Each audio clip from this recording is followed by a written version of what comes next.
Alright guys, BLM here, back, another live stream, maybe, hopefully, there we go, okay, internet is kind of shit right now, so we'll see how this turns out. Either way, we got a lot to talk about, we have way too much to talk about. Also we got Survivor Premiere, we have more 50 stuff, what else? Dondi is a thing that happened. Well, I feel like there's more that I'm forgetting, but either way. Yeah, color choices are lame. I did go C as well. I guess I'll talk through that too, right? But yeah, I did go C. I'm between B and C. I really don't care. Really, I don't care between the options. I think they're kind of shit options. At least C, like, the reason I went with C is because C is, like, in line with All-Stars, the original All-Stars. So, like, at least it can be, like, a callback to that. Where it's green, yellow, red. I will say I think the orange, purple, like teal is a more interesting like setup. Like I feel like we don't see like the teal added there. So like that's at least cool. But I went with the All Stars like thing, but also like it doesn't fucking matter. Like I don't really care that much to be honest. Yeah, the fire. Yeah, I made reference to it in the stream title, but yeah, what the fuck is that? What are we doing? Like literally, like the entire description of it is just ridiculous. Like fire making keeps control in players' hands. It's like that's like literally the opposite of what it does. You're doing like the complete opposite of that. Like, what do you mean it keeps control in the players' hands? Yeah, Rice one's also funny, but yeah, like still, like the forced fire making literally takes control away. Like it literally gives like one person like no say in anything. The person that's like saved by the immunity winner. The immunity winner also has no say in like how the person gets eliminated or whatever. They just pick two people to be sent in. Yeah, for the two people that are in fire, you could say like it controls in their hands. But even then, we have fucking Teeny losing because of the wind. It's where like none of this fucking makes sense. But sure. But yeah, I will say a little bit less confident on 50 than I was last stream. Still feeling good. Like, I still feel solid. Though, I feel like Jeff has been doing interviews, and I feel like they are a little bit questionable. Oh, AU, how did I fucking... Yeah, that was the thing I forgot. Yeah, obviously, AU was insane. Like, yeah, I mean, episode 6 in particular. Really happy the result of it, though. But it was insane. Someone from Borneo. Yeah, that was the thing too. Jeff did say that we're looking at players from season 1 episode or season 1 player 1, I think is what he actually said. So yeah, again, I've said this for a while. I think they're going to try to get some from Borneo. The question is, are they going to force someone from Borneo? Because the thing is, like, I think they would actively want Greg. However, if they can't get Greg, then I don't think they're like dying to bring back like Jenna Lewis or Jervis, who would definitely say yes, or like I don't know, who's the other options? I'm like the problem with Borneo is that like a lot of the options are kind of like gone. They love Greg. Mary's one. What were we talking about? Mary's not even like I have Mary towards the bottom. I have Joe 1. But it is very untrue. Oh yeah, Gretchen also is a potential. But yeah, like I have Joe. So going to the 48 ball, like Joe and Eva, like that seems just so over the top, to where I'm like, it's so obvious, and I feel like that's the reason why like I have like hesitancies. But like it also I just feel like Joe is like so clearly the star of this season.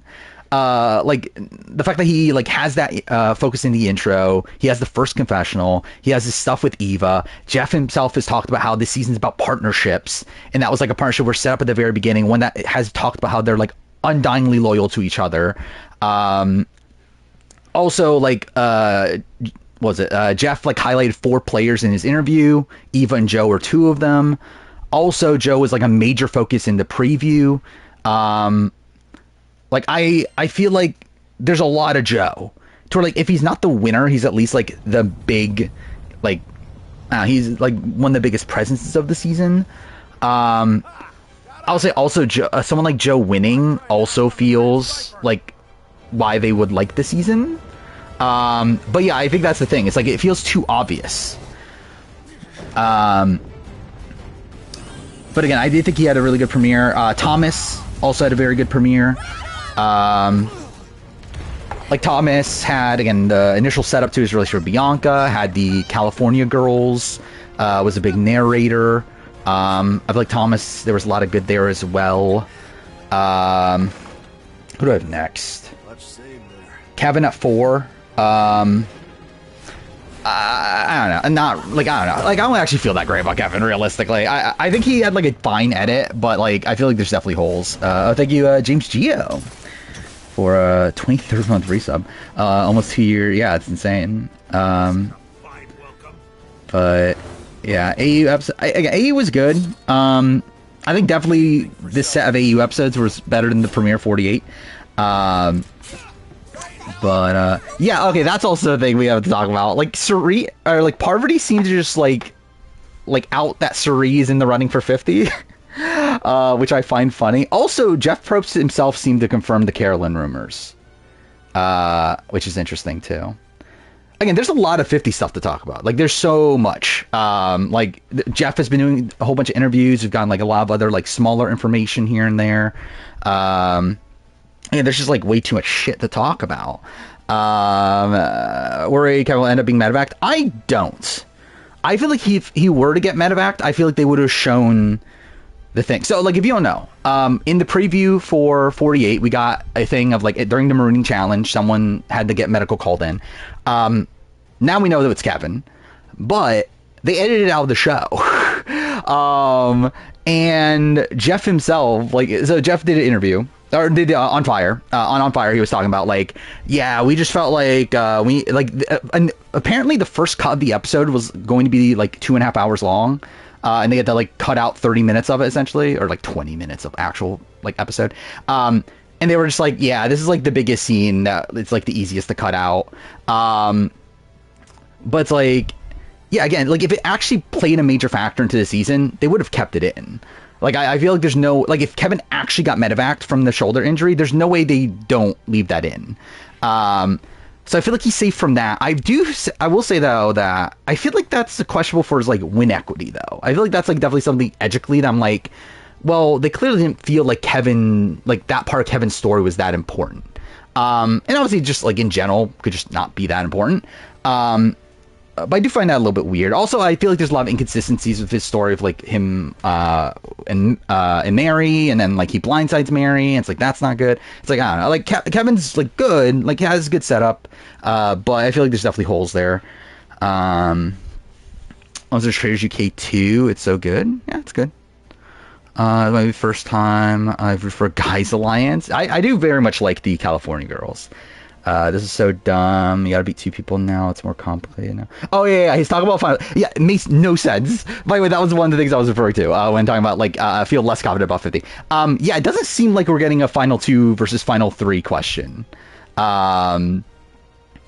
on the fact that, like, Jeff himself... By the way, also, it feels like they have not finished deciding on what the questions will be, is also a thing, which I find very strange.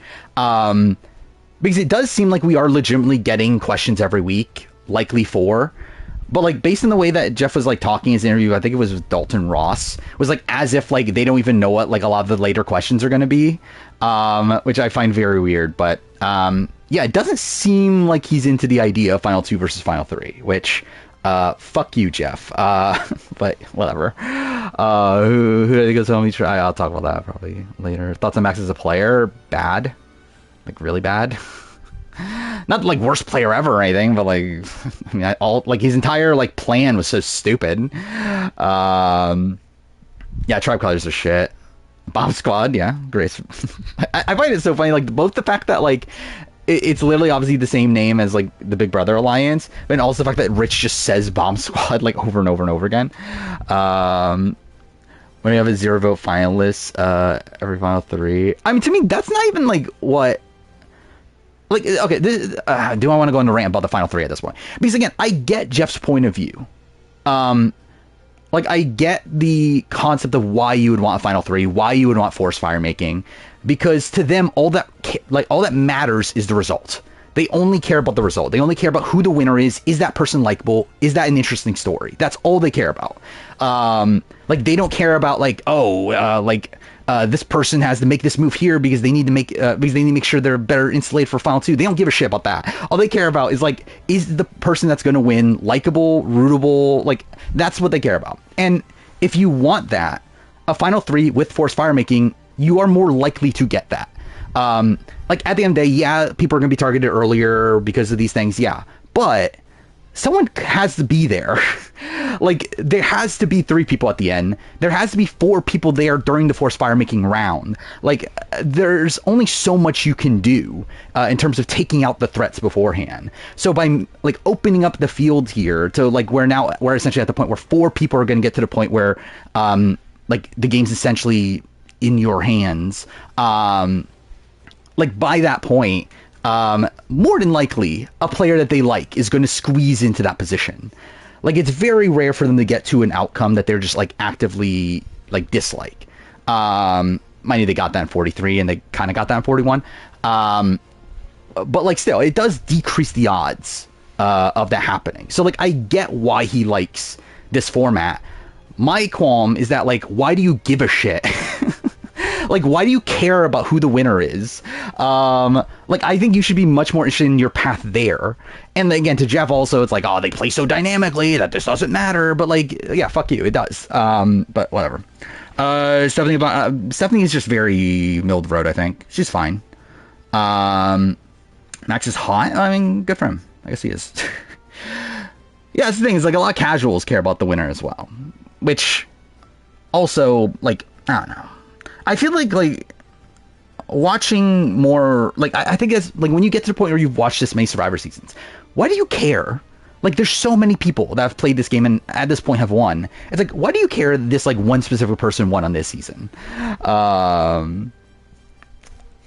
Allie, player ranking, like, so ranking for, like, the actual player ranking video, like how they played on this season, I think she's like 2. So because, like, she made it, like, through some rounds, like, she made it through some tribals. In terms of her as a player in the grand scheme of things, she's pretty bad. She's, like, really bad. But she at least had an alliance that, like, I'm too fair, none of them were really loyal to her by the end. But again, she had, like, 2 people voting with her. I don't know. It's, like, not the worst in the world, but she's really bad. Edge contender. I have Karin 1 right now. I have Karin 1, I have Miles 2 is currently where I stand. Where I think Karin, like, already had, like, a pretty decent edit. I think she had, like, I forgot, like, I feel like episode 4 was the episode that, like, she was, like, a little bit rocky. But I thought she had a good episodes, like 5 and 6. I think she still has, like, that good setup with the what do you call it? The Coven, initially, like, had a decent premiere. Like, is being portrayed as, like, a rootable player. I do feel like, for the most part, Karen's pretty good. Miles, I thought, had a very good week. I do wonder how much of that is circumstantial. And I also do worry that his premiere week was not the greatest, even though he at least got an intro in the premiere. But I feel like he is on the uptick to where, like, we'll see beyond this. But I do have him too. Who do I have after that? I forgot if Noonan... Where's my power ranking? There we go. 2 or 3, I have Noonan. Then 4, Laura. I dropped Laura. I feel like Laura at this point feels much more like a, like, Valeria style player to me than someone that's going to ultimately win. I feel like there's, like, enough, like, red flags there where I'm like, I don't really feel like she's winnery at this point. And Noonan also has some red flags as well. But I feel like Noonan as a whole is, like, being presented more positively. Mind you, I think Noonan is actually more likely, like, the Eden of the season. Like, I think she's, like, a very solid, like, player, very good narrator. But someone that I think people are probably going to, like, pick up on by the time they merge. Justin, Edgically Dead. It's not looking great. What do I have Justin? I have him 12 out of 17. So maybe he should be lower, to be honest. So I guess, like, going through the rest of the power ranking with US, We're at what? 4 was Kevin. 5, I have Camilla. I thought Camilla had a pretty good premiere. Pretty much the only person Orange I think like had a good premiere. And truth be told, I just don't think anyone from Orange is probably winning. But if there is a person, I think it's Camilla. Again, got a duo with Kyle. Got like the credit for the formation of the first alliance. A little bit lacking in terms of personal content, though. At least got like to talk about. What did she talk about? She mentioned something about her family initially, right? But again, like she's 5. 6, I have Xiaohin. Like I think it was a good premiere, not a great premiere. I think first, no personal content. I think that's pretty bad. Also, I think the lack of a number 1 is also pretty bad. To where, like, again, if this is a season based around partnerships, the fact that we don't see Xiaohin in a like a duo, I think is pretty bad. I think that's kind of damning. But we'll see.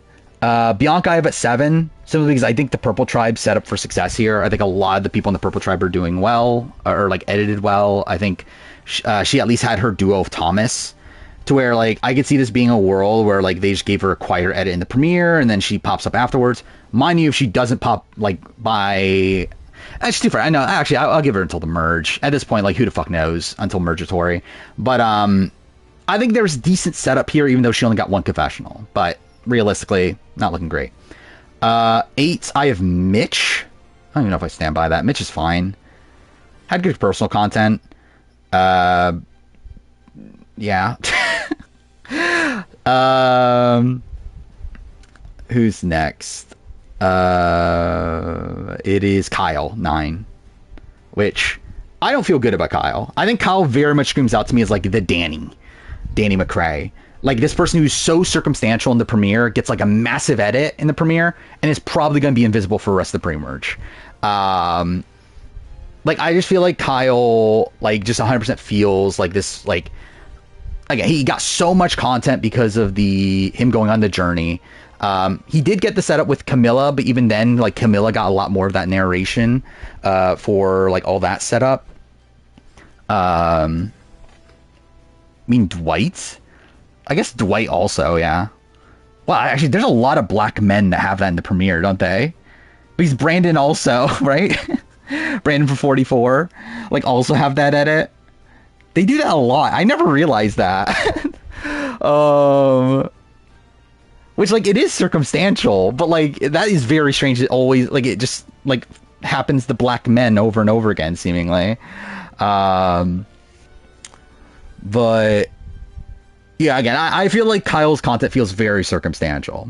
Also, very bad opening confessional. That was also a thing with Kyle. But, yeah, it's like, yeah, I have him at 9. 10, I have Say. Say is like, I think Say is gonna burn out. This is not gonna last, but she got a massive edit. I mean, I don't think it's not gonna last, but she's at least on the show. We know who she is. Like I think this episode did kind of like side with Say in the sense that like we had this like setup of this storyline of like how you should play the game. Like, should you go all out from the beginning or should you hold back like Stephanie? Like, essentially was set up as this like Say versus Stephanie battle, and like clearly Say wins that battle. So it's like that's something. I'm not winning, but yeah, I have her at 10. 11, I have Mary. Is that too high for Mary?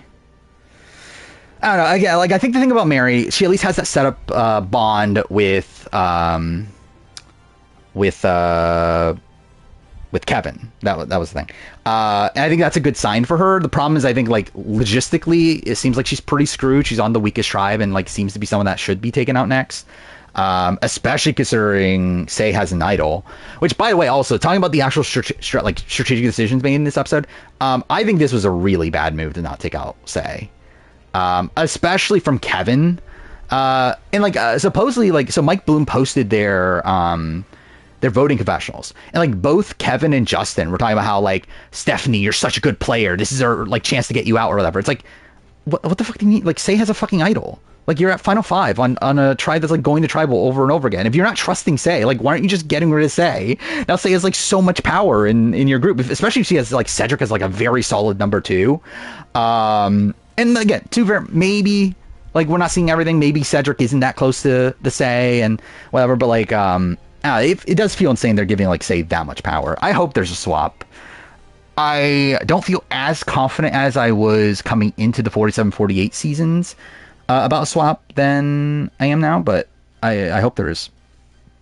And who's next? Who's 12? Oh, Justin. I said Justin. I think the fact that Justin at least got like he got to talk about his pizza thing, even though it wasn't really like his own like actual intro, he at least got to talk about it. Also, we got the initial step to his relationship with Sei. The problem is obviously that's a Ray on the rocks, so it's like I don't know. Justin probably is too high, but I have Cedric 13, which is also like I don't know. He's there. There was not a swap in 47. There's not been a swap since 45 is the only season. Outside, I guess 44 if you want to consider that. But only New Era season has had a swap. 13 Cedric, 14 Chrissy, where like very quiet premiere, but at least got personal content talking about like being a fire captain and stuff, and was shown to be in an alliance, so at least that's something. David 15, I think David like is clearly getting like a very like Dodo-ish edit. Yeah, like I don't think he's primed to win this season, but there's worse. Charity got at 16, literally just because she at least got content in the opening. Like she got to talk about being a flight attendant. That's something. But outside of that, pretty bad. And at the very bottom, I have Star. I think Star's not looking great. Both in the fact that like she's set up to be a target. We Ray show her in like a kind of a Dodo-ish way for looking for an idol, not finding it, and then everyone back at camp talking about it. Also, no personal content at all. Like she got a couple confessionals, like she got to narrate a couple scenes, and like we still like know nothing about her. So yeah, like I don't know if she's necessarily like 100%. I could see the purple tribe just never going to tribal. Like I kind of get that vibe right now, where I feel like, and if because like why would they set up Star as such an obvious first boot in a world where like I would be surprised if it's anyone. I guess it could be Bianca, right? But like I would be surprised if it's any of the other 4. Like Joe, Eva, Xiaoheen, Thomas all feel like people that are set up to do very well. To where like why would they make it so obvious that Star is going home already? So yeah, I would not expect them to go to tribal. At least like maybe like not until like the like it'd be like the gem of it all. Like what was that, episode 5? Like the last trial before the merge, maybe that. So like maybe more stuff happens between now and then. But like I don't know. I think purple's probably the front runner to like never go to tribal at this point. Charity seems fucked, but also again, like, it just feels so obvious that that's the case. Especially when like Jeff talks about how like this season there's blindside after blindside or whatever. It's like I don't know. Is Charity really gonna be like that big? But we'll see. I'm trying to think who's the other person there. Mitch, right? That's not in the alliance. Yeah, I don't know who's going home there. Is Green just gonna be decimated? I kind of feel like that's the case. Because like I don't really know who I see going home.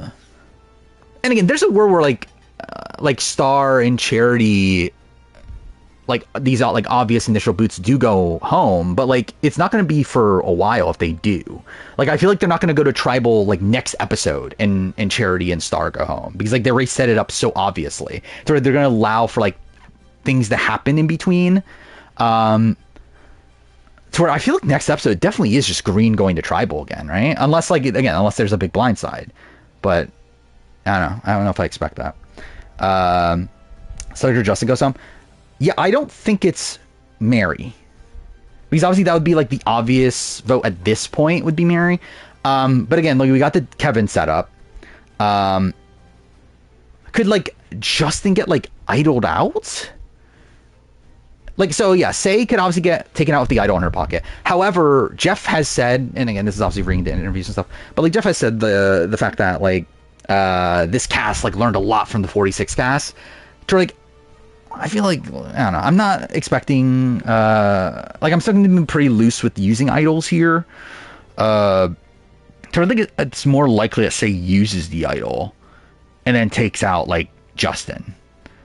Like I think the world where like Justin flips, she knows Justin flips, uses the idols, and then snipes Justin out of the game. And I think that would also make sense considering Justin's edit. Like I could see that happening. Or I could just see this easy Cedric vote. Because like Cedric's also kind of like a nothing person on the show at this point. But I don't know. I think there's a lot of people on green. Like realistically, I think outside of Kevin and perfect. Cool. Is it back? There we go. Okay. The stream buffered there for a second for me. Hopefully things are fine. Whatever. AJ's probably favorite so far in AU. Yeah, I like AJ. And again, yeah, I definitely get the Benji vibes for sure. Would not be shocked that's literally just how it goes for him. Cedric and Say could be a duo. They set up in episode 2. I mean, I feel like they already like kind of set them up, right? Like I guess not really. Like we haven't really gotten like a foundational scene between them, but we've seen them like together a lot. Kevin and Mary probably safe, yeah. But also Jeff did say that like, oh, some of these duos don't work out well or whatever, and like maybe that's the Kevin Mary one. But yeah, we'll see. Yeah, I guess it's fair. Yeah, Say did say Justin, right? Is her person. Allie was way too open about how she's playing the game. Yeah, I mean, obviously. I think Allie just like, yeah, it just seems like really unaware socially, right? Like also just like way overconfident in her position, which is funny considering like literally no one like cared about her. Like where like both sides were willing to take her out at a point. And it's funny that like she goes out in a spot where like half the tribe is still with her, but like pretty much by accident though. I did see that, which that's sad, but kind of been expecting because we've heard rumblings about this for like last couple weeks. But yeah, supposedly Paramount is getting rid of the diversity mandate. I don't think it will matter for Survivor, and Jeff himself has already said it won't matter for Survivor. So like really, Jeff seems to be going on like a bit of a campaign to try to like keep it. Where he's like been going to like pretty much like every interview he's done, he's like taking the time to say, yeah, diversity made it really helped us, whatever, with making great casts and stuff. So like it seems like Jeff is obviously still gonna keep this. Big Brother, not sure. Would not feel confident about Big Brother at all. But yeah, I do feel pretty good about Survivor keeping it. And to be fair, like Survivor's already on the trajectory to doing it before diversity mandate was in place. Like IOI was already like pretty close. And that was like the first like season with the current casting team. So it's like I think they would have been in this direction either way. Especially considering like a lot of the like reason they did the diversity mandate, or a lot of the people that like got it through were Survivor players also. Where like we know like Bryce, Shatia, like Sean Rector, it's like these are the people that like talk to production, all Survivor players. So yeah, like I feel like with Survivor it's pretty safe, but I would not be shocked if Big Brother just doesn't really give a shit. Plus a Max's advantage. I hate it, but I don't know if hate it's really the right term. I prefer if it wasn't in the game, but I think it played out perfectly. Like, I think it would have been really lame if Max got his way. Like, if what's his face? If Miles went home here. Like, essentially, if this graduate alliance, like, dissolved because of this advantage, that would have been really fucking annoying. But the fact that, like, it played out the way he did and he just, like, completely misplayed it, I think that was perfect. Like, it played out so well, but I did not like the decision to have it in there to begin with. Yeah, Ali AJ conversations were really great. Like, Ali just in general was an insane character. And like I expected her to be like a bit like abrasive, like she talked about how loud she was in the preseason. I didn't expect it to be that bad. Like that was really funny. Is Rich doomed to win AU? What are we talking about? I have Rich like what do I have Rich at? Let's see. Out of what 18 we're at right now, I have Rich at 15. I would be mind blown if Rich wins.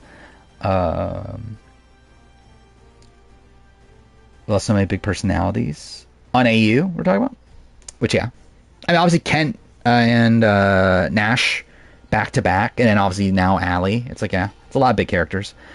Oh, you mean that he can't win? I mean yeah, I don't think so. Thoughts on Dondi? I love it. Like I'm trying to actually remember what I think of Dondi. I love it. Like I literally watched it this morning and I already forgot. Like, I feel like it was just kind of a whatever episode, right? Like with Lachelle going home, it's like, whatever. I didn't really care. Like they're really hyping up Parvati for having like immunity every round. That's the thing. Kind of been saying they just let Parvati and David get to the end of that challenge. But I have the same like general thoughts on Dondi. On like where the season's going, but I feel like that might be like spoilery.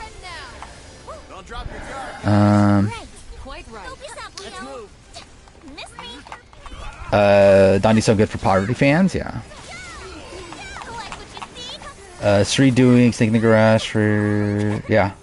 What's also insane is that like so again Jeff I forgot where this was posted. Was this on the YouTube channel video? Either way, like Jeff during the event on Saturday, like we got like the full video of it, and like Jeff essentially talks about Suri, like so he talks about his like annoyances at people doing other shows, and then he was like Suri, yeah, she's separate, she's a legend, it doesn't really matter Suri, but like then like goes on this ramble that he's clearly talking about Carolyn, about like how yeah I was annoyed, but I've kind of had to work on it, I have to change, like I don't know, it's like I want to find the actual clip, but like he essentially confirmed the Carolyn stuff, that yeah he was annoyed at Carolyn, but decided now that's like yeah it's kind of petty of me. I think it was on the one that's on the YouTube channel, right? Redmond did confirm some things. I actually forgot what he confirmed, but there were a couple things. Let's see, is it this one? Big announcement, and I need to set this up. Yeah? No, it's not this one. I don't think. Is it? Okay. No, it's not that one. Was it a short? Oh yeah, I see it here. I don't think it's where I saw it, but an incredible human, and then they're on an incredible season of Survivor, and the next thing you know, these other shows are going, "Hey, why don't you come do our show?" And I'm like, "Yeah, of course you would. That's a great casting philosophy. Just wait for us." By the way, he talked about this again on the On Fire podcast. I do get a little territorial. I'm not going to lie, because it's vicious. It's like he's tough, genuinely annoyed about this. You've got to keep the show good. You got to be ahead of everybody else, and I try to remind myself, hey, I'm working Jeff on is super it. happy for Suri being a big brother. I really am working on it. That yeah, he was fine for a Big Brother. Anybody's destiny, and just because somebody goes and plays Traitors doesn't mean they can't come back and play Survivor. Yeah, he's clearly talking about Carolyn. I'm being completely honest that it has bothered me. It doesn't bother me with Suri. Suri's Hall of Fame. But yeah, like Suri can do whatever he wants. I'll be honest. I'm a little disappointed Suri's like almost at this point like seemingly a lock for 50. Like I actually don't want Suri on 50 personally, especially since we're having her on AE versus the World. I think that's the thing. Like if there was no AE versus the World, Suri on 50, fine. Like I think it's cool. She's gonna be on AE versus the World, and it's like. Again, yeah, like I feel like I want other people to get their chance, especially now that it's looking like it's gonna be an 18-person season. Also, it's like I don't know. It's like I don't know if I need Suri here. I feel like it's kind of a waste. Again, like because like I can assure you at this point, I feel very confident we're getting a returning season again. Like 54, I would say is a returning season. Put Suri on that. I feel like for 50, it's like I would rather have like more slots for these people that haven't played over and over and over again. Watch her win 50. I mean, that'd be cool. I'd love to see it. Watch her watch her win A versus the world also. Like win A versus the world, then win 50. But yeah, she's taking. Yeah, that's also the thing. She's taking a spot for old schooler. Which I forgot how much of that did we. I think we already talked about a lot of that, right? I think we talked about that last stream. The like players from all eras thing. But yeah, I feel like her being there makes me question probably Jerry's slots a bit. I mean, again, clearly it's not a spoiler for A vs. the World. Amanda's interesting because, like, I think that's the thing that's also worrying is that because obviously Amanda and Sri played together twice.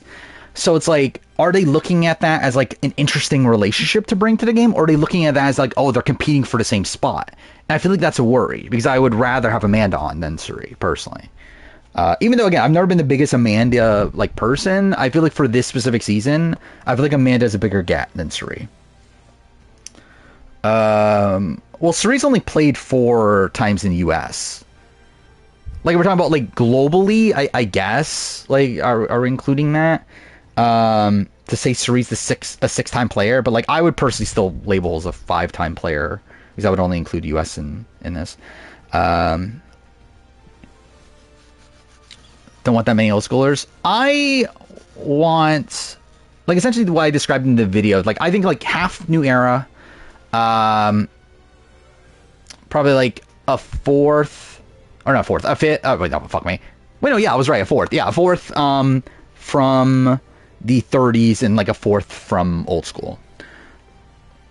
But yeah, I think like Sean Rector, Amanda Kimmel, and then I don't know if you can get like Greg in there, and then. Like, I'm not dying for Jerry. Jerry would be cool, but I'm not, like, dying for it. But, by the way, Ollie, that was the thing from Redmond. Redmond confirmed that there's, like, a big name that no one's talking about right now that's in the running. Not big name as in, like, I didn't take it as, like Tony or someone like that. Really want Lex. Yeah, I think Lex could be that person, to be honest. Coach. I don't think it can be Coach. Based on previous clues. Based on essentially the fact that like Redmond said one of, what was it, Rupert, Amanda, Coach, and whoever, James, was that the other? I don't remember. Either way, it was like a grouping of people that were on, and Amanda and Coach were both in it, and I feel pretty confident it's Amanda of that grouping. Do predicting Jeff Rupp's top 10 players. Have I not done that? Because I just assumed I did do that. Christy Smith, imagine. Rupert, I don't think can play right now. Natalie Bolton. He's already confirmed Natalie Bolton's not in the running. Or at least he has not heard of Natalie Bolton. But let's see. I'm trying to look at what he has posted since last stream, because I don't fully remember. He's talking a lot about the fire making thing.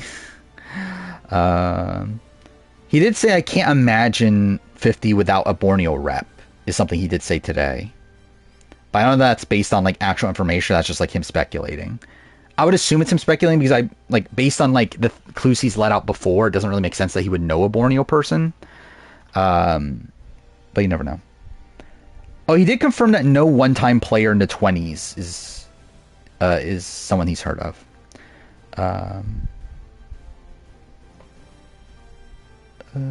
So yeah, that was a thing. Well, actually, no, he said 21 through 30, actually. So no Carolyn Rivera also. Also said, yeah, so he said there's a pre-40 multi-time player that no one is talking about.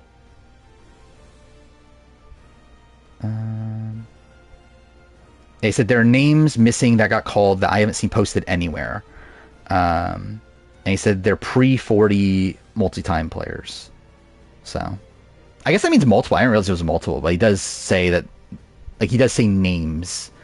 I feel like Malcolm is probably one. Andrew Savage already confirmed he's not on. which obviously he could be lying, but like I don't think Andrew Savage is lying. Sierra Easton's another one I was thinking about. I was thinking Sierra, Malcolm, Andrea, especially because it's implied that there are people, multi-time players in the 20s that are on his list at least. Which I would assume Andrea, Malcolm, Sierra are the most likely of those. It's surprising if Rob C didn't get the call. Yeah, I would be very shocked too, but Redmond clearly has not heard of Rob C. But also, Redmond hasn't heard of 20 people. Because again, Jeff essentially confirmed that 50 people got called. Redmond has only heard of 30. So, like, there's still 20 people he doesn't know. So, like, Rob could, obviously be one of those people. Mind you would think that Rob, again, if Rob is in the running, you would think people would know Rob is in the running, right? But yeah, I don't know. So, it's disappointed Rich didn't go home. I didn't I expected it, is the thing. Like, I never, thought throughout the entire episode that Rich, and also, I think Allie would have gone home if there was an actual vote. Like, I don't think Rich was going home. Abby Marie is another person I did think about. I think that's definitely a possibility too. What if the reason we haven't heard any winners, but they aren't out, is because the only casting of, I mean, theoretically that could be a thing. I doubt it though. I would just be inclined to think no winners at this point. I don't know. Again, it just feels weird to me. It's like, why? And then I guess then there's no twist that's saying no winners, right? There's nothing saying that it can't be winners, but how would Redmond know 30 people and not a single one of them is a winner? That is just a weird thing to me. I would say no on Aubrey, but I guess you never know. Sydney, I think, is possible. I'm surprised how quickly Coven turned on each other. I was actually, yeah. I didn't think they would turn on each other right away. I'm surprised entirely about how the dynamics played out in episode 6. I thought they would stick to the men versus women thing for at least one more round. You would think that was the entire point of sending Rich over, is to keep those alliances intact. But the fact that it just crumbles right away, I thought was funny. Kelly Wentworth is one that Redmond had not heard of before. He has heard more names since he confirmed he had not heard of Kelly Wentworth. So there's obviously there's a chance, but don't know. I remember just name everyone he's heard, because he doesn't want to, because if he reveals the names themselves, he is essentially he's ruining their chance of actually being on, because if their names are so heavily out there and production is going to be well, we're not going to put them on because everyone just knows they're going to be on. Which I think even I play, I think I was pretty responsible in just openly talking about how Carolyn's on. But everything else is still speculative. The Carolyn stuff's pretty much Carolyn is on. But yeah, and that's why also in the video that came out today, I didn't mention Amanda Kimmel, I didn't mention Sean Rector, and stuff like that, because that's who I'm implying when saying that there's some exciting names that I know are in the running and stuff. I'm not going to say them openly in an actual video that's going to get views and stuff. On stream we're I don't know, at most 40 people are here. I guess 44 are here now right now. But it's I feel it's less there's less room for it to get out, I guess. But I'm not going to just openly say it in a video that gets thousands of views. Maybe it would blow his source. Depends on who his source is. If it's just a member in production, then it's it could be just anybody in production. If it's specific. Oh, by the way, that was the thing too. Johnny Fairplay's thing happened since last stream, didn't it? Which, yeah, if you don't know, Johnny Fairplay, so Shane Powers made a list of 20 people he wants to see on Survivor 50. Then Johnny Fairplay responded, essentially saying, I know who's on Survivor 50, and you got this amount right. I don't know how believable any of it is, because we know for sure that they have not narrowed down the cast. So I feel this is Johnny Fairplay talking out of his ass, but it's at least something to talk about. He said that Shane's female list was way wrong, which looking at the list, yeah, I'm not expecting that to be true. And then looking at the male list, he said 6 out of the 10 are right, which also, yeah, I mean, would make sense based on the names we're hearing. So we're I assume we're Fairplay's obviously hearing things. Fairplay for sure has friends that are in the running / have talked to him about who's in the running. But also, it's like, I don't know why Fair Play is like talking about it as if he's like confident though, because like they have not finalized the cast. And Fair Play would know. Fair Play is friends with a lot of these people. Like Fair Play goes to all these events. Like he for sure would know who's in the running. But I don't know why he's talking about it as if he knows who's actually on the cast. Yeah, no Fair Play on 50. I think it's pretty clear at this point. Daniel Reyes took a break from Versepio campaign, the Drago Republican on Twitter. Well, at least there's that. I have no clue what's going on in the game at this point. I'm literally just whatever. Better first boot. Stephanie Berger Gonzalez is better. Gonzalez got screwed. Like Stephanie Berger just was like, I don't know, just a normal vote off. It seemed like the reason she got voted out is because like people just looked at her as like threatening. I assume she was like pretty open with like her being like a massive fan. I would assume. Because I don't know why they would think she's that threatening outside that, but. What plays for David Goliath? I mean, yeah, we know 4 people. Like Redmond knows 4 people from David Goliath. I am pretty confident it's Christian and Angelina for sure. Davey very, very likely. Gabby is the potential 4th person. I feel fairly confident it's those 4, but again, like Christian's a lock. Angelina, I think, is fairly locky, and then actually, realistically, I think Davey is more lock than Angelina in terms of like who Redmond knows, because we know Redmond knows a lot about Davey. Because Redmond's like leaked a lot of things revolving around Davey being in running for previous things in the past. To where I actually feel probably more confident that he knows about Davey than Angelina, but I would assume Angelina is one of those people.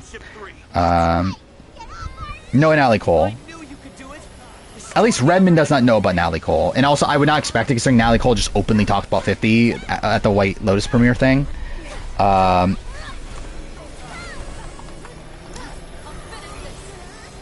I saw the female boot. The first female boot.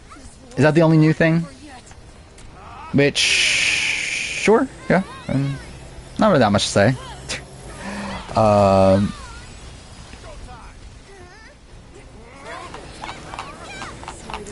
Can't wait for Kane to be on 50. I mean, imagine. I think we're still in the world where Redmond doesn't know any 44 people, which is kind of weird. Well, I guess Carolyn. Actually, yeah, I guess he does. Was that before? Actually, wait, was that before or after he said he knows no 44 people? Because I know he said that he still knew no 44 people after his initial grouping of people, but he did then say Carolyn was on. So, like, I don't know when that was, before or after. Oh, is there a new guy? I didn't even look at that. Let's see. I assume it's a nobody then, right? Because I assume I would have known who it is. Like, I assume I would have seen it.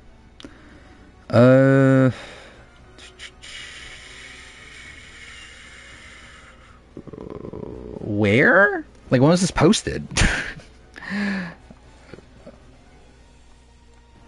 Let's see. Do I think we'll vote on Mergatory? Probably, yeah.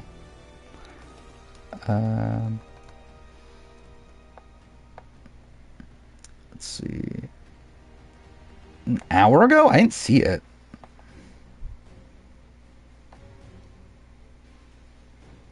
Let's see. Still scrolling through. I don't see anybody new. At least not from Gamer. I am all the way down. Like, it literally ends at Jake. Thoughts on Shaheen's episode? Not great. But not, like, again, he's like, I have him at number 6. I would say it's decent enough, but, like, he didn't get personal content, which, to be fair, Rachel didn't, so not the worst thing in the world, but also I think the fact that he didn't get, like, a set-up relationship in the premiere, like, individual relationship, like, the fact that, again, supposedly season's about partnerships, and he didn't get a partnership, I think it's pretty bad.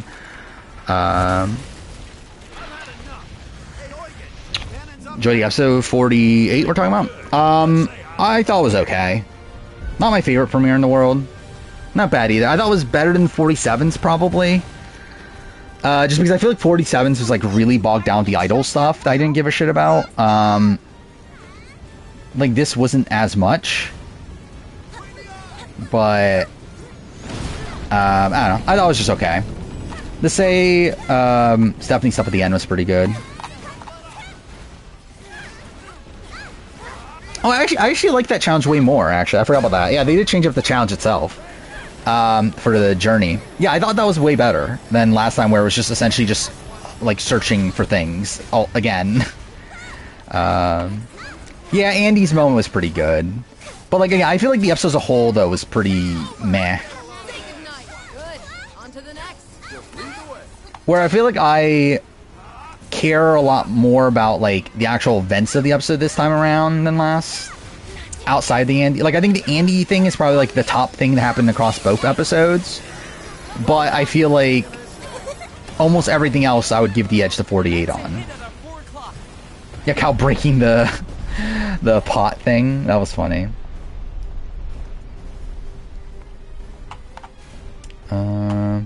I'll say I'm happy a new guy from Challenge 41 is there. I mean, where is he? I don't see him. Like, are you sure it's real?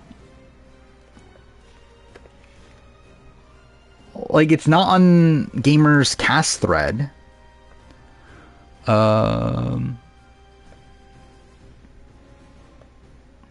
scrolling through Gamer's Twitter, there's nothing there within the last 3 hours. It's like, I don't know where you're seeing it from.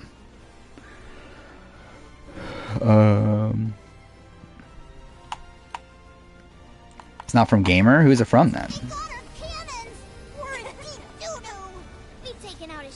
And are they a reliable source? Oh, it's on Devmo? Yeah, let's see. Also, it's like, if it's something that we know, like, why didn't it get revealed earlier? Let's see.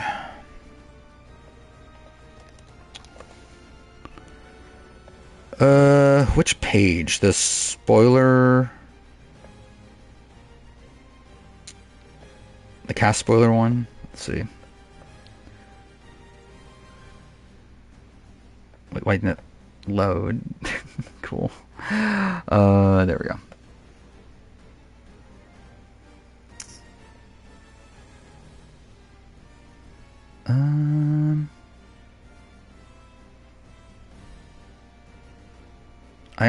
I still don't see who the person is.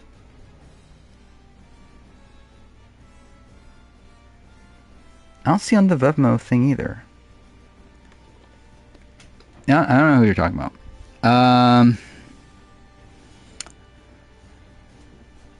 Haven't watched any old seasons yet. There's so many. Of what are you talking about? Of Survivor? Oh, you've only been watching Survivor since 43.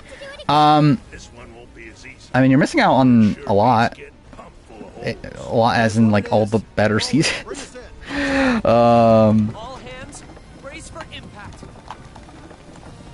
Justin would be under-edited. If he's even there for that long.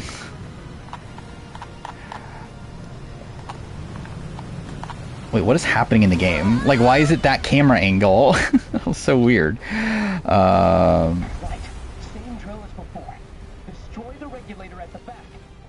I also feel like new Beware Advantage this season. Oh, you like the new Beware Advantage? I think it's interesting. Like, the fact that there's, like, all these, like, clues hidden around camp, and, like, all the camps have these, like, animal things. It seems like it's going to be different for each tribe, though, right? Because, like, on green, like, we saw that it was, like, color coordinated and that sort of thing, but it wasn't on orange. And, like, they all had, like, letters underneath them on orange, right? And then on purple, like, they were, like, on these, like, weird post things. Like, they were, like, different there also. Oh, Cedric? I feel like, if that's true, then, like, why isn't more people talking about it? And also, it's like, how do we have not known until now? Because, I mean, wasn't the big thing about, like, why we didn't know about the men, the remaining men, is because they're all international? And they had already revealed all the people that, like, flew out from America, unless, like, Cedric doesn't live in America anymore. But, wow. Like, I feel like that would have been more out there.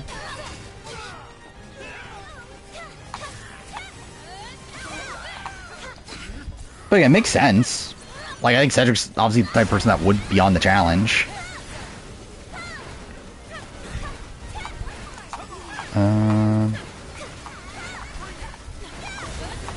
Who's winning traders? I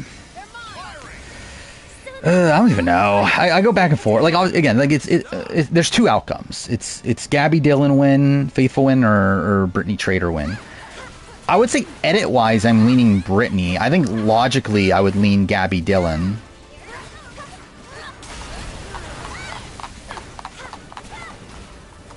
Do I think Danielle will win traders? No, no chance.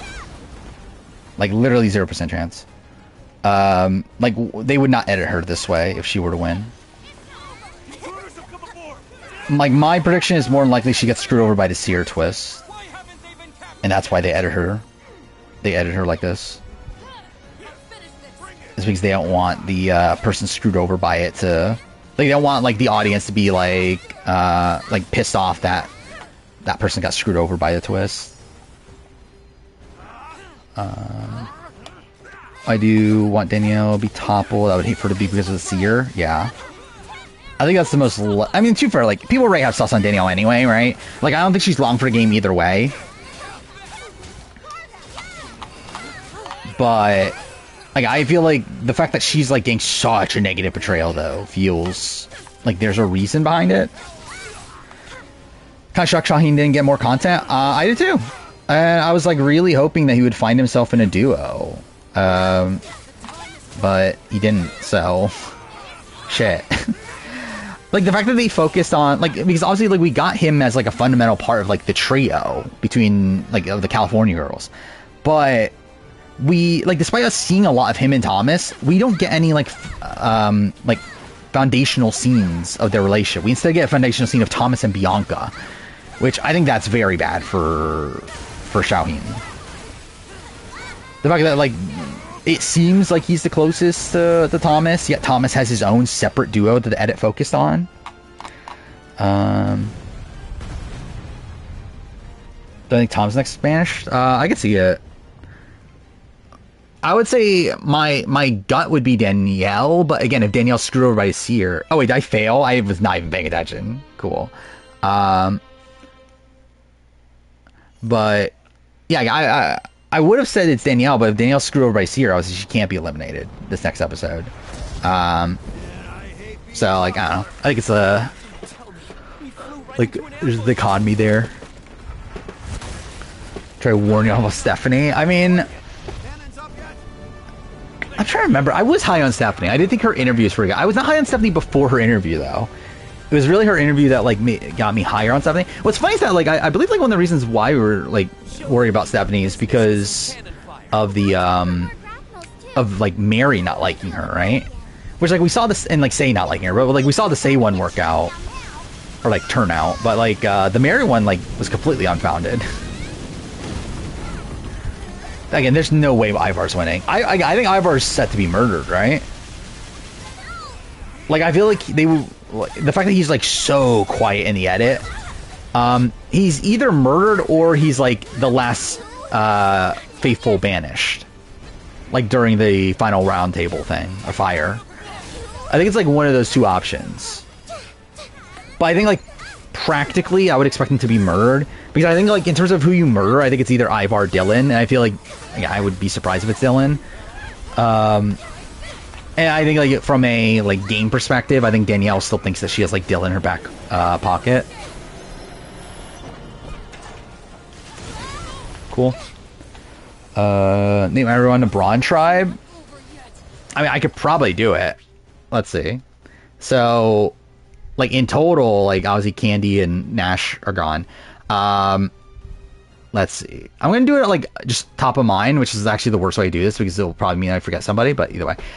Morgan Kate, Paulie Noonan, Ben, I remember, Jesse, Ursula. I have 3 more. PD, Kristen, one person. Who is the person I'm missing?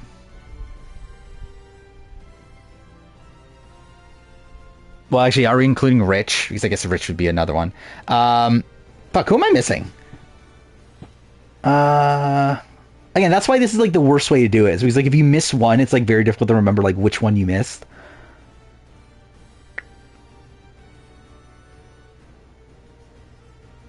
Oh my god, who am I missing? Why am I drawing a blank at this point? Fuck me. Wait, okay, let's do this again. Alright, Candy Nash, Polly Noonan, Kate Morgan, Jesse Ben, Ursula, Petey, Kristen. Yeah, so it's the same ones. Who am I missing? There's one person I'm missing. Oh, Zen. I forgot about Zen. That's why. Because of fucking Zen. God damn it. All right, yeah. Yeah, there we go. See, I remember it already. Not watching AU like that, but Candy was on Brawn. Yeah. Again, she's a model. That's very brawny, apparently. I mean, I guess it's like with her, it's like, is there much of an argument for brain? But also, it's like, obviously, yeah, she probably should be on neither. If it was brains, brawn versus beauty, I mean, you would assume she would be on beauty, right? Ben PD Final 2, obviously. Exactly what I'm expecting. I can't wait for Ben to get content next week, because that's more than likely what's going to happen, right? Is it Ben's just going to, like, come out of fucking nowhere like Kitty did? Or I think Kitty got content, like, what was it, episode 7 or 8 was her first episode? So I feel like this is probably going to be the same thing. Heads up, you guys. We're being boarded. Chance of Joe, like, none. Especially considering, like, how woke Survivor is at this point. There's no fucking way Joe's on.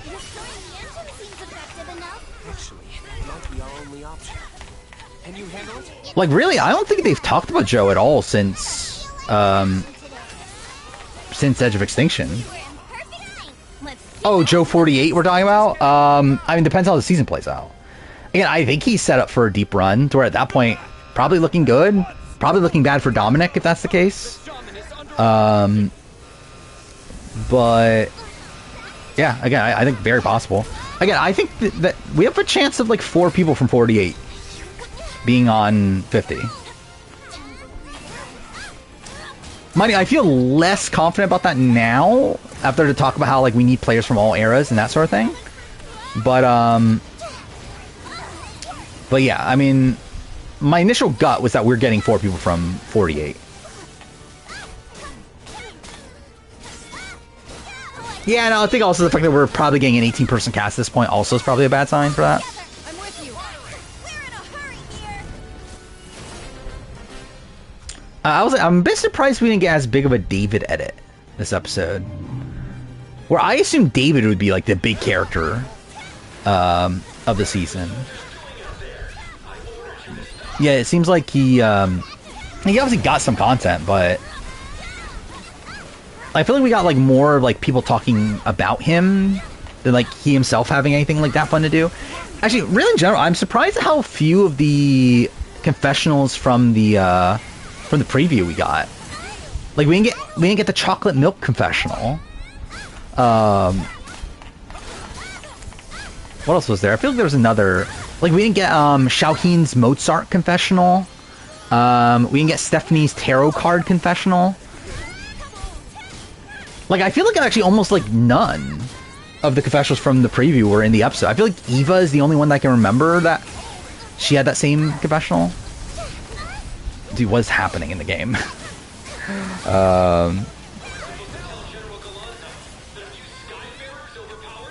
I mean, it's not looking great for two. Like, yeah, I don't think it's looking great for two tribes right now.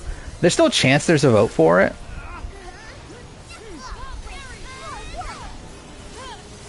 But I don't know. I feel like I don't know. In general, I think I feel less confident in like how these choices are gonna, like what choices we're gonna be getting than I was last stream.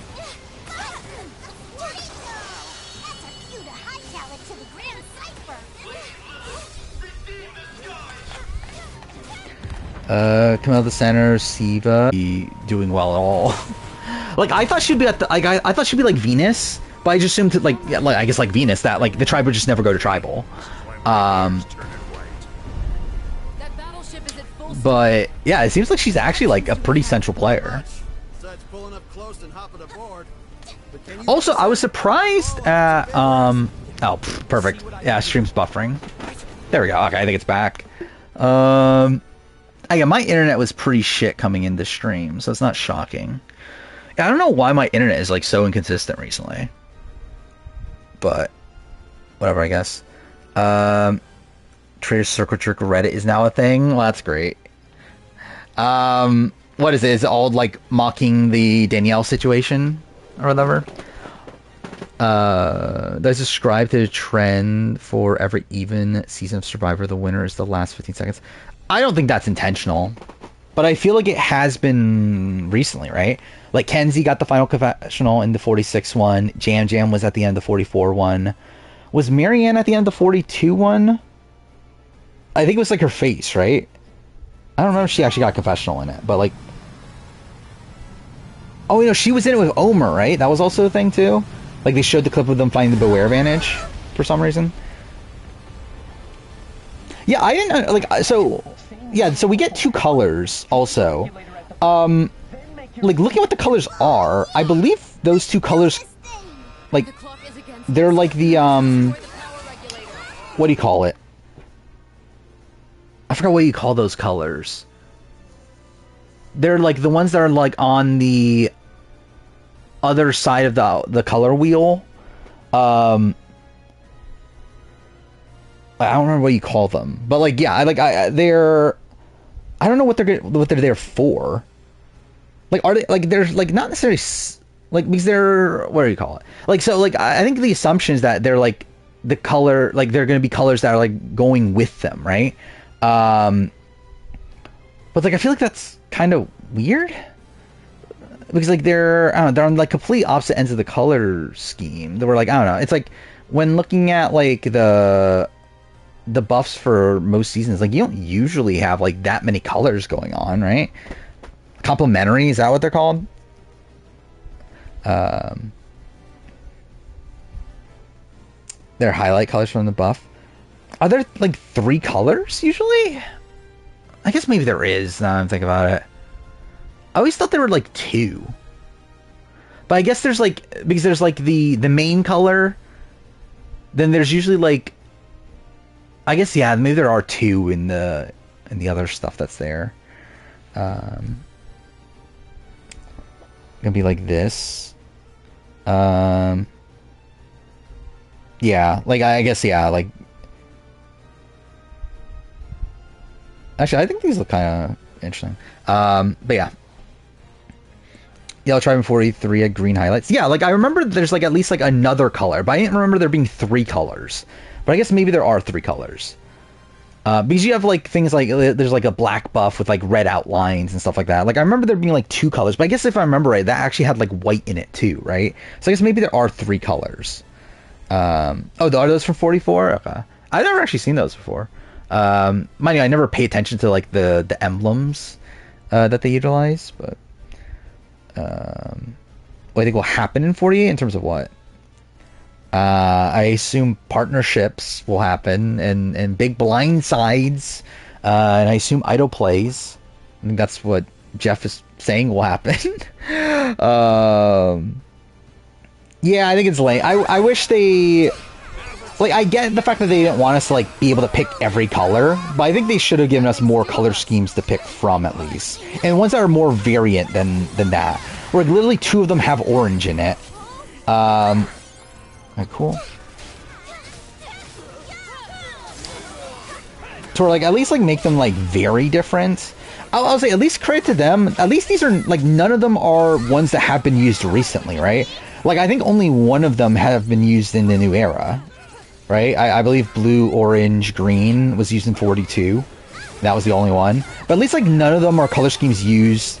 Like essentially 43 to 48 have all used the same 2 color schemes back to back to back. At least they're not utilizing those again, so at least that's cool. I have Joe 1, but again, it's like a hesitant one in the fact that it feels so obvious and it feels so overexposed. But also, I feel like there's just so many other like signs, not necessarily like Edgic, but like just like I feel like there's like a lot pointing to Joe.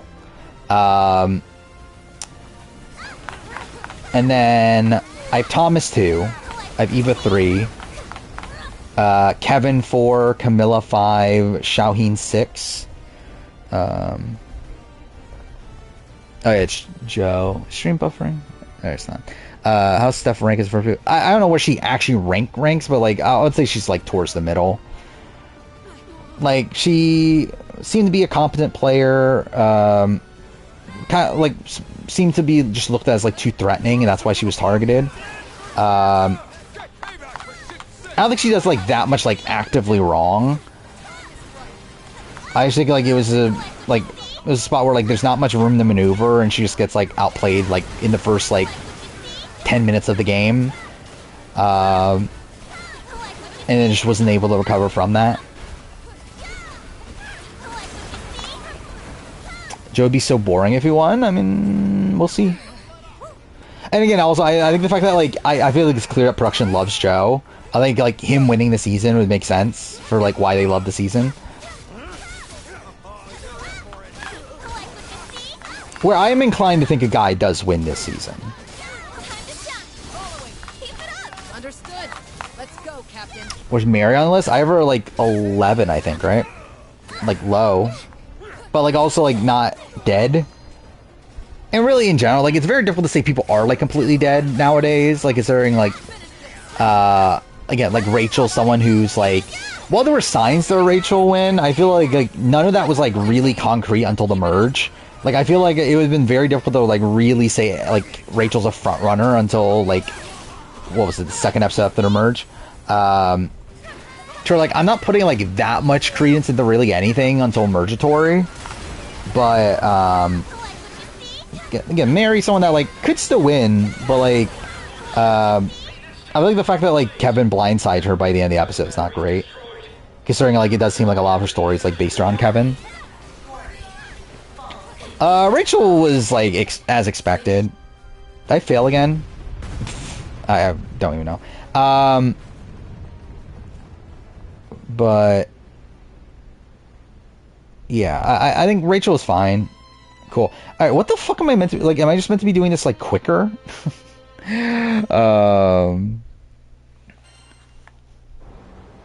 Yeah, like I mean, Jeff seemed to be pretty impressive. Rachel, for that's worth. I didn't feel like Rachel said anything like too deep for me personally, but I don't know. Reminds me of a non-strategic, purely empathetic Jeremy. Yeah, I see that a lot. I think he's kind of like a Jeremy in a like Dominic body. I did not see the first 5 minutes of Amazing Race. I didn't care enough.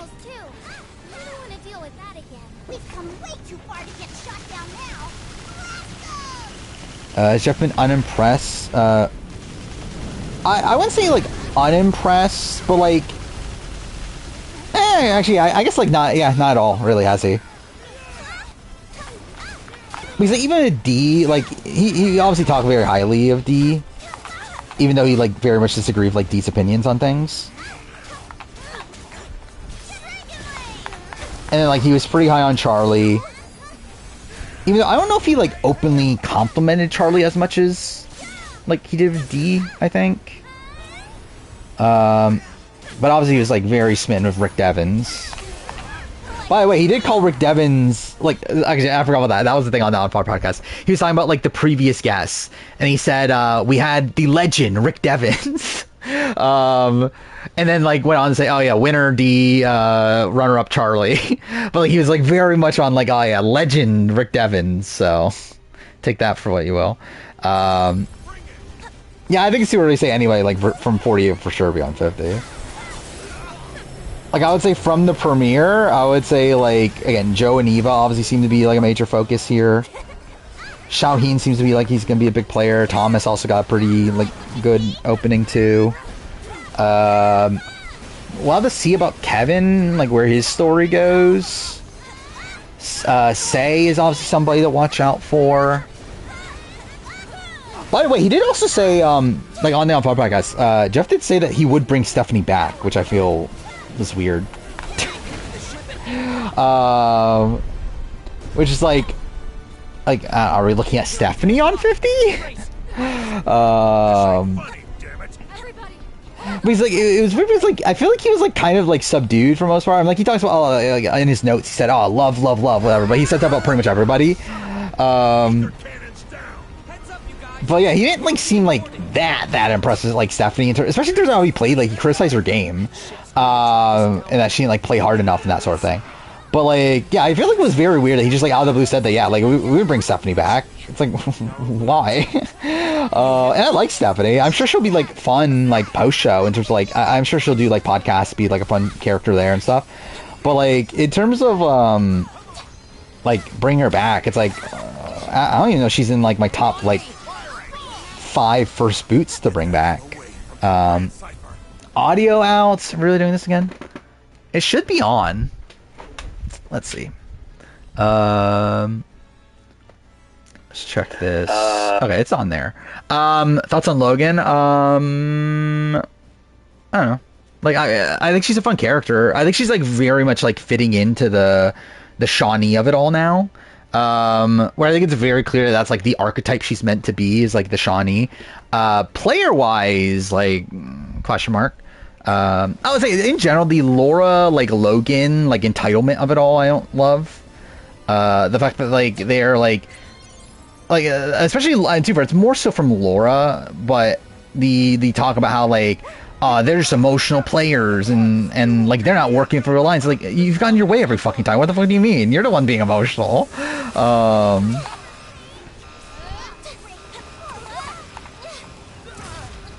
Who's the top 5 first boots I want to come back? Probably Jelinski. Let's see.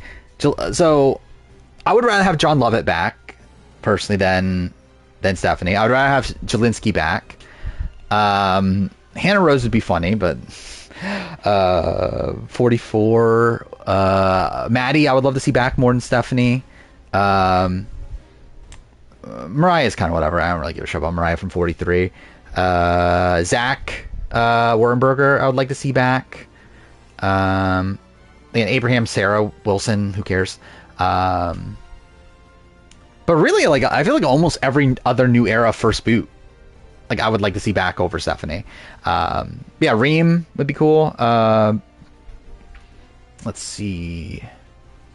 Stephanie Gonzalez. Actually, no, not anymore. I think there was a point where Stephanie Gonzalez, I think after seeing her on Fight to Survive, it's like, what's she gonna bring? Darnell, I would love to see back. That would be fun. Who else is there? Who did I put on my first boot video that isn't even out yet?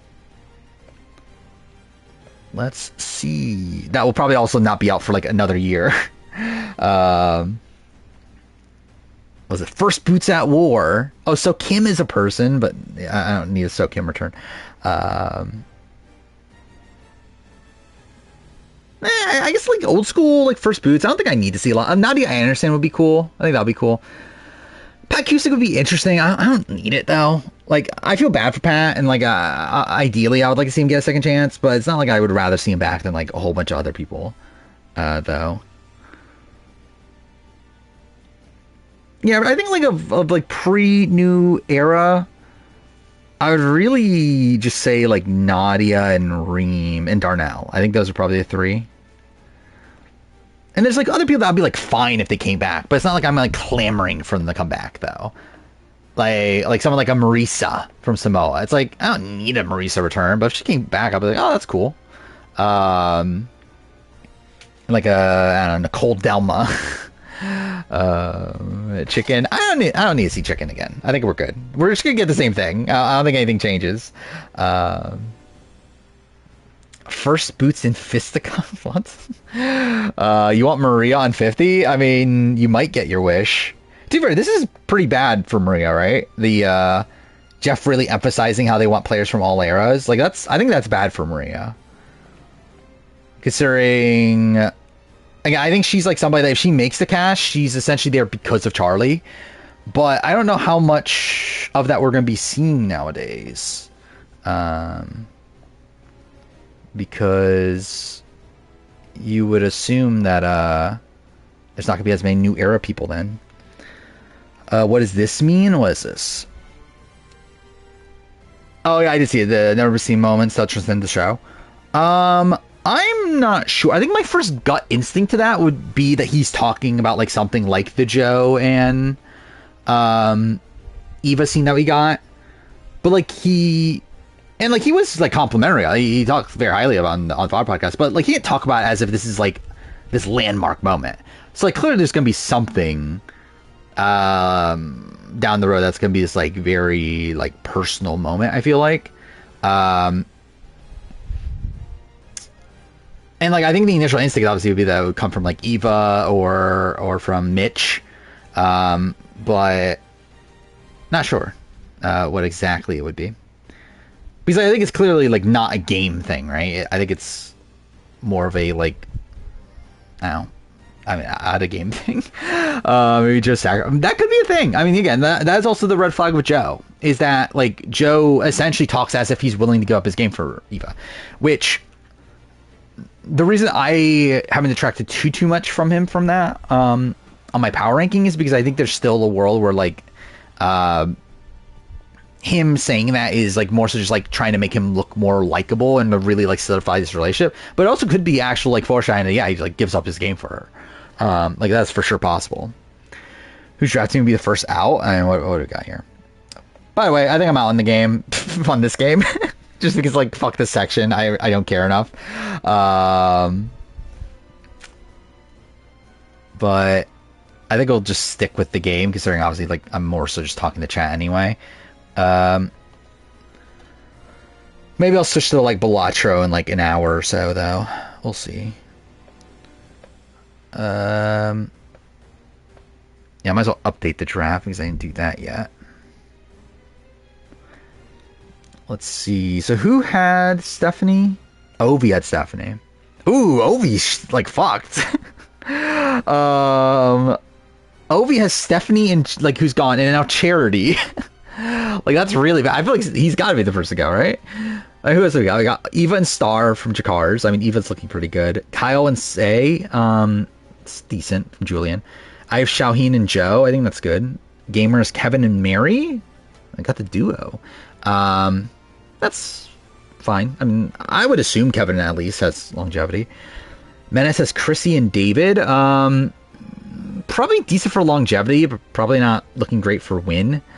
Ovi has Charity. Ray Ranger has Thomas and Mitch, which is looking good.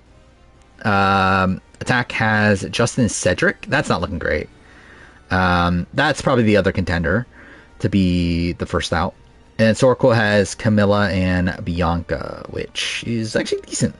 Yeah, I think it's yeah, I'd say Attack and Ovi definitely are the contenders to be out early. Wish you trust your gut more on Charity. Yeah, I was actually pretty high on Charity. Like after the interview, I thought Charity had like a really good interview. There was like definitely some red flags of like how people were talking about her. But I thought she'd be able to clean that up on the island. Like I feel like she was like the type of player that like, I thought she'd be like Sarah Lucina. Like that's kind of vibe I got from Charity, where like people would not like her like preseason. Which I don't even know if that's necessarily true, Sarah Lucina.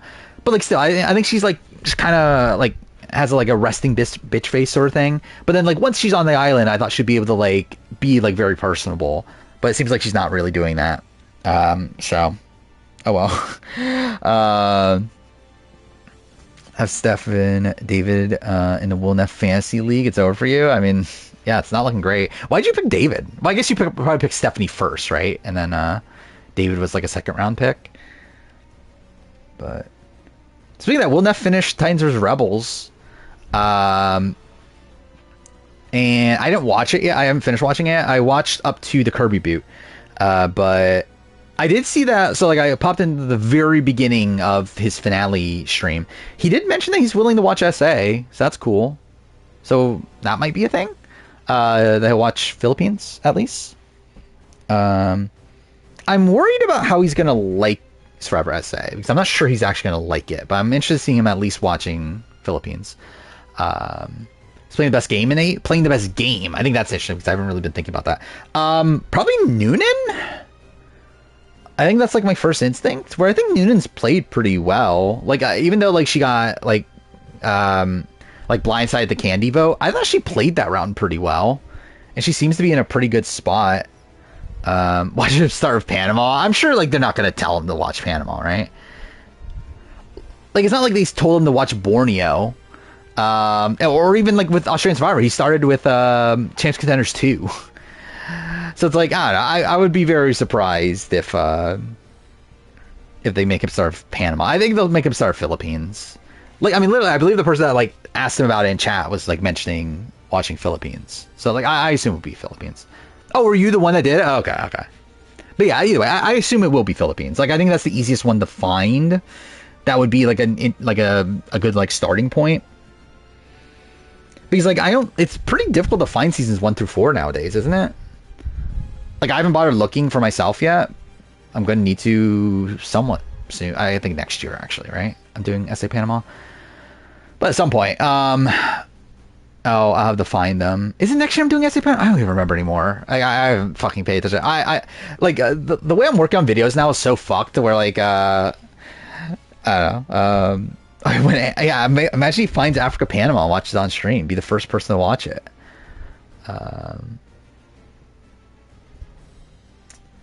I thought the giraffe happened. I got Say, not Star. I mean, I don't know. It's not. I mean, like, Say obviously has a much better chance of winning right now than Star, but I wouldn't feel good about Say pick either. About these on YouTube for Canadians. Yeah, is it not? I don't remember. Is it not available for Americans? I don't remember how that worked. I remember it was on YouTube at a point. He was on to watch season 6. Oh, I forgot about that, actually. Yeah, I forgot that's what happened there. Is that, yeah, he was meant to watch season 6, but because the AU is fucked, he picked season 6 and it turned out to be Champs Contenders 2. I think Kevin should have voted out Steph or Say. I think he should have voted out Say. I think it personally was a mistake. Like, I think for Kevin in particular, I think it was a big mistake. Like, if Kevin is wanting to work with Mary for down the road and he feels like Mary's number one, I think this is a really bad move. No, it's a bad move knowing Say has an idol. If Say did not have an idol, I think it's fine. Mind you, I would still loop in Mary into the plan. Because, like, we're in a world where, like, what we're seeing is that he thinks he has Justin, he thinks he has Mary, right? So he thinks that... like, if Stephanie goes, he still has a 3 to take out Say in the following vote. The problem is that she has an idol. So it's like, how do you actually plan on doing that? Like, are you going... Because, like, I guess, like, do they target Cedric? Or are you just going to let go of Mary? Which I think that's terrible if he is. Like, still Sabaya's spot? Potentially. I mean, again, if Say ends up being an early boot, I think that's definitely a potential person. And the thing is, though, like, I feel fairly confident Sabaya is in the running either way. The thing is, though, that Redmond does not know about 47, 48 people, which is interesting. Because obviously they're going to be in the running. Like, I mean, Jeff himself confirmed that 47 person's in the running. So it does seem to be a blind spot for Redmond in terms of who he knows. Someone's saying Caroline might start watching Survivor again, too. Wait, Caroline might start watching Survivor again. Oh, Caroline, his girlfriend Caroline. Okay, yeah. Yeah, what was she watching? I don't remember. Like, I never watched her watching Survivor. I wouldn't be opposed to it. It's just that, like, does she have like a place to watch her VODs? Because obviously I missed them when she was watching. So like now it's like I don't know if they're even available anywhere. She's watching 2017. Okay, so she's essentially 2017. Okay, no, yeah. So she started differently than Will Neff. But I don't know, I still haven't watched Will Neff's Champs Contenders 2 watch through. So I plan on doing that at some point. Again, my thing though is that I was like, actually no, that was the Panama. Never mind, that wasn't 2019. Yeah, actually I probably just should watch that at some point. I'm pretty far behind on things right now though. I have a lot to watch, especially Total Drama. I didn't even talk about that. I finished watching Total Drama World Tour since last stream. Yeah, so in terms of stuff on the channel, I haven't really gotten to talk about that. I finished watching Total Drama World Tour, and I'm working on the Amazing Race 7 review. It's not going great, personally. Like, it's taking longer than I wanted it to. Mind you, I haven't had much time to work on it because, like Monday, Tuesday, I was watching Total Drama, so, like, it was tough to work. I always have it in my head that I can do this. I could take notes on the show while also working on the review of the other show. I simply can't. Like, it doesn't work out that well. To where, like, I didn't even get through the intro of Amazing Race 7 by the time I finished Total Drama.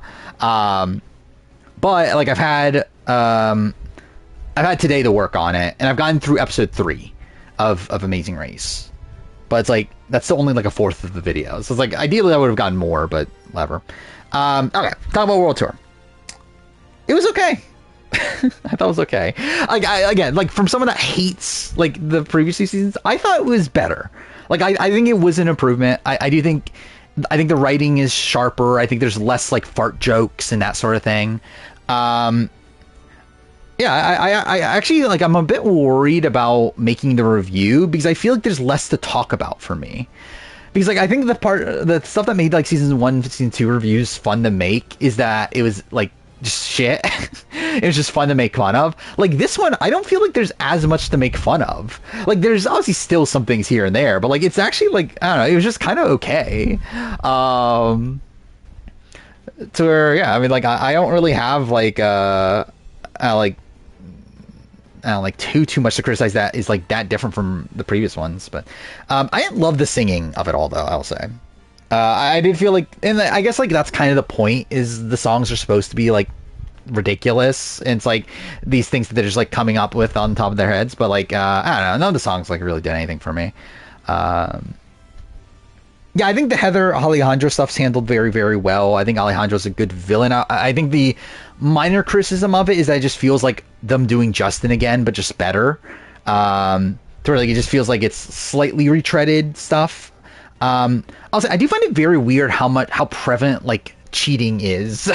Like cheating as in like cheating on like your partner or whatever is on this season. But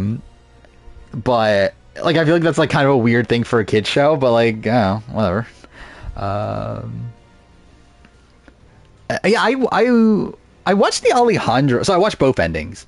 I feel like yeah, the Alejandro ending feels like the canon one, but I actually don't like it as much. I think the Heather ending is better, but like it's weird when you watch the Heather ending that there's like I forgot which scene it. Well, I mean the post credit scene 100% feels like that should have been like an Alejandro win, right? Like the post credit scene with like the Darth Vader like ripoff thing. It's like, why would Alejandro be like yelling no about the money being gone if he didn't win the money? Like, why does he care? It's like, God, it feels like the intention was that Alejandro was meant to win.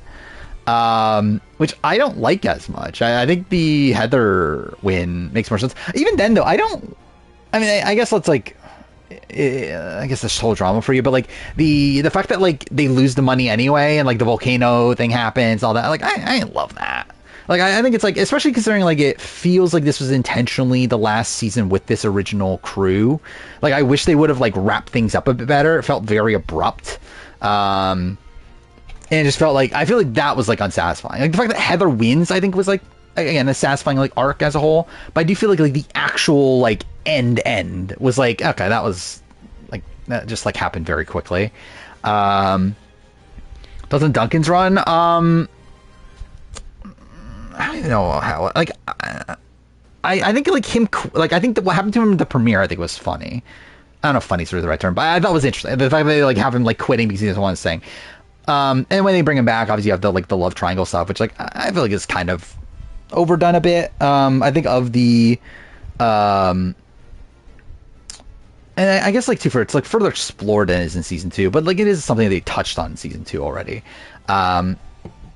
But I don't know, I think Duncan, he's just fine on this season. I don't know. I mean, like I think it's like season 2 Duncan is like weird because like I feel like that's probably the best Duncan, but also I feel like they kind of like botched the ending of his story on that with like the Harold. Like I think it should have been a Harold Duncan final 2. And the fact that it wasn't like kind of like strips some away from the story there, but is a Canadian winner always the canon one? I assume so. I don't know though. Like you would assume so because like yeah, like Canada's the home country. But also I don't get why they even do this though. Like why they even do this? Have multiple like endings. Like what is the point of it? Like obviously I know they did it since the beginning and that's just been a thing, but like why is this a thing? Like how does it help at all? I think it actually harms the storytelling at all.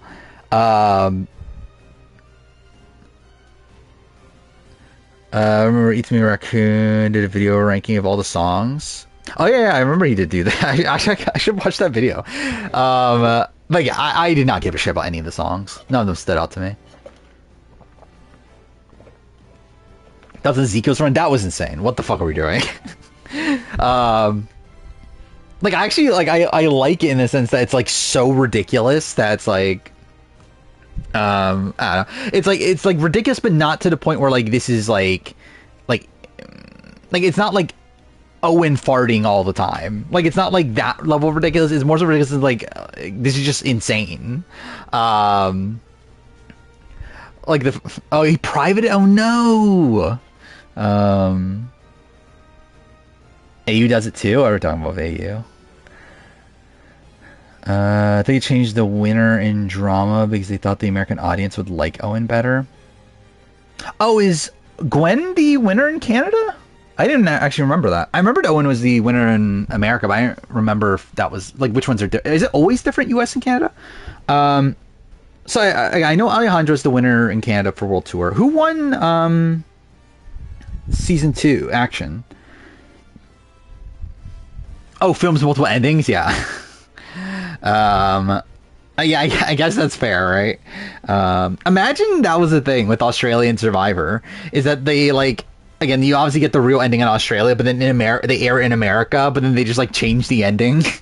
Like they just like showed the Caroline winning ending for Titans vs Rebels. Like that'd be so funny. Like imagine watching Tara win 2017. Yeah, I mean George would be a winner. That is true. Yeah, I would say I do find it weird. Like I don't know, it's like, and like this is just how the casual audience reacts. And like Will Neff, again, I think Will Neff's reactions to things is typically the like casual response to things. Where I feel like most of his opinions are essentially like the casual audience opinions. But I still find it very icky the way people treat Caroline in the response to Caroline. Where like people just seem to just hate Caroline. I don't get it. It just feels weird. And like they always like, I don't know, it's like that archetype is like one that like they always seem to hate. But like even Caroline, what does Caroline do that's that bad? What is this clip? Like, I don't get why there's this, like, complete animosity for Caroline. Like, I don't get why there's... Okay, cool. I forgot I was not muted on that. This is the real Caroline. I know a lot of people in Will's community will watch film nights with us. Like, we have crossover, you know? But especially on something like film night.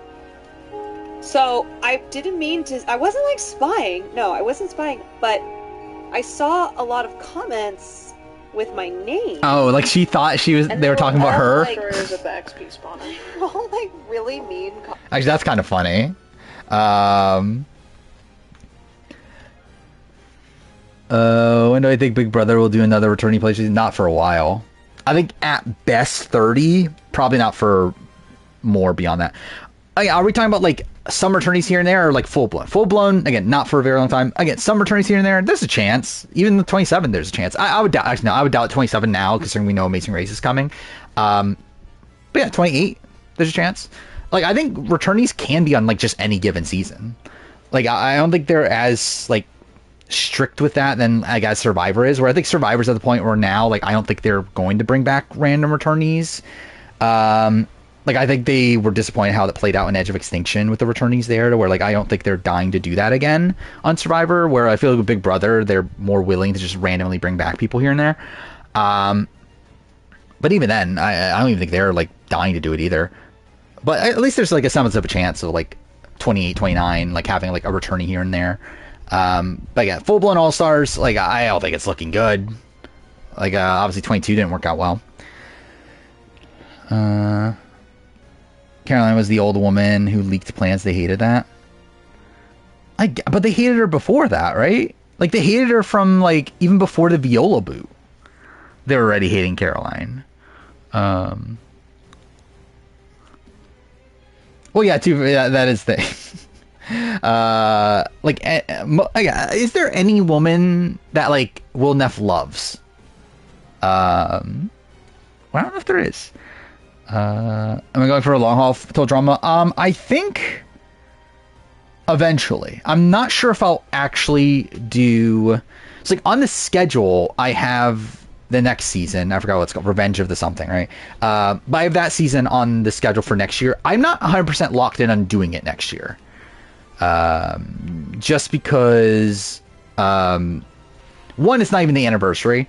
But also, it's like, yeah, I'm doing a lot of retrospectives, and I feel like next year is also like a very retrospective heavy year. So I'm like I feel like there's probably a better time to do it, but we'll see. For these rivals, I mean, we kind of know it isn't at this point. Oh, is this the chart of which finalist won? Oh, so Canada was Owen also. Owen, Duncan. Oh, so it was the same up until the Alejandro Heather one? That's kind of weird. I don't get why the Alejandro win is the canon win.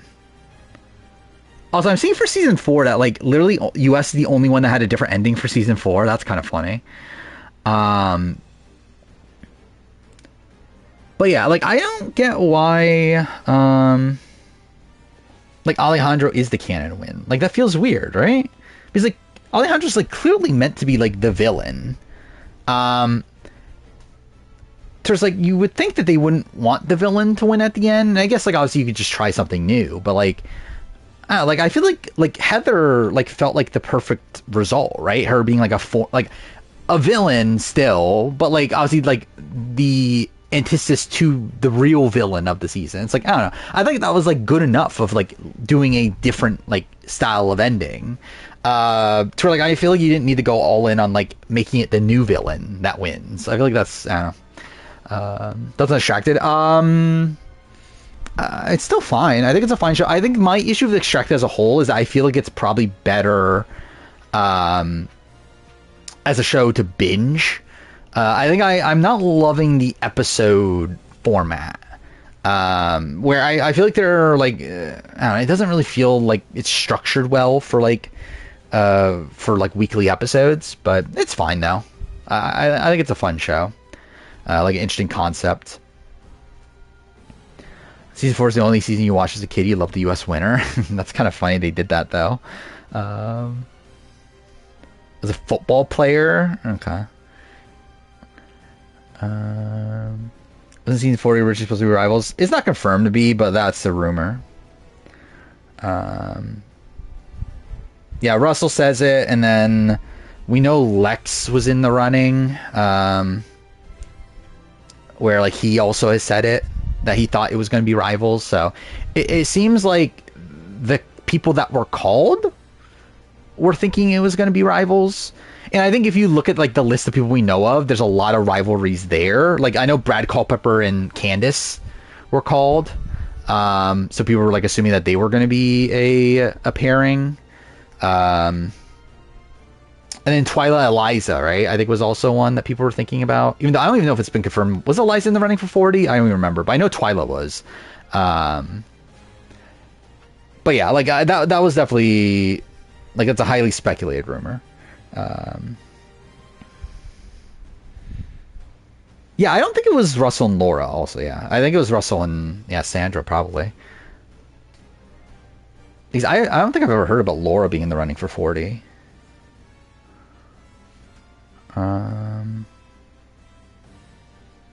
There has been 15. I mean, again, there's been a lot of Jeff stuff. In terms of the Redmond stuff, essentially, I think the only big thing since last stream is that he confirmed, or he said that there's that there's multi-time players.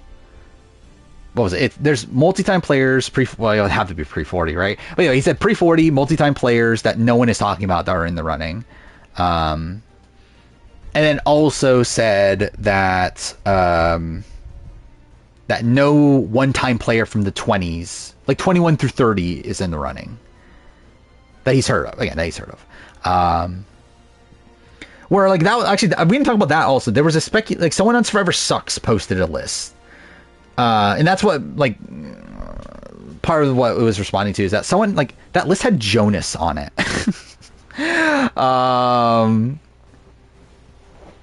And it's like, yeah, is Jonas really in the running for Survivor 50? But yeah, like Redmond said, like essentially Redmond confirmed that those aren't the people he's been hearing at least. I'm gonna look up the list actually because it was kind of a funny list, but like, watch it be true, and like those are actually the people that Redmond doesn't know.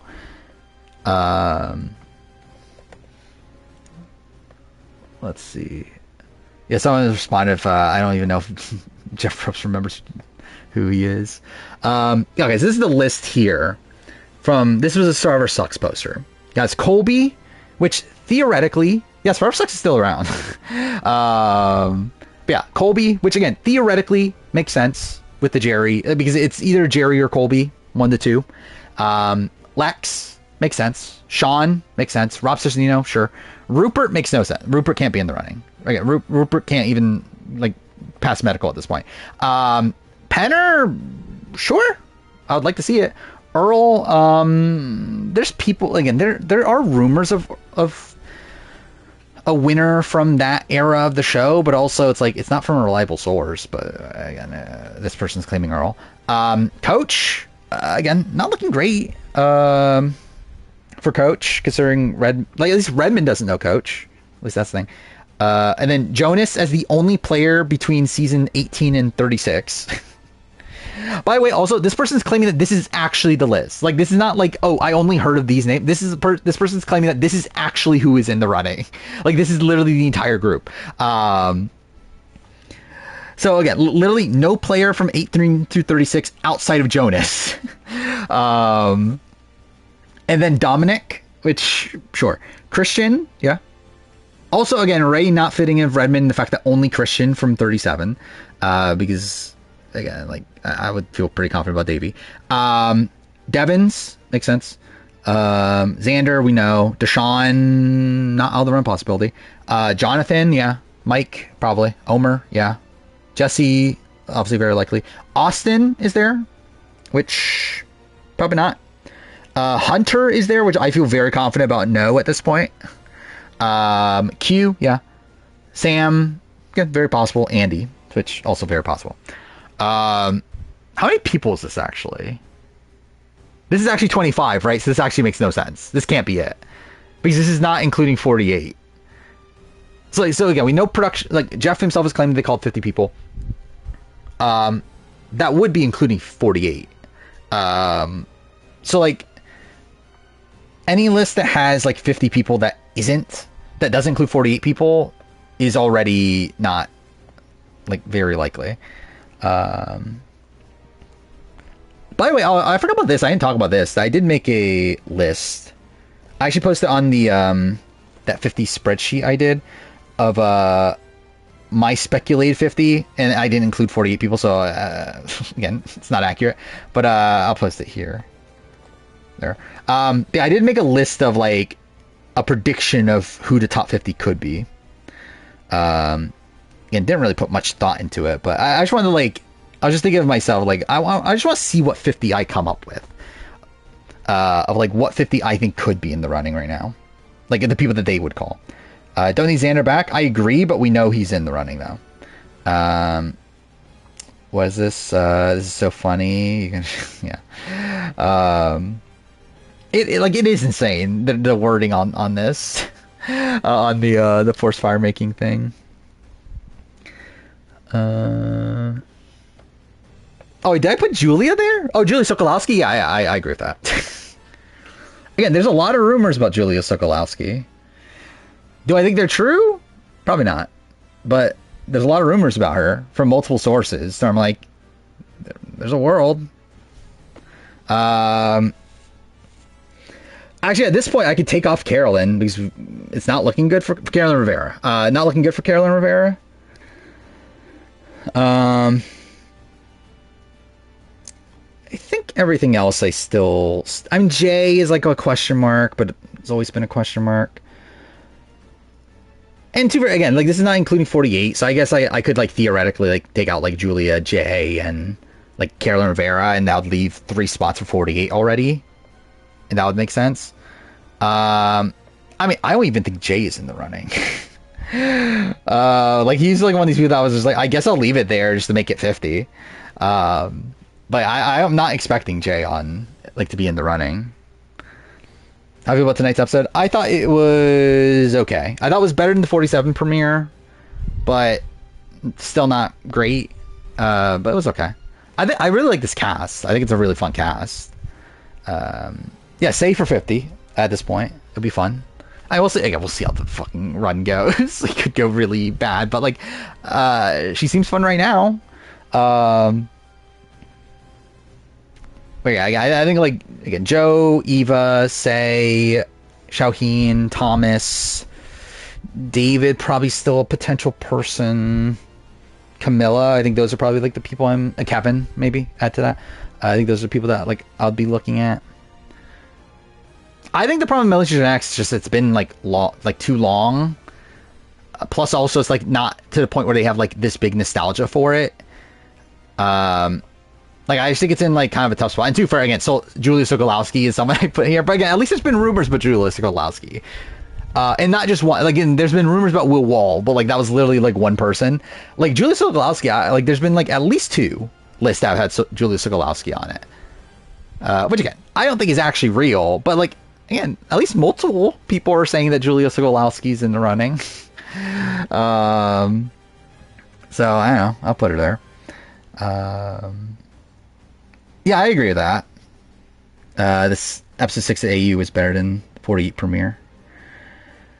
Have a rewatch AU episode because I'm always so tired when I watch the episodes.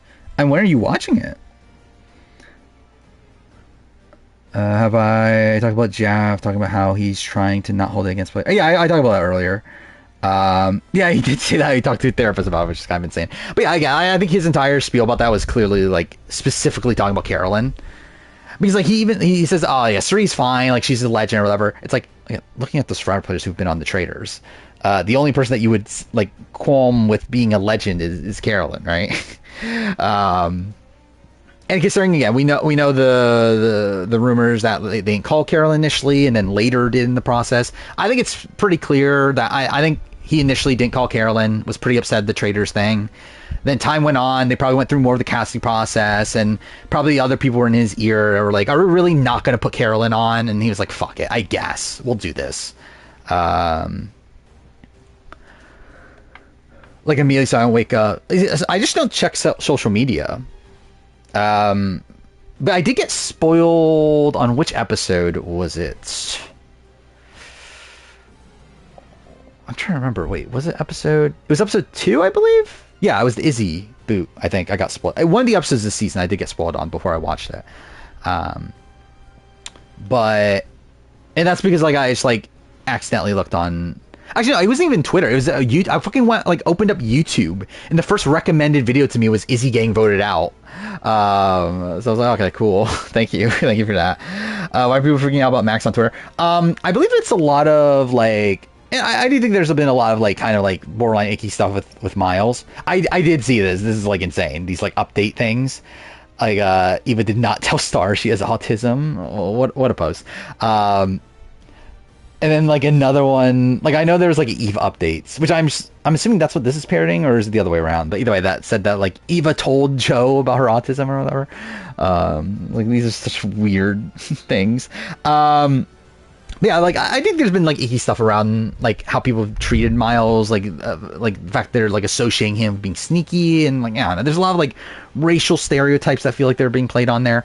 Though yeah, I know a lot of people have been like very upset at Max over like how hard he went against Miles, and it's like I don't know, I didn't feel like it was that. Like I feel like the Kent stuff to me was a bit weirder, where I feel like Kent's was like completely like just out of the blue.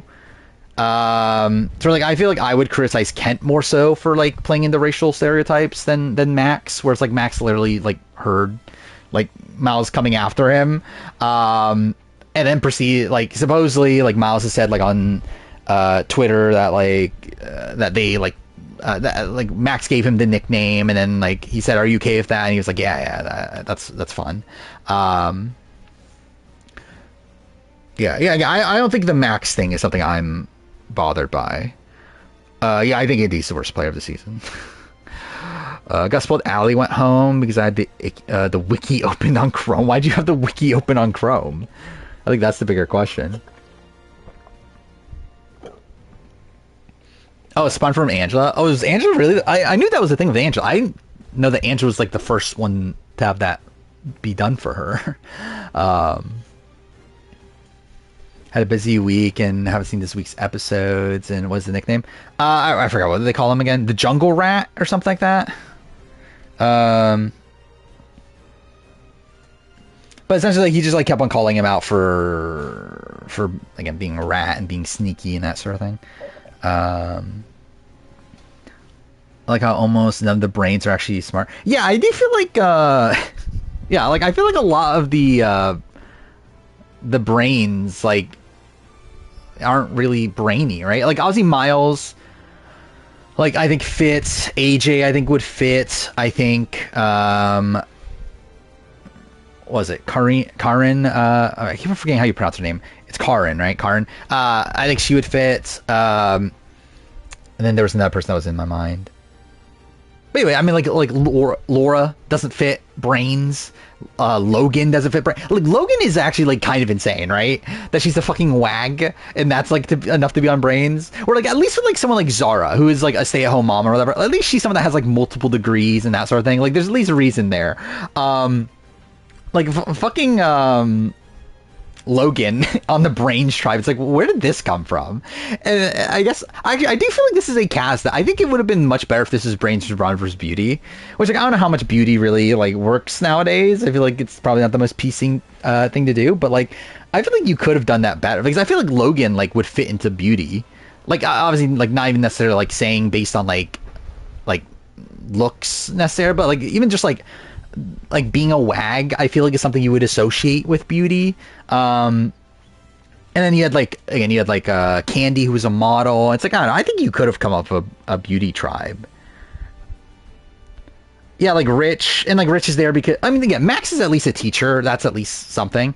But like Rich is like a director, which is like, is that a brainy occupation? Is Logan mother? Yes, she's very mother. Kalen, like, I think Kalen is someone that I would put on like a Beauty tribe, right? But he's someone that at least like is like what is he again? He's like a PhD student for something. I forgot what he's like a student for, but or of. But I don't know. I get like at least there's like a reason there. I know this is Rich. What is this?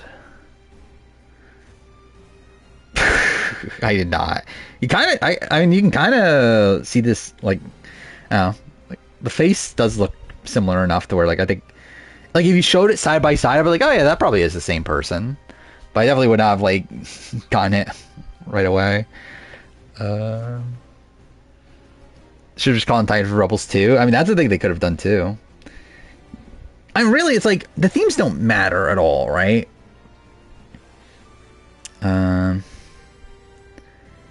So like, they're just like trying to create like a dumb rivalry just so they could have a this versus that sort of thing. Because Australia seems to like that.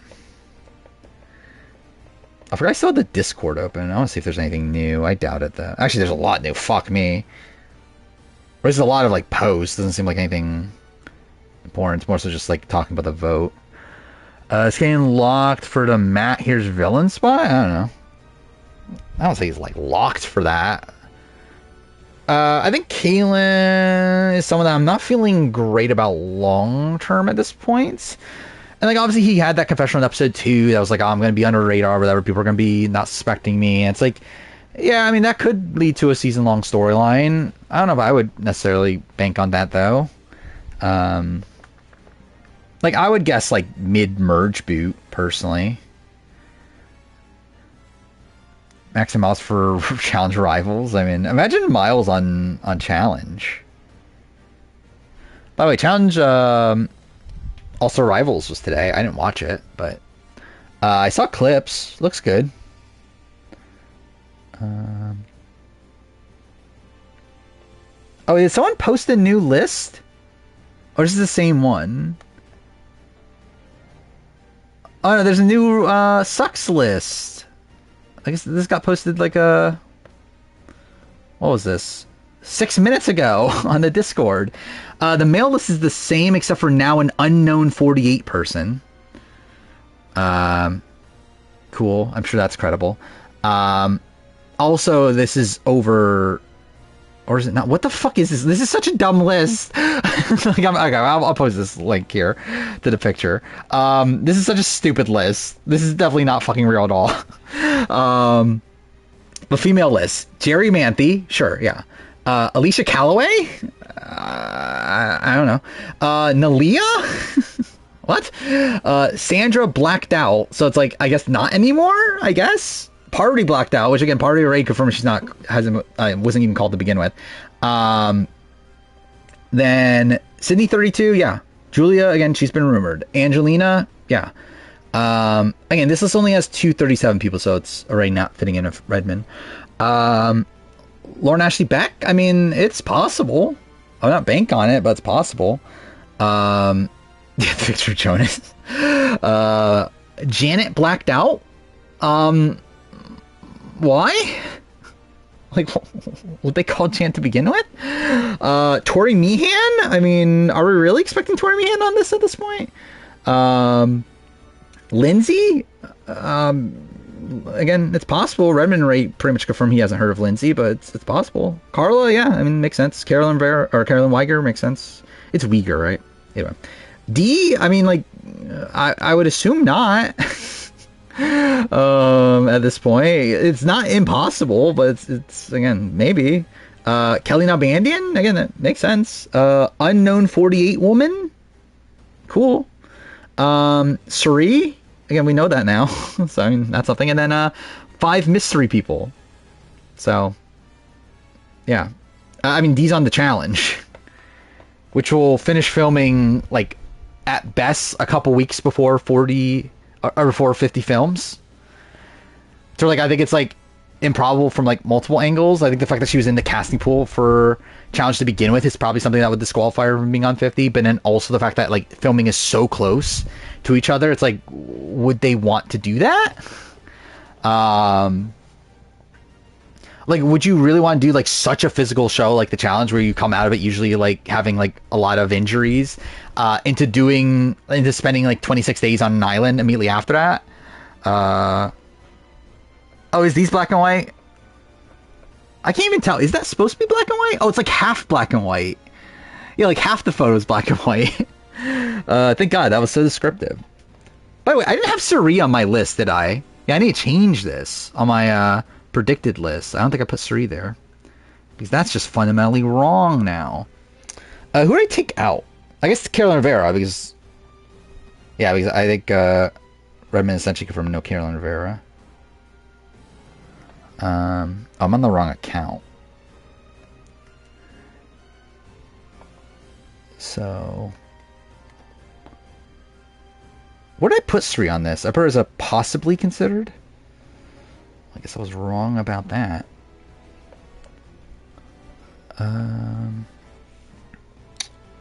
Sri. So what happened is that like Sri and Parvati were doing a thing together, and Parvati accidentally essentially said that Suri is in the running. Like Suri, like, so Parvati essentially said that I can't believe you're like doing it again or something. I forgot what the exact phrasing was, but essentially just said that Suri is in the running for 50.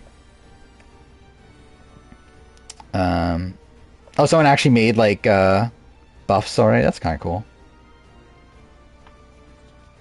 Yeah, Parvati's saying a bit too much. I don't remember even where I saw it anymore. It was on Twitter. But there's a clip of it. I think I saw it because like someone posted Suri is on 50. And I was like, I haven't seen this anywhere. Oh, yeah, I think someone posted on the Discord. See, yeah, like someone said Suri's on 50, and I looked on Discord to see if like if that was like a thing that was actually a thing, and then yeah, like Poverty essentially accidentally says it. Poverty gave Jeff new therapy material, I guess. Oh my god, dude, there's so many fucking posts in the on Redmond's Discord at this point because of the voting. And also the diversity mandate thing.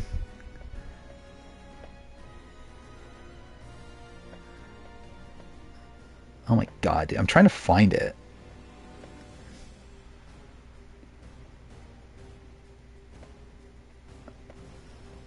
Okay, I saw someone mention... Oh, is it here?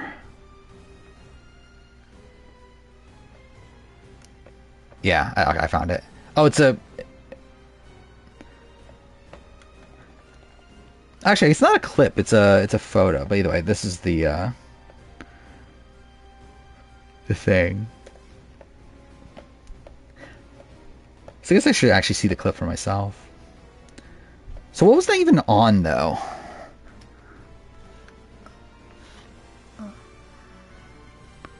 I remember I saw what podcast it was earlier.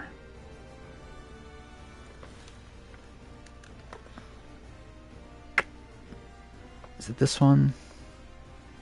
Yeah, I found it. Okay. Okay, where the fuck is it in it, though? I guess it's gonna be tough to find the actual point.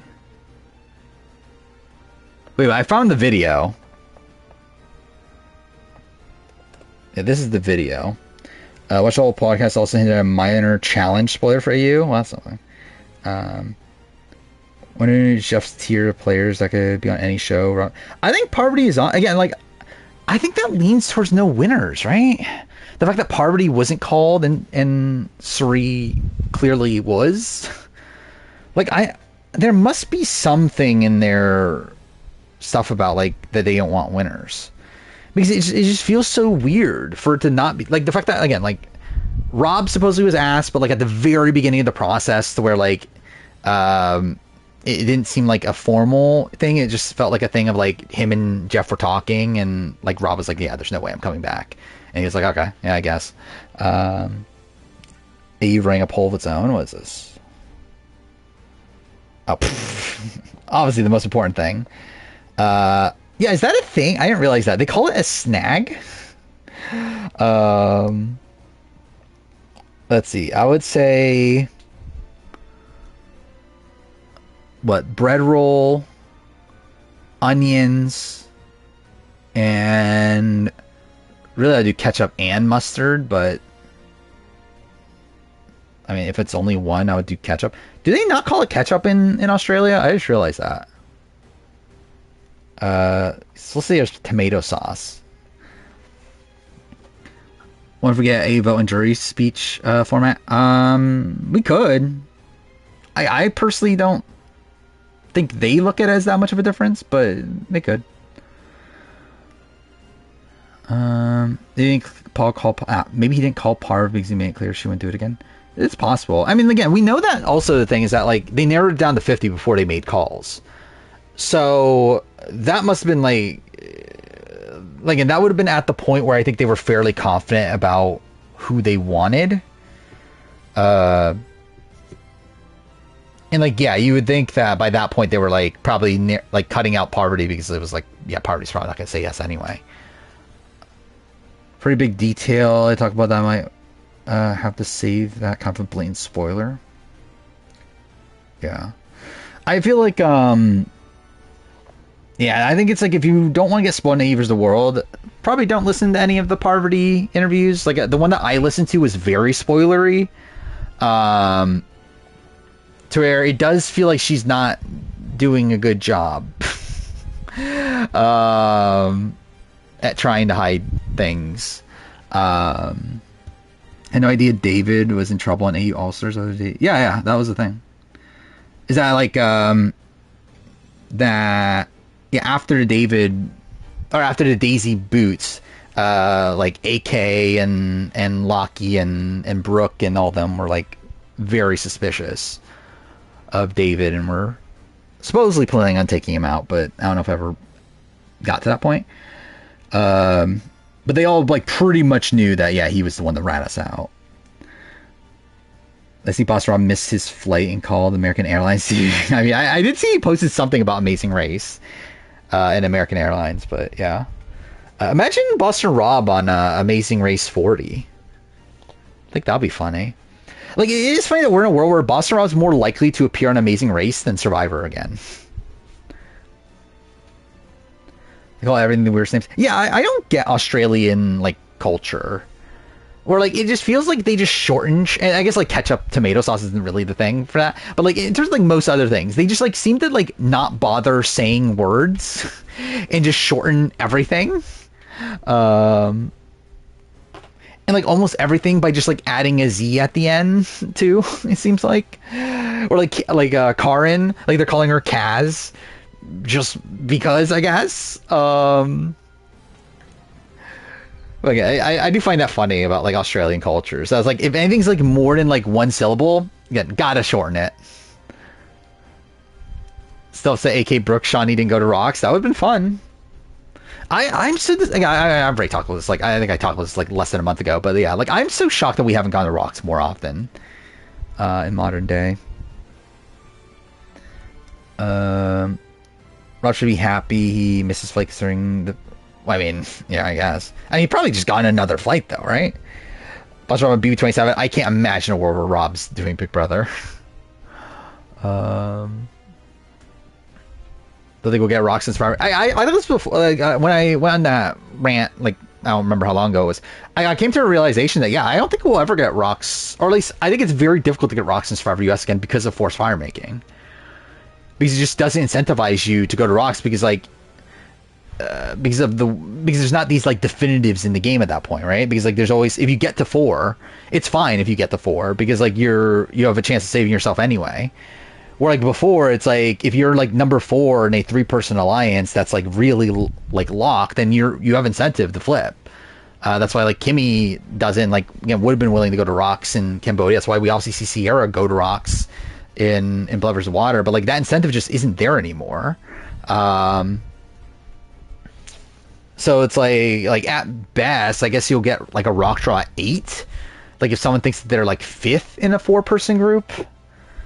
But, like, I don't know. I think it's just very unlikely. And, like, even when we got in, like, Mission X, like, that was just an accident. Like, no one actually wanted to go to Rock. Well, like, some people did. But, like, the majority did not want to go to Rocks, and they just, like, kind of accidentally went to Rocks. I mean, I'll be, like, if I was on Survivor, I would want to go to Rocks. Especially if I'm if I'm already on the jury. I think at that point, it's like, fuck it. I'll go to Rocks. Why not? It'll be fun. It'll be a big moment. Like, I think I'll be in the Jake O'Kane, like, mindset, because, like, that was also Jake's thing, that he was, like, always trying to make a rock draw happen. Because he just thought it'd be fun. And that's, like, why he does the thing at the Caleb boot round. Because he just wanted to have a fucking rock draw. Forget. I'll probably be the same. McDonald's is nickname Macca's. Why? I mean, I know why, but, like, also it's like that sounds so stupid. FC file, yeah, I did see that, which I assume a lot, right? Everyone needs to play players in SA Philippines. Obviously, that's exactly what the normal should be. You know, Adam and Steve getting... Yeah, I was shocked by that. I did not realize Adam and Steve went to elimination again in the Devin Leroy round. Like, that's insane to me. Because they've already won, what, 4? Because Mickey D's is too fancy. I mean, that's too difficult to say. You have to say 2 words. Do I think Jeff is more interested in doing returning seasons after? I think so, yeah. And again, especially considering how excited he seems to be for 50, I would get the sense that, and, like, he talked about, obviously, like, we had 200, we narrowed down to 100, we narrowed down to 70, and, like, oh, that was, like, such a brutal cut and stuff. It's like, I think he has clearly, like, realized now that's, like, yeah, there's so many people we have to work with. And I think also, like, them going on traders has also, like, kind of annoyed him too, to where, like, he's like, we might as well be using them, to where, like, I would assume that we're going to get another returning season. Like, I think 54 seems like a good number for another returning season. If they did 52, again, it matters like how much restraint they have, because like technically, if we're looking at like last time they did this, Cambodia was 31, technically 32, and then Game Changers like next Trinity was 34. So that was actually only one cycle. It's like there's a world where like 52, and like also we know this too. Actually, I forgot about this. Actually, that like Winners at War obviously happened, and then the initial speculation was that 42 was going to be returnees, and they supposedly made calls for 42. Which is like why Redmond like leaked that 42 is looking to be a returnee season. But then obviously got canceled when COVID happened. And like I believe by the time COVID happened, it was already shifted away. They were going to do a newbie season by that point. But like they actually like were like in the works to do a returnee season initially. So it's like I think that's just a thing. It seems like they just do these casting processes and be like, oh my god, there's so many fucking people to use, and then they just decide to just do another one right away. So yeah, I think actually, yeah, there's a world where 52 could be returned. There's a world where, like, what if they did 51? I think that would be cool. I would like that. Yeah, I even made a fucking speculation. It's actually one of my most viewed videos, which is funny. I should not have done it. Like, obviously, like, it worked out because got a lot of views. I think it was irresponsible to do that video, though. I think it was way too early to do that video, as we obviously see. But yeah, I did it in January of 2020. Actually, maybe that wasn't as early as I thought. I think I should have waited still, but maybe that wasn't as early as I thought it was, though, actually. Because, like, it would have been, like, theoretically, it would have filmed, like, what, 5-6 months from then? 51 would be crazy. I think it would be, but like, I don't know. It feels weird to do it for 52 to me. And like, I think always the notion of like 41, like it was going to be newbies and 42 be returnees. That's just weird, right? Like, why would we do like why would we only have one newbie season in between two returnee seasons? It's like, to me, it's like, I feel like I would either want it back to back, or I would want it to, again, be like 50 then 54. Like, at least there's like that 3 season gap there. Like, it feels weird to only have one season. Especially when it's a newbie season that hasn't aired yet by the time you film it. By the time you film the returnee season. Like, that just feels very weird to me.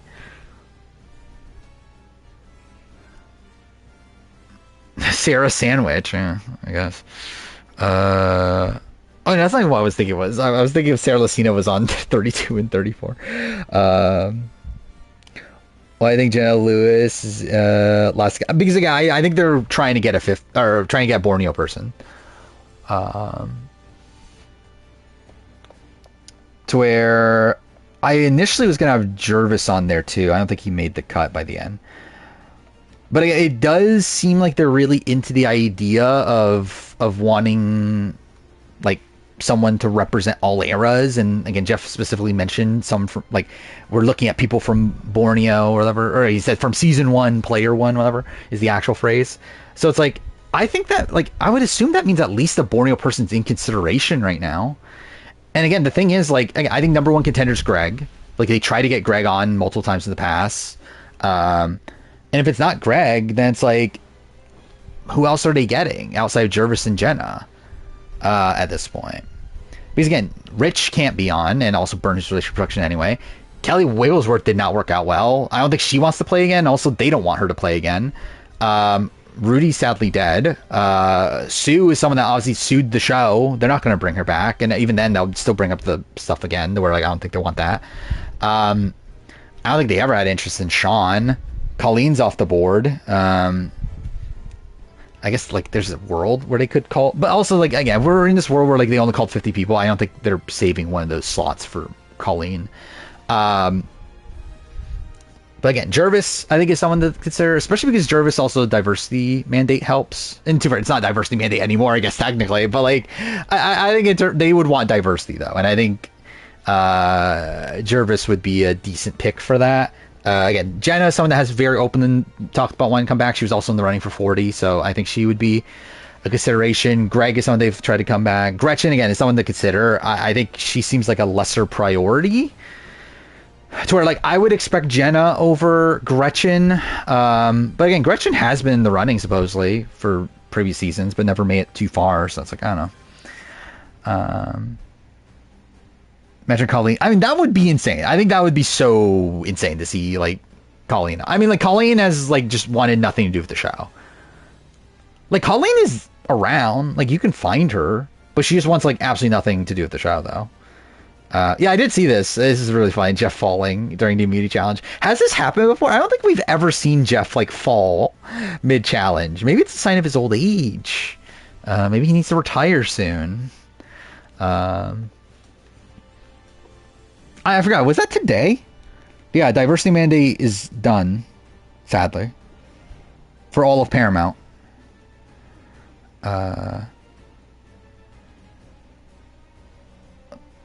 Yeah, it's gone. Again, I think Survivor will still follow it because I think Survivor just legitimately wants to. But I don't know what we're looking at with Big Brother.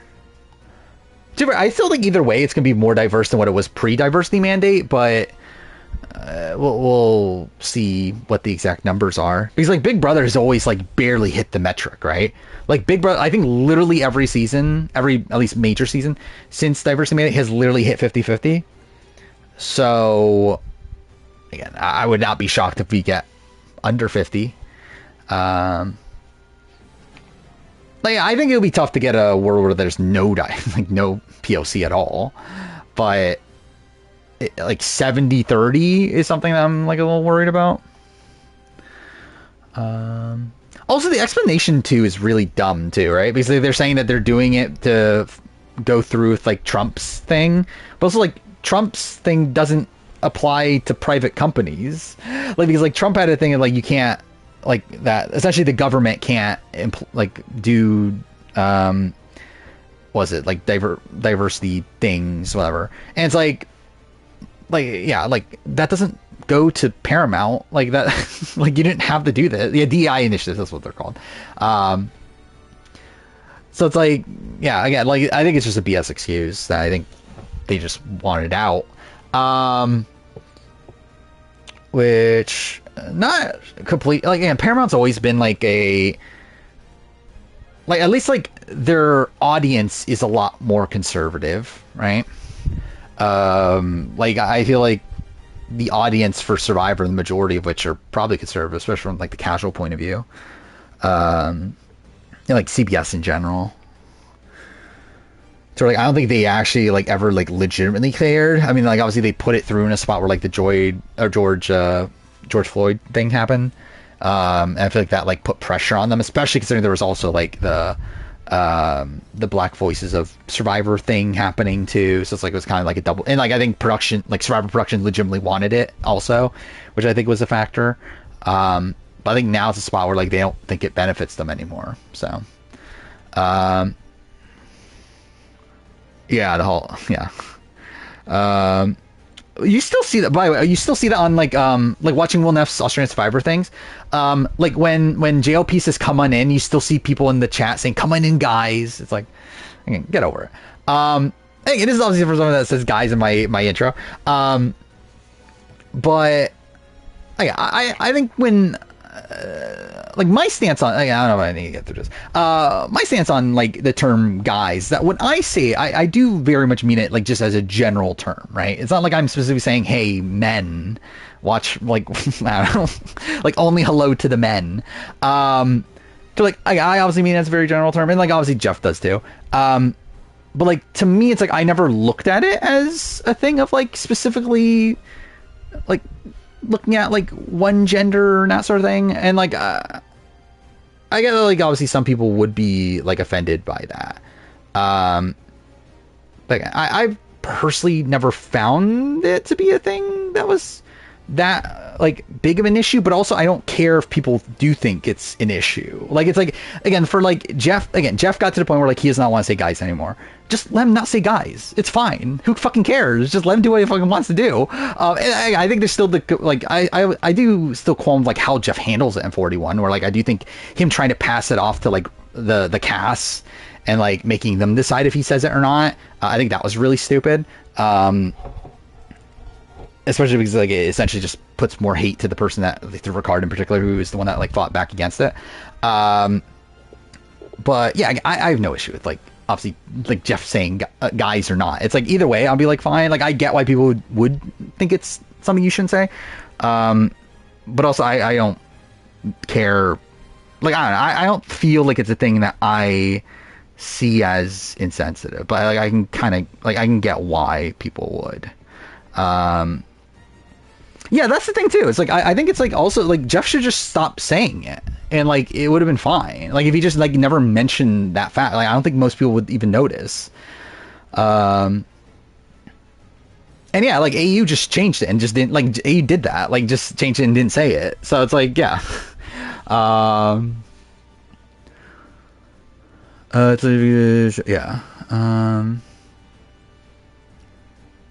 I do think BB knows there'll be major backlash if they pull too much.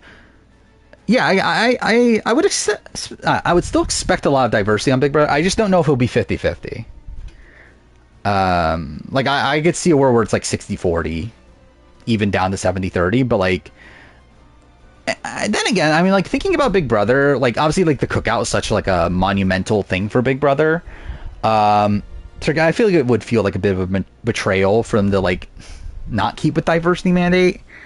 But we'll see.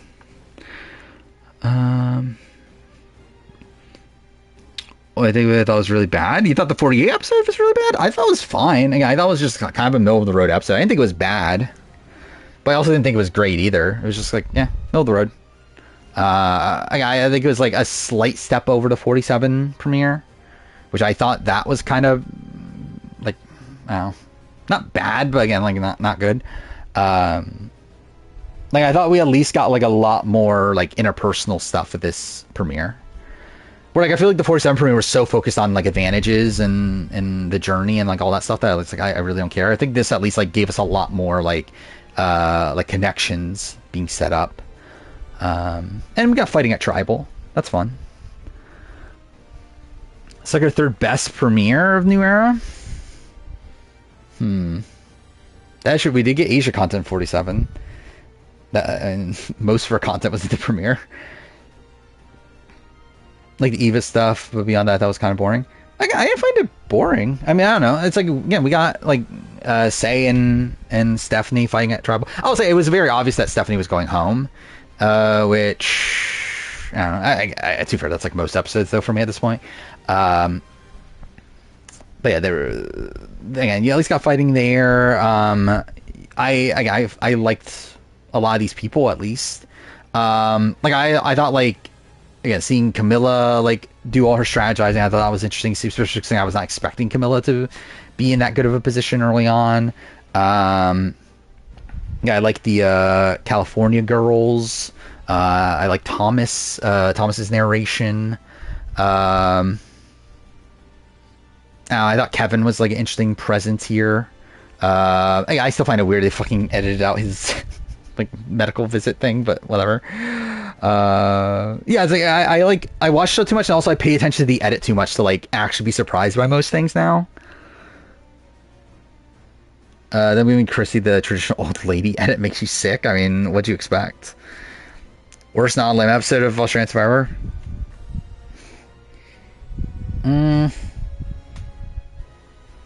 What is the worst? It's probably like the what was that? The final 6 non-limb from AU 2016. Like that's the first one that comes to my mind.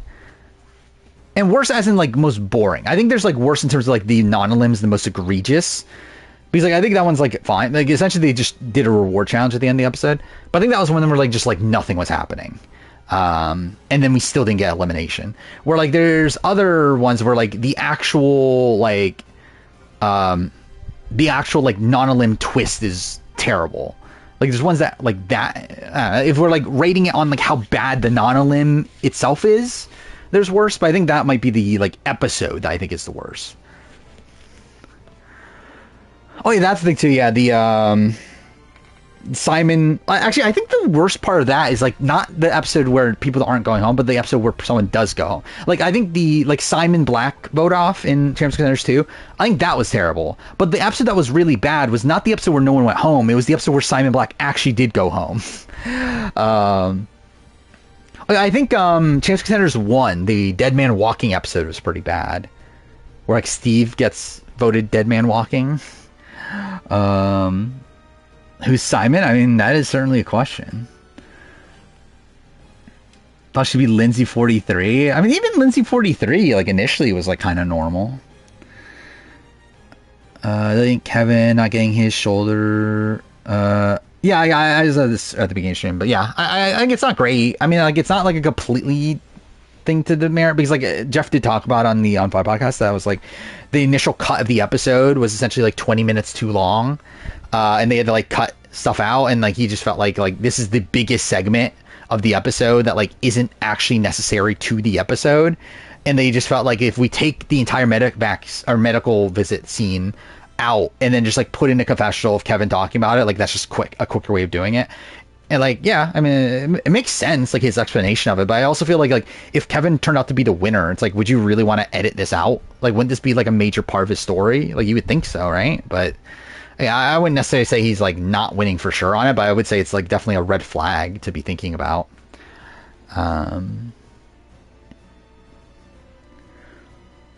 Zach and Shawnee double vote. Yeah, that wasn't great. Isolation, here's villains. Was the episode... Yeah, I guess the episode itself wasn't great, right? Find it easier to pick up on AU vote outs than US still? Well, I mean, I think AU, for the most part, is just super obvious in how it tells its story. But I don't know. I feel like US... Like, when was the last time I was surprised? I mean, there probably... Actually, I think wasn't I surprised by the time Annika went home? I think that was one, actually. Even though, like, I shouldn't have been. I think I was an idiot for being surprised by the time it happened. But, like, I think that was one where, like, I was actually... Like, I spent, like, almost the entire pre-merge thinking Annika's going home when they go to Triple X. And then, like, we actually got to the episode, and then they actually did trick me with all the Andy stuff we were getting. I was like, oh, maybe Andy is going home. And then, like, Annika goes home. I was like, oh, I was right to begin with. I'm trying to remember. Was there any other vote off last season that I was surprised by? Actually, no. Was I surprised by Asia? I don't remember anymore. No, I don't think I was by the time Asia went home. Because I think we're like, I think, yeah, like I think it's like by me saying I was surprised, I'm saying like by the time that they say like it's time to vote, I think, or maybe even by the time we go to tribal. Like, how many times am I surprised by that point? I think AU is looking way better than 48. But yeah, we'll see how 48 goes on. Again, Jeff is still very high on 48, seemingly. Talking about how, like, things that have never happened before happen on this season, which, like, we'll see what those are. I'm sure they'll be mundane. Yeah, Candy Boot was very obvious by the time it happened. Like, really, actually, I think this season, all of them are, right? Like, Candy was obvious. Indy was very obvious. Who was third boot? Kent was super obvious. Well, Kent was the weird one where, like, to me, it was like, it was obvious that Kent was getting voted out, but I felt so confident he was not going home. Like, I was very, like, I felt so confident it was an on a limb, and it just wasn't. I was like, oh, cool. Then, yeah, I think Nash was obviously very obvious. Then Allie was pretty obvious here. Yeah, I did find that funny, too. Like, yeah, Allie in the, her final words was talking about how, like, she was, like, so confident Max took her out. And it's like, eh. Also, Max's explanation, too. Like, Max, I believe, has, like, gone on to explain that, like, his reasoning for doing this. And, like, his thing was that, like, he... Like, the reason why he, like, did the stuff he did is because he wanted to set it up so that he could be the swing vote, and that he wanted to be the one to, like, make the decision on who goes home between Allie and Miles. And he thought that by doing what he did, that he was, like, being the one to make the decision, when it's like... because, like, I think to him, he was assuming that Zara was with the women. So, essentially, like, his point of view was actually similar to Allie's. It's just that, like, Allie... Yeah, because, like, they both thought that Zara was with the women.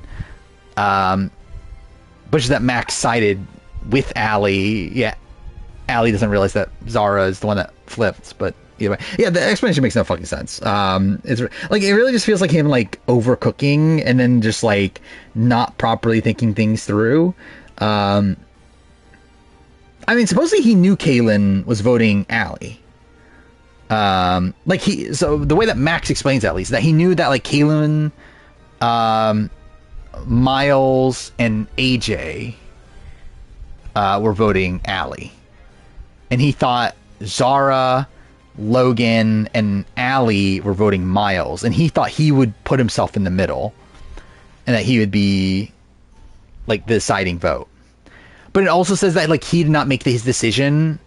Actually, I guess that does fit. Actually, yeah, because he said that he didn't make his decision until he got up to vote. And I was gonna say that like it doesn't make sense considering like he was telling people to like vote Miles, but also like I guess he was telling the women, right, to vote Miles. Did he tell any of the men to vote Miles? Because if he did, then, or like did he tell like AJ? Because at that point it wouldn't make sense if he was trying to make it a split vote. I could see it. Someone that posted that right on Twitter. I think it was Annabelle, right?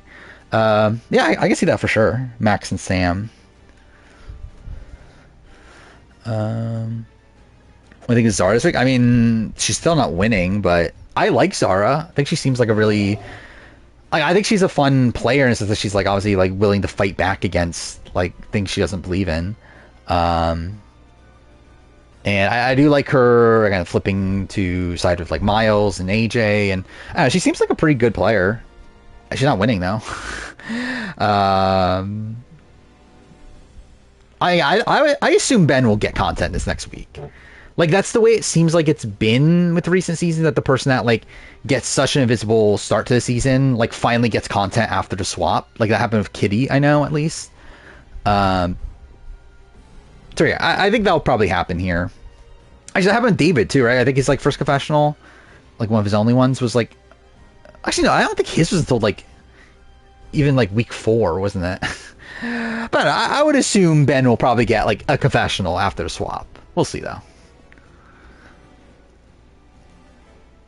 He's yeah, Kitty's was like when like Rihanna and other person Sarah were like campaigning to her, right? Or like when they were telling them about like Mark, like when Mark was like going after Kitty, and then like they were ratting Mark out to her and all that stuff. Yeah, Ben is still not gotten any content, right? Like we see him in camp life scenes here and there, but like he hasn't really gotten anything significant.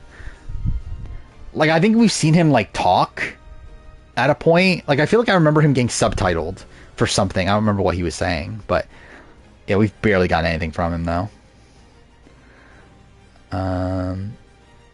Say has the most... Oh, we didn't even talk about that. Say got the most confessionals in a single episode in Survivor history tonight. Somehow. Don't know how. Say got 21 confessionals in the premiere. Which is just insane. And obviously it was a 2-hour premiere. Like it's a 2-hour episode.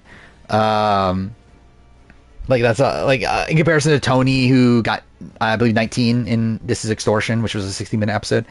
So like obviously like time wise it's not really like the same, but still, like how the fuck did Say get 21 confessionals in this episode? Yeah, I mean I think a lot of them came from the idol hunt, right?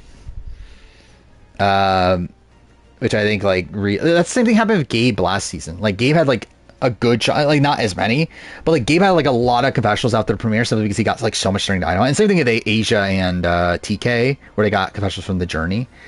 Benji, that's the most insane. Yeah, especially if like Benji becomes like such like essentially becomes the main character. Like the fact that like they just didn't show him at all, and he just like becomes the main character of the show for like 3 or 4 weeks or whatever is just an insane way of portraying him. Yeah, this was a pretty like massive episode confessional wise. Where yeah, Say got 21, Kevin got 13, Kyle got 10. Like the fact that 3 people got over 10 confessionals is insane. But again, like obviously there's like reasons for that. Sabai's process for 50. I mean, I don't know about that. I mean, we know Sabai again. At least I feel very confident that Sabai's at least in the running. I know people are speculating that Gem's in the running right now, actually. It doesn't come from anything, like, it's pure speculation. But, yeah, there is reason to think that, like, maybe it's Gem. Like, if there only is one pre-merge New Era person, maybe it's Gem. Production Love Say. I mean, I think they clearly like her. I do think a lot of it's also circumstantial, but yeah, I think they clearly like her. Watch Ben never get a single confessional. I mean, that is also very possible. Yeah, I mean, actually, I was gonna say I don't know about with this production team, but then again, like Dave Forster literally said in an interview that yeah, like we're not gonna bother essentially making balanced edits and that sort of thing. So it's like, yeah, you never know. They probably would do that. They love her. Actually, this is the thing. I know she's been very prominent on Twitter because I like whenever I go to my For You thing, like I just see tweets from her all the time. I've not looked at what any of her tweets are. Like, has she been very like Venus-y or what? Ben would be the David Zaharakis, yeah. I think he right kind of is. How many people in history have never gotten a confessional? U.S. None. Like every player in the history of Survivor U.S. has gotten at least one confessional. AU, it's I believe Jay Bruno in Blood vs. Water, and then Sam in Champs Contenders 2. I think that's it. Tobias got 1 last season. Oh, Jackie got 0. Yeah, Jackie. But that was kind of like a weird circumstance. Then yeah, Jay. Yeah, I think that's it. Then Sam, yeah. And I think that's it in Survivor in general that I've watched at least. Like, I can't think of anyone else that's gotten 0. I'm looking through all my other charts. I mean, Garth only got 1 in Santa Carolina. Yeah, no other season. Yeah, there's no one else. So it's AU for you. Yeah, no one on Quebec. But Astronaut. Actually, I probably should have switched to Astrobot. At this point, I'll probably play Belatra though. Actually, how long have we been on this screen for? It's been like what, an hour, like hour and a half maybe. Yeah, like Quebec, season 1 the lowest is 8, which is kind of insane. Season 2 lowest is 3, so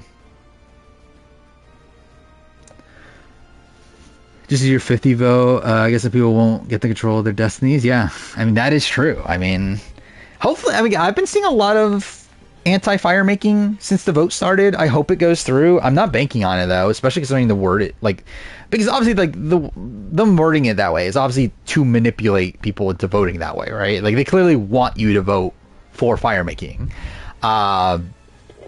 So like I see a world where like the casuals buy into it, and like I already think the casuals are already more inclined to vote for fire making. But we'll see. Again, like even then, like again, obviously you can still be in this like world where like again, no matter what the result, production would always keep fire making, and they'll just like keep it secret anyway. But I think naturally, I would expect fire making to stay, but I hope it doesn't.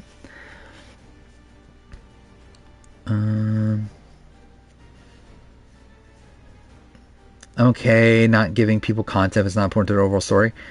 I think everyone should get something. I think it's fine that like okay, some people have no content in this episode, but I think from a holistic point of view, I think there's always reason to give people something. Like I really like to me again. I think the thing with the edit of AU, I just think it's lazy to just like give the same person the same confessional and same like narrational content over and over again when you could give this to someone else. You just decided not to. It's like again, did we need like what's even a good example?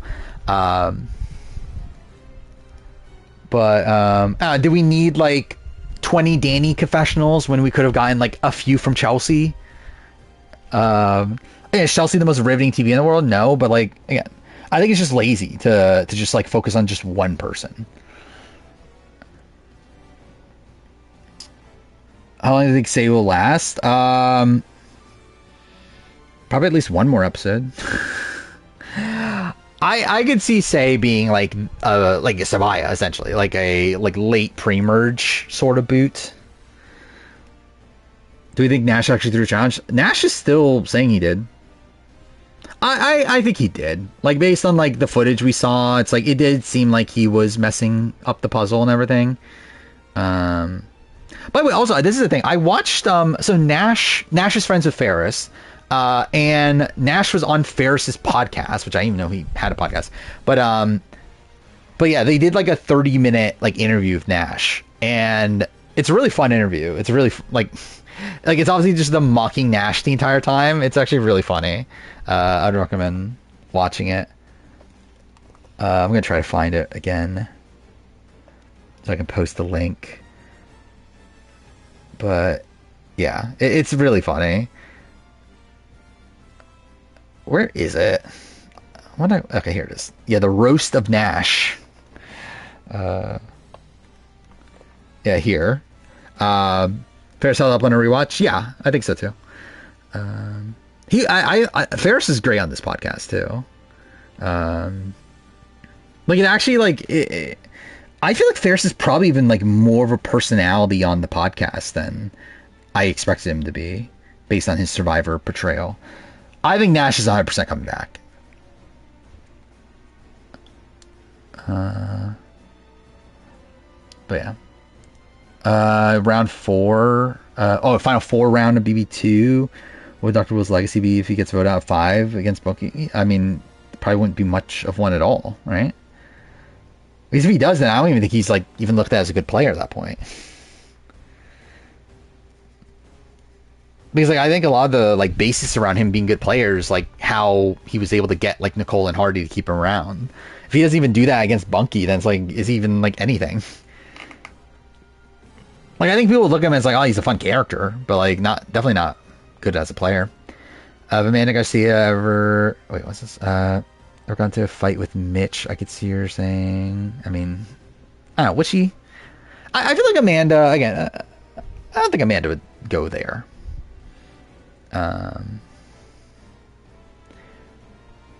Divorcer might be the best thing that happened to Australian Survivor at this point. I mean, yeah, I think that was pretty clear after, or at least by the time of last season.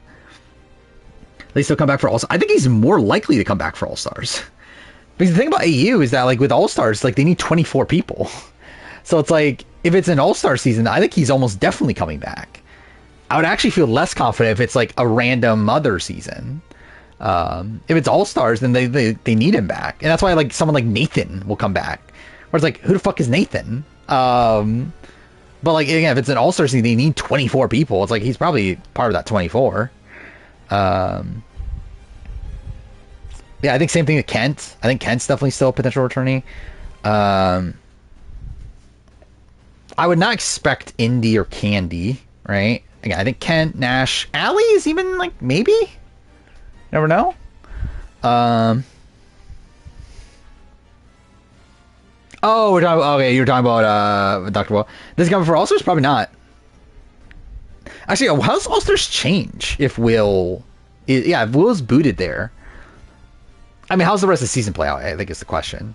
Like, are we saying, like, Monica goes on to win? Let's see, if he's booted there... Monica wins Final Four, HOH. Hardy's still probably gone. How does Final 3 play out?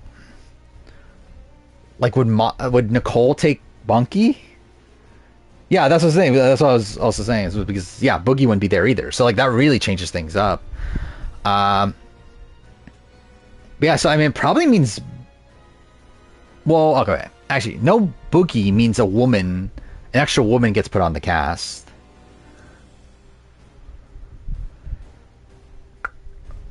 Plus also another guy.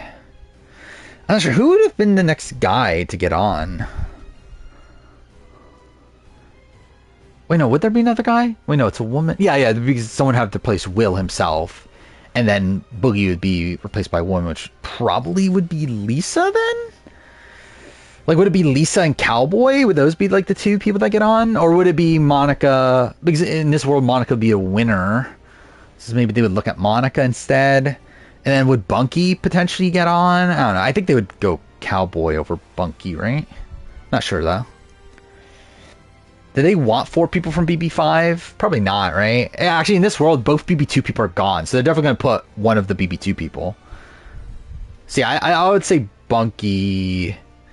Maybe it's just Bunky Monica. Yeah, maybe it's just both of them. Seems Greg is for sure out. What is this from Redmond? Is it? I don't think this means anything. He's talking like him saying that Greg was in consideration for second chance, but he just accepted a new job. That he's talking about in second chance. That's the reason why Greg wasn't on second chance. Because Greg said yes to second chance, but he just got a new job, and he was like, "Well, I can't leave my job right away." This is like him, like Redmond saying this about Greg is in relation to second chance.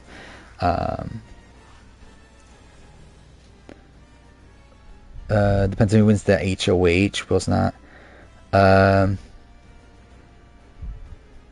Oh, wait, we mean at the final 4 HOH? Yeah. Yeah, I guess. There's, a world where Nicole stays longer then. How likely is it that Rangers of Braun is a 3rd season at the top? I think it's... I don't know. Is it like for sure? Maybe not for sure, but like... I mean, obviously Survivor 49 is going to be the best season of the year.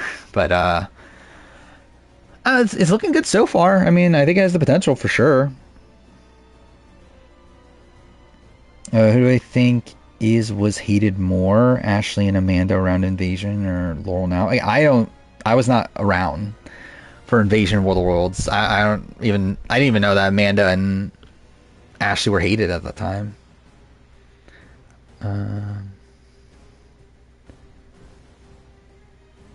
Actually, I forgot about Avers the World. Avers the World's this year too, so I mean, that's definitely very possible to be the best season. Actually, it is insane that Avers the World's so soon. I kind of forgot that Avers the World's going to happen before 50. Actually, not even that it's happening before 50. It's happening like in July. Like it's only like what, 5 months away.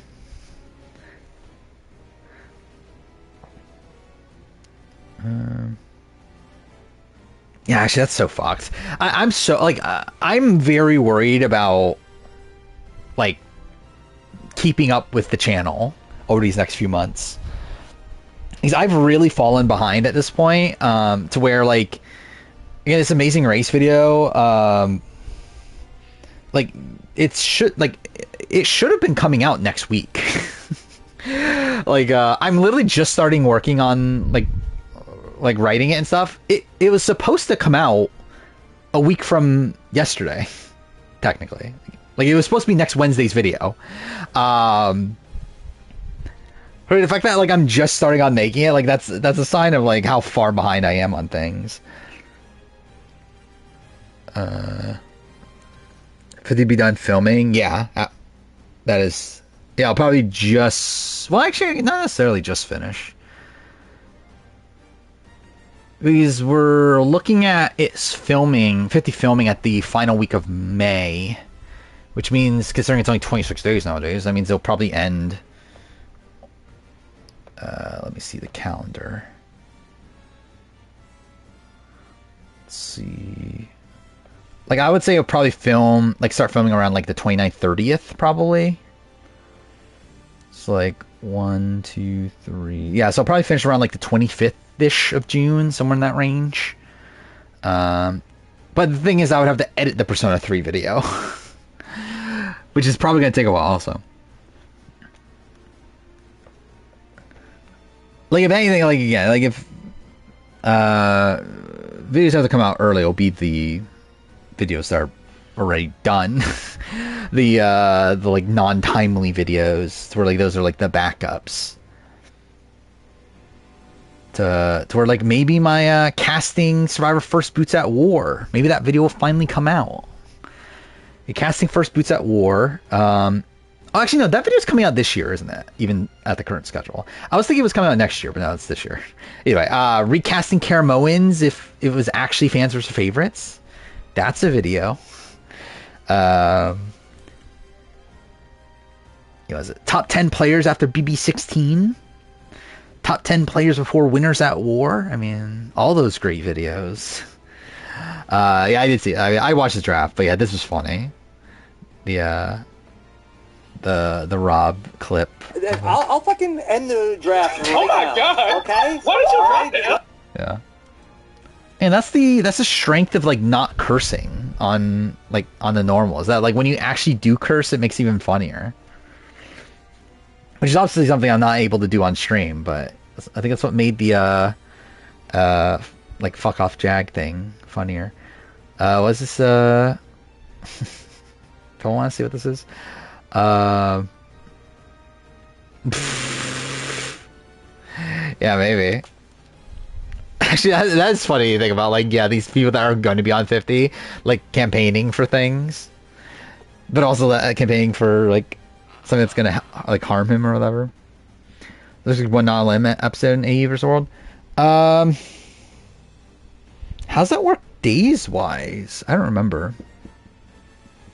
Rob has sworn before. I don't know if he's like sworn like that before though.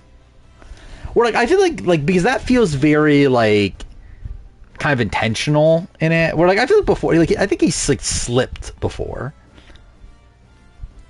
But I feel like that was like more of an intentional cursing. I don't know.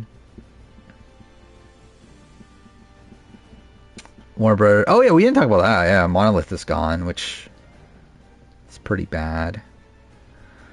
Can't believe RGB tweeted.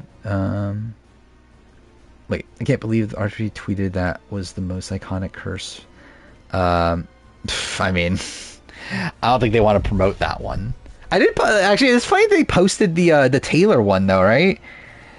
But I guess too, that's not like as personal, but like still, they did post like Taylor saying she doesn't give a fuck about Roddy or whatever, which I found funny. Yeah, here it is. Okay? Okay. Oh no. Oh, poor Roddy the Devil. He's still doing fine. He's doing great. He's doing fine. He's living life. You don't know that. Because I don't give a fuck, honestly. Yeah. Or Brothers where talent goes to die. I mean, at this point. Hope everyone in the world's on the jury. We'll see. Spoilers say that's not looking likely, but we'll see. For some reason, I'm expecting Avers the World to be a little underwhelming. I mean, if the spoilers are true, it seems like it'll be fun, at least. We'll see how it's all packaged together. But I would expect at least a fun ride. But I think no matter what, I'll probably at least like it initially. Like, we'll see what I think like years down the road. But I think like no matter how it plays out, I still think it'll be like really fun. Especially because it's so short. Like, it's not gonna be like a BB22 where like it's just fucking dreadful because of how long it is. Like with this, like it's gonna be like a 2-week show, right? 3 weeks. Like it's gonna be like not that long. Like what, 12 episodes is it or something like that? I was like, how bad can it be? I mean, watch me say that, and it's actually genuinely terrible. But so, is that $1 million thing? Yeah, $1 million secret. Yeah, I'll watch it. It's on Netflix. It's like, probably. Yeah, I'll watch it like I watch like The Trust and shows like that. They want Shane robbed of content. Well, that's a shame. Avers the World's in July. Well, I mean, there's the entire boot list for Avers the World, but I believe the boot list has been debunked, but the winner seems to be real. To where, yeah, like literally, like someone posted an entire like boot list on Twitter, and that's how I saw it. And then I believe the person that normally like spoils AU, like essentially said, don't trust the boot list, but implied the result of the boot list is correct. Is it 6 weeks, 2 episodes? Is it really? It's gonna be that long? They're doing 6 weeks. I mean, I would rather have that personally. Like, it's better for me. Helps me with making the videos. But I didn't realize it'd be that long though. I thought they would do it like at most, or just whatever. Either way, like I thought it'd be like maybe 4 weeks, 3 episodes a week. Luke goes on mega rants every tribal. I mean, I can't wait. It's gonna be my favorite thing. I did see that he is posting a lot of, like, I saw him posting about the Epstein thing today, which, like, thank God. I needed to know Luke's opinion on fucking Epstein's list. But yeah, I do find it funny how I do find it weird how like someone like Shannon Gus is friends with Luke, right? Like, considering like how like outspoken Shan is on like social issues and stuff, to where like she's friends with Luke, who's like very like anti-trans and all this other stuff. Like, I do find that very weird. I don't even know what the fuck this is. What is this?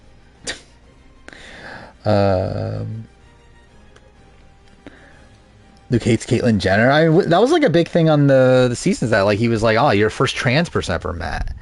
And to be fair, Caitlyn Jenner is probably like, I don't know, like if you were to, I don't know, what's the way to phrase this, but it's like, I don't know if Caitlyn Jenner herself is the most supportive to trans people. Stephanie is shockingly tall. Yeah, I mean, I don't know if shocking. I expect her to be tall. Yeah, Luke was on Celebrity Big Brother AU. What was it? BBVIP. Spoiler, he won BBVIP. But yeah, Caitlyn Jenner was on that season. He's also on a season of Omarosa. He's working for Omarosa at the beginning, and then didn't work out. The break, well, that's Discord's heart might tell him Luke is a piece of shit. I mean, did I not already know?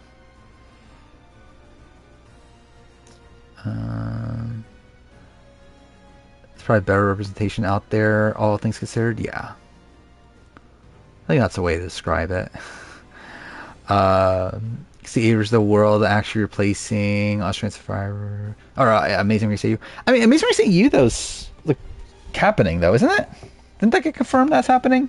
I guess like not necessarily like time slot and everything, but I thought we knew it was happening this year though. Could met Hunter Schafer, yeah. By the way, I would simp for Hunter Schafer if I ever met her. Yeah, I would let Hunter Schafer win Survivor. Dalton Devin Leroy's run and also I didn't watch the episode, but I don't know, not looking great. I mean, the fact that like we didn't know before that they lost Adam and Steve. I guess at the point that we're at now, where like we know they lose Adam and Steve, I guess is a little bit better, but still not a great look.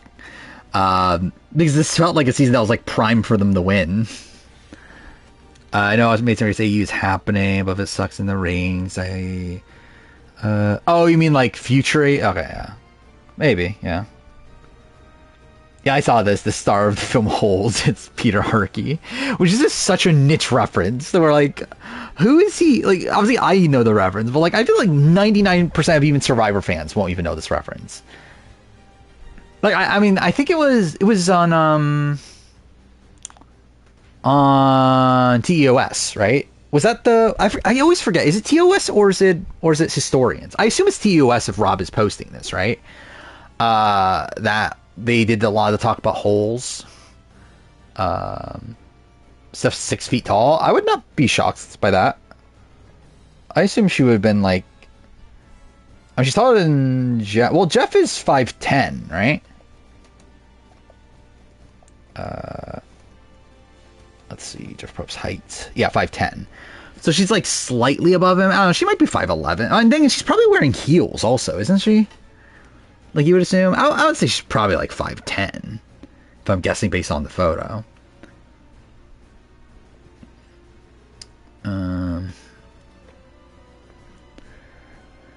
I see that, James Gio. Your goal is to get to 6 feet. What does that mean? I mean, how actually? When do you stop growing? I don't even know. Let's see. Age when you stop growing. Between 18 and 20. Is it really that late? I didn't realize it was that late. I assumed you just. I assumed you stopped growing at like 16 or something. I'm 5'11". I mentioned it earlier, but yeah, it's like I don't know what they're doing. I mean, with Monolith, like it's insane that they like shut down the entire studio. Like I can see, okay, shutting down Wonder Woman, even though like supposedly like I saw there's like someone posting that like played the game and like was saying that it was actually like looking pretty good. But I guess it's more so just like a WB thing, right? Of them just wanting to like, I don't know what you call it, like downsize. But I know that's like a thing that like Zaslav does, right? It's just like shut things down and like write it off for tax reasons and stuff. But this seems like a lot to be doing though. Like shutting down the like pretty much the entire like games division. Jeff's a liar. He's not 5'10". Well, that's something. I think most people lie about their height, right? Technically, I am theoretically lying because I'm actually closer to 6 foot. But also, I guess technically most people think that's probably a lie. But like, legitimately, last time I'm like, I haven't measured my height since I got my driver's license, which was fucking 12 years ago. So for all I know, I'm shorter since then. But like, last time I measured my height, I was literally like a speck below 6 foot. But yeah, I don't know. Was this Ronnie clears me? Sure. I think I was. Yeah, I mean, I actually I don't know how physical is Ronnie nowadays in terms of final sort of stuff. But again, anyone competent would definitely beat me. Yeah, I know Multiverse's devs got shut down. I knew that.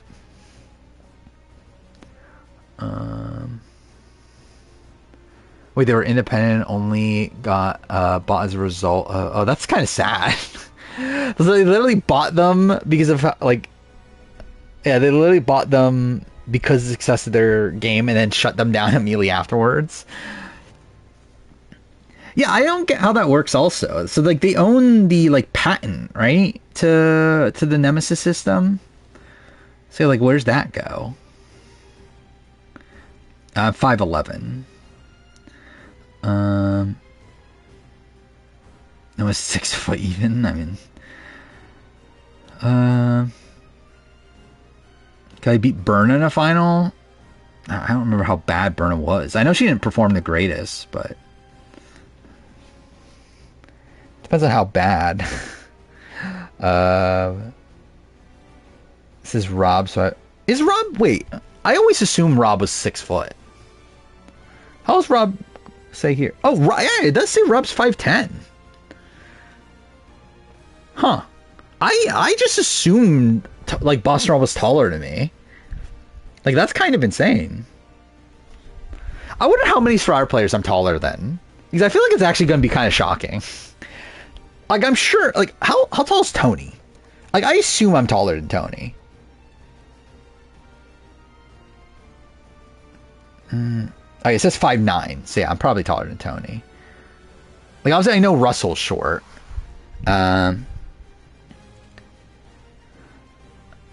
Yeah, that should be a video. Yeah, rank the winners by height. Actually, I wonder, could you find the height for every winner? Actually, I think that's what will make the video funnier. Is that there's like some winners that you can find the height for, but the other ones you don't, and this is like the entire video is just you guessing on like how tall people are. Yeah, how am I taller than most Survivor winners? Like it's just like naturally you would assume I'm taller than most like female winners, right? I guess like Danny, I believe, is like 5'11" or 6 foot. Like Kim, I think Kim might be around that. How tall is Kim? Kim's 5'10" according to this. Jen Moresco's 5'8". I didn't realize Jen Moresco was so tall actually. I was assuming she was like 5'6" or something. Carson's like 5'5". Yeah, I remembered he was on the shorter end. Nemesis is a coolest underutilized system in games. Yeah, and that's because they had a patent on it, right? Michelle Fitzgerald? No, I believe she's like 5'4", maybe.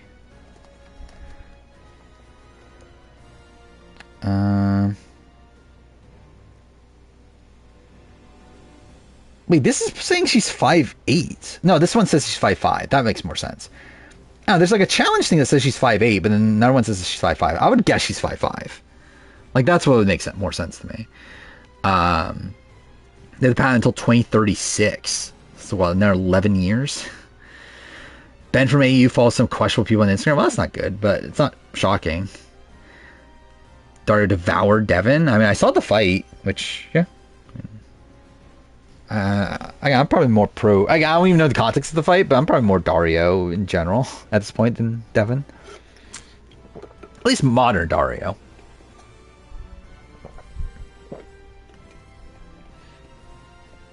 Did you have the first bit to see? I think it'll be funny. Like, if Charity goes home next episode, that'll be so funny. Like, you got like literally the worst draft team like possible. Adam versus Corey was underwhelmed. Where are we going? Oh, the fights between them? I didn't even know there was a fight between them, but I don't know. Is that shocking for Corey Lay? I just realized it's 2:30 a.m. and I'm still on this screen. I've literally been on this screen for over 2 hours. What am I playing next stream then? Am I playing Plucky Squire? I guess I'm going to try to play Plucky Squire. We'll see how that goes. If that one doesn't go well, I'll probably play it off stream. But this game, I just don't care. Hatcher Mike for Tallus? I think I would give the edge to Hatch, I think. Was the RHPs? I've not actually. I have the first episode downloaded. And like, how are the other episodes being released? Are they not releasing to non-patrons? Because I haven't seen them in the feed.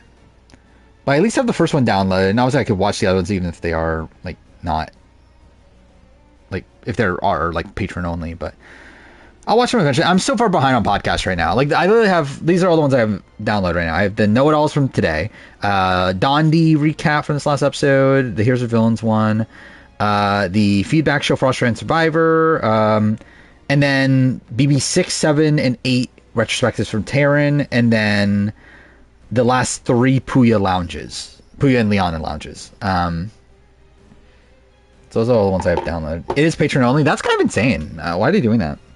I'm surprised they're doing that. Like, do they think that that's like, like something people would subscribe to Patreon for? I don't know. But, to each their own, I guess. You're talking 26 winners? Well, that's something. Now, how many winners, like, how tall is, like, Nick Wilson? I'm gonna look this up. Well, it comes up with a football player. That's not the one I mean. 5. AI tells me he's 5'10" and 3/4. Thank God. I know he's 5'10" and 3/4. Yeah, like, which winners am I definitely shorter than? He's like Rich. I'm definitely shorter than. Ethan is like a maybe. How tall is Ethan? It says 6 foot. Which that makes sense. So I'm shorter than him. Haven't loved the BB retrospectives. I'll be honest, I haven't either. I actually got annoyed at his BB5 one because it's so inaccurate. Like, it feels very clear that Terran, because like I know Terran and Mary were gonna do a BB5 blockumentary and then never finished it. The sense that I get from that blockumentary is that Terran just didn't go beyond, like, never research beyond the point that they stopped, which I believe they only did the first few weeks, because like his stuff about like the end game, like essentially jury on, is so inaccurate. Like, as someone that like literally just did the B5 retrospective and like looked into the feeds and stuff, like he was talking about, I was like, oh, Diane beats everybody. It's like, no, she doesn't. Like, talking about how like, oh, the twins definitely vote Diane. It's like, no, they don't. Like, they were the most bitter at Diane. Like, I just feel like there's just like so much wrong about his like analysis of BB5. Terrence watched every season. It's just that obviously he hasn't watched everything like recently. Like, I haven't watched everything recently. And it's like when it comes to like live feed stuff, it's like that's before his time. Like, I wouldn't have known this stuff unless I did the research for the video. I think Drew beats Diane, like, handily. Like, I don't think Diane really, like, Diane thought she was gonna win. Like, she literally, and that's part of the reason why Drew votes her out, is because like she literally tells him the night before the eviction that like I would beat you at the end, for whatever. Maybe she got drunk essentially. But yeah, if it's Drew Diane, then what? It's like the twins vote Drew, Cowboy votes Drew, and Karen votes Drew at least. Like, it's like he has essentially 4 locked-in votes. Nokomis will vote Diane, and then I think Marvin's like up in the air. Where like, I think he said post-show that he would have voted Diane, but he also like was seemingly bitter at Diane. So it's like, I don't know. But yeah, I think Drew at least gets 4. I think Rob said he wants to try his rewatch style content for Patreon if people like it. I mean, I like it. I mean, I really like the Samuel L. Sir watch. Tommy 6'4". Yeah, I mean, I knew Tommy was tall. Hot Takes 3. Yeah, they definitely didn't rewatch seasons for these.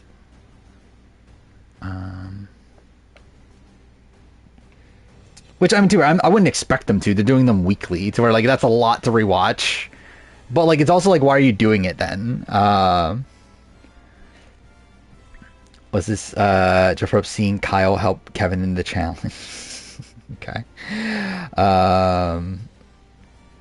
Okay, what are the hot takes? If Boston Rob retired from reality TV completely, I'll be totally fine with it. I mean, yeah, I would be too. I don't really care that much. I like Boston Rob as a TV presence, especially on things that we haven't seen him before in, but like, yeah, I don't need to see him again. But I wouldn't be opposed if we did, though. I don't understand why people stand Bailey on Big Brother. She came out super unlikable on BB 20 and 22 to you. I mean, again, some people... I didn't love her by the end of 20. 22, I thought she was fine for the most part. And, like, while I disagree with her, like, thing of, like, there's no such thing as personal game information... Or what was it, actually? No, it was the opposite. She said there's personal game. Either way, like, I agree with her like argument there, but like, I don't know, I still didn't hate her coming out of that season. Amazing Race 9 is truly a great season of Amazing Race. I think it's good. I really like it. It's a nostalgic season for me. Even though it's really good, Rivals 1's overrated. I mean, again, it's your opinion.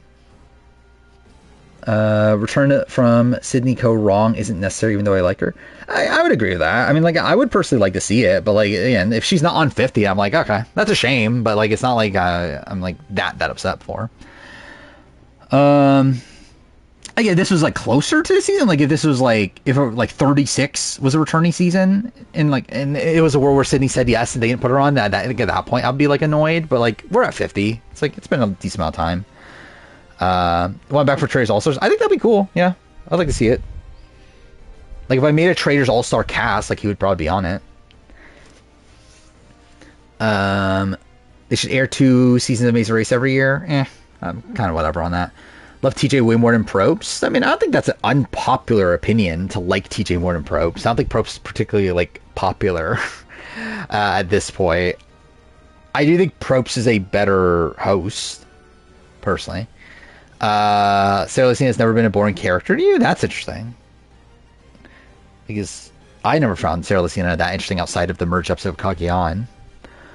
I would vote Holly to win over Jackson. I mean, that's fine. Again, I think I would for most of the season. I think it's really that endgame stretch that Holly just gives up that'd make me vote for Jackson. But again, I think it's fine. I wouldn't hate a man versus woman season again on Survivor. I wouldn't either, to be honest. Actually, that was the thing too that Jeff was asked about Oh, I forgot about that. I watched his appearance on whose show was it? Elvis Duran or whatever. I don't even know who that fucking person is, but like he was on that show, and I watched his appearance there. And yeah, he was like asked about like why haven't you done like an all women season of Survivor? And he was like, yeah, we should think about that. It was like, okay, I mean, why not? So imagine if Survivor 51 is all women. Yeah, the interview was very awkward. Like I think like there was like a joke that Elvis made that was like fucking weird. And like you can tell like Jeff was like kind of like caught off guard by it. Where is it? Ronnie Martin should be on challenge, more challenge all-star seasons, I'm sure. Star 46 is mid. I mean, I agree. I literally have it right in the middle of my season ranking. I think it's better than most other New Era seasons. I think in the grand scheme of Survivor, though, I think it's mid. All-Stars 4 is the best challenge all-star season. Sure. I mean, yeah, I think 2's better, but it's not that big of a difference. Outside of Tony and Sarah, I would vote Michelle to win out of most people in the endgame of Winners at War. I would not. That's fine. Sometimes I secretly wish Survivor had 60 minutes. Why? I think Survivor's just outright better with 90-minute episodes. Obviously, I think there's like certain 90-minute episodes that don't need to be that way, but I think most like episodes are better for like better because they're 90 minutes. Now again, I think like old school Survivor, I don't think there was a reason for 90 minutes. I think modern Survivor though, I think definitely needs the 90 minutes. Where am I on this? Leroy's best character moment was him screaming at Naya during the elimination against Avery. I don't even remember that. I'd like Edge of Extinction to return on some Randy newbie season again. I wouldn't. I think that's a hot take. Ashley's DQ on Spice Allies was unjustified. I don't agree. I think it was justified. I don't feel that Sandra and Rob should be given the title of as puzzle masters. When did they? Was that during like Here's Villains when they did the puzzle together? I don't remember. In a bigger in a bigger Tony. I'm assuming you mean I'm a bigger Tony Raines stan than a Tony Velacho stan. I mean, sure, cool, good for you. Ideally, Brad would have been replaced on Era 1. I could go either way on that. Cody should be on Survivor 50. I disagree. I don't think he should be at this point. I think there's too many other people. Kim Spradlin has always been unlikable. I don't know how you find Kim Spradlin unlikable. I can understand how you don't care, because I don't care about Kim Spradlin, but I find it tough to look to see Kim Spradlin on Survivor and be like, oh, that person sucks. But yeah, BB10 is great, but kind of overrated. I don't agree, but yeah, it's your take. And then Tori's more talented than Cara at the challenge. I would agree with that, actually. I don't think Tori's resume is there to match Cara's yet, but I think Tori is more talented at the challenge. Actually, I forgot about that. Sarah on the challenge actually was pretty good. There's a Korean reality show that's kind of like Survivor, but all women. Oh yeah, I forgot about that. I was gonna watch it too. What was it called? It was on Netflix, right? I was gonna watch it and I didn't have time to before the video and before the Year in Reality TV video. And at this point, it's I don't know if I care enough. But yeah, I was thinking about it though. Siren. Yeah, was that one the Siren?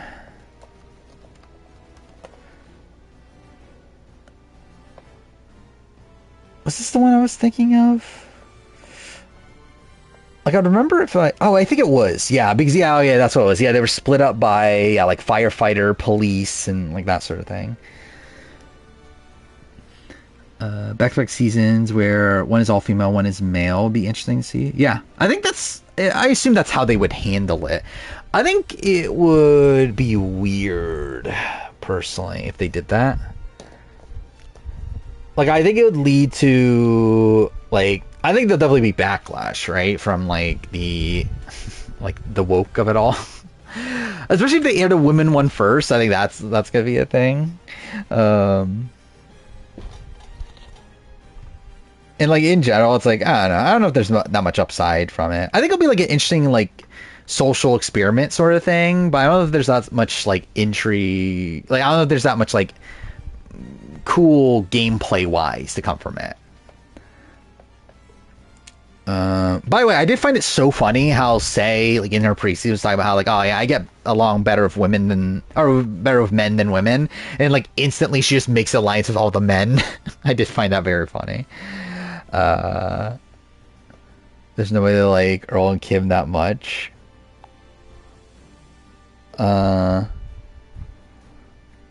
Wait, this is like, we vote out your least favorite. Okay, yeah.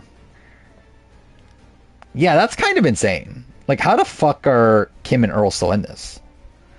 Like, if I'm ranking them on likability, like, what's my ranking? Like, I think it's what, like,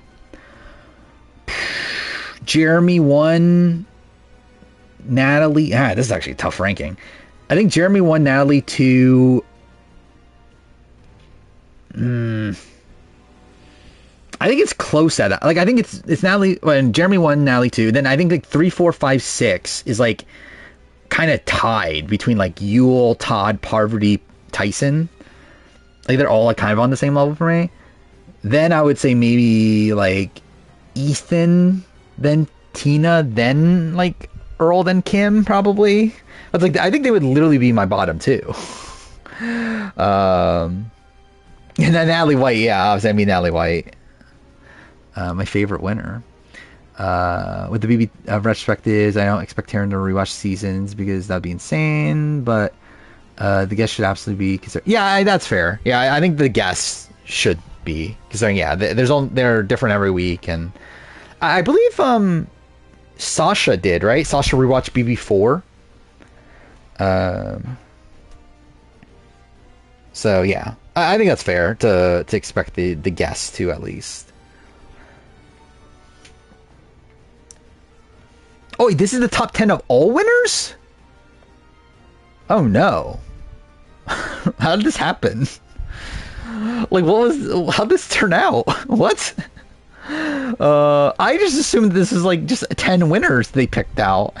Like, how did this end up being the top 10? I mean, different, like, I haven't like thought this through, but like, no, actually, how the fuck did Kim and Earl make the top 10 of like all winners?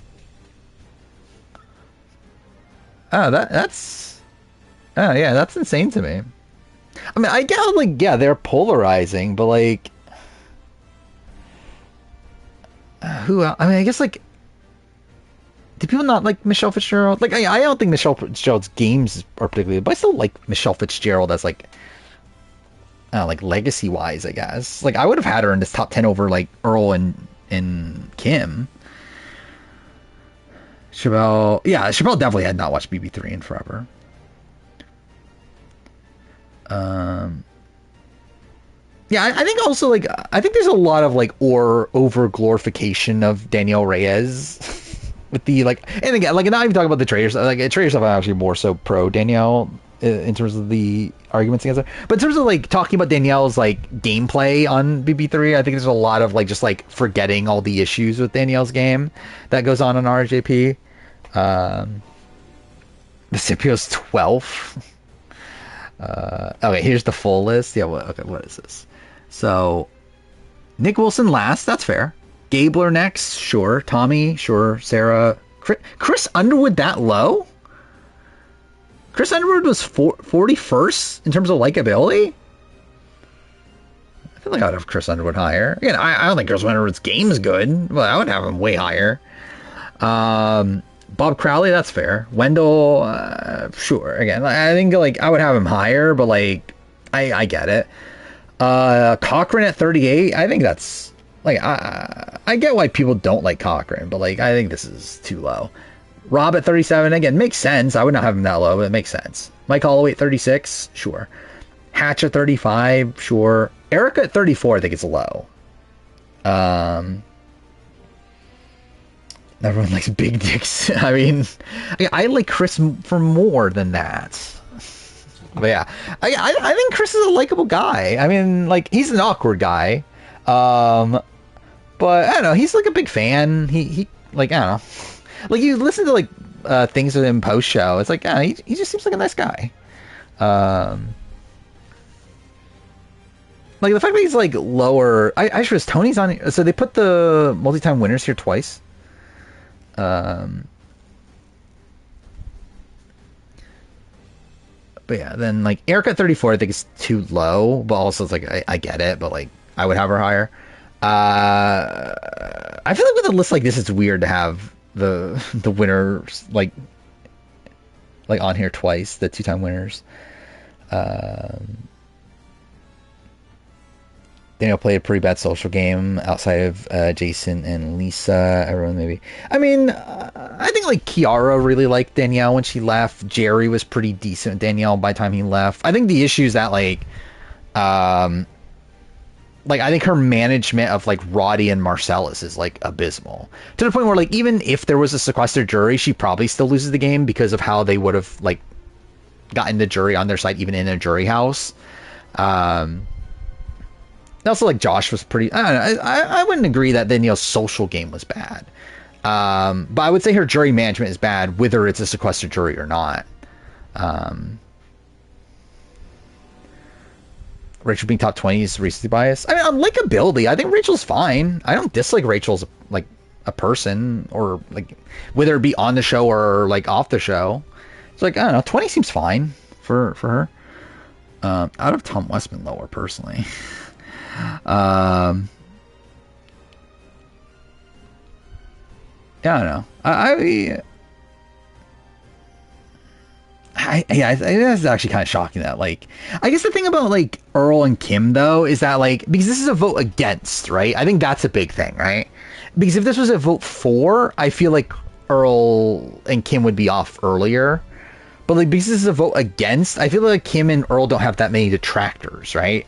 Like this is more so like a vote of like vote out your least favorite.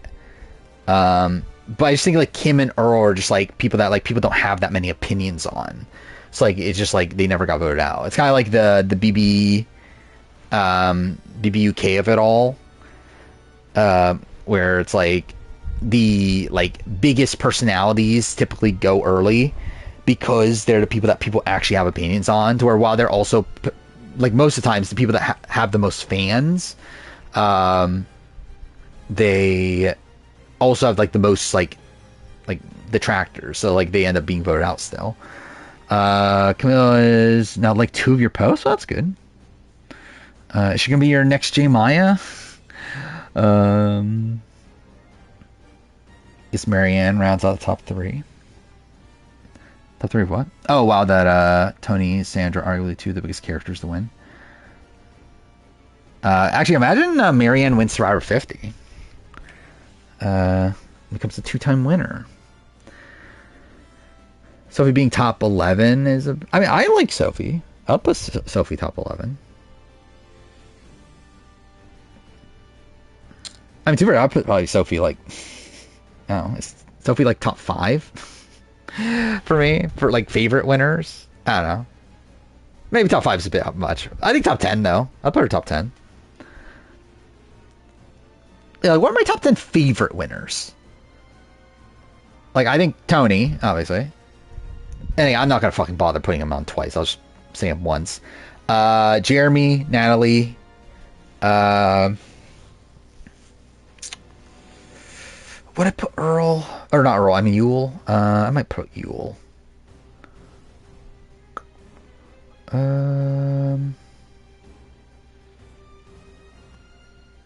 I think it's tough. It's tough to distinguish like how much I like them over like their game. I think that's like because like, I feel like someone like Jam Jam, I would say like is he top 10? Like I really like Jam Jam. And I liked him especially at the time. But also it's like I kind of think his game at this point is like not the greatest.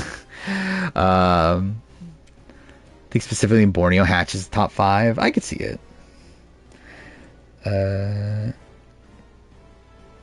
Johnny liked and commented on your Insta story when I tagged her. That's cool, yeah. Yeah, I should have posted me getting her CD.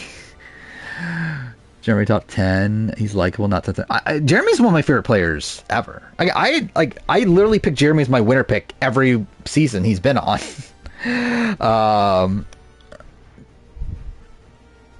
Like I love Jeremy from the beginning. I love Jeremy from San Juan del Sur. Where's Fabio? Like on this, he's 28th. Where's he on my ranking? He's not anywhere close to top 10 or anything. Jeremy's by far your favorite player ever. Yeah, he's up there for me. Yeah, if I'm just going simply on like how much I like them, like I think Jeremy's probably top 5. It might be Tony then Jeremy. I think they literally might be my top 2. Does Jeremiah clear me in a final? I mean, Jeremiah, I believe, is like pretty fit. I mean, I know there's that one photo that I'm like, let's see if I can find it. But it's like, I feel like Jeremiah is definitely in better shape than I am.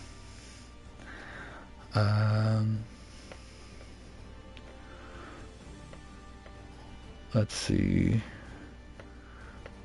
Where's the photo? Is it on our Instagram? Because I remember there's like this one photo I saw. I was like, holy shit, Jeremiah is actually in like really good shape. I don't know if I'll be able to find. Oh, there it is.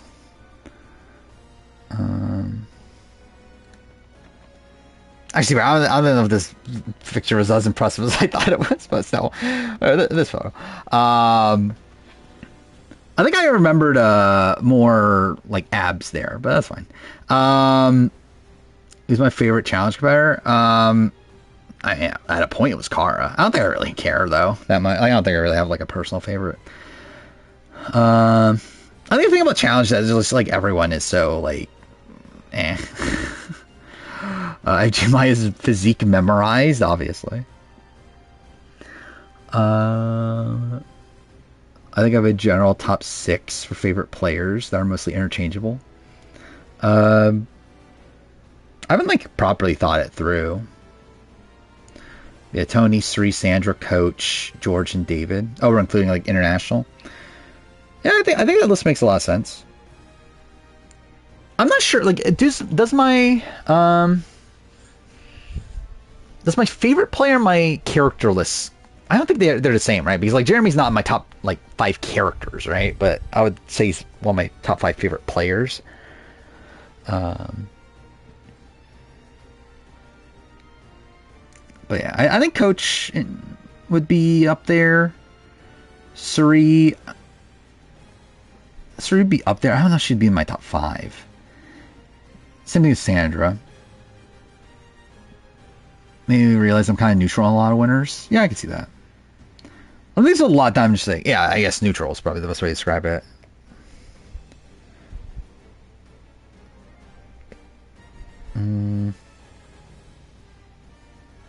Maybe actually no. I'm kind of looking it over again. I guess there's like I think like someone like Aris is someone I'm like pretty neutral on. Kenzie, like Danny Boat. I mean, I guess Danny Boatwright post shows like kind of whatever, but like at least on the season, Danny Boatwright, Amber. All my favorite challengers are MAGA. I see that's the issue. Is D my top 15? Like favorite winners? Probably not. I don't know. I think she's like another one that I'm kind of just like fine with. She's very like mother, but I don't know if that's ever been like the thing I would rate highly for favorite players. I think I have not done that, have I? I don't think. Have I? No, I've not done favorite player, right? I don't think I've done any favorite player. I've done like best characters, if I remember right. No, have I? Maybe I haven't. Yeah, I guess I haven't done that either. Okay. No, I guess I just outright haven't.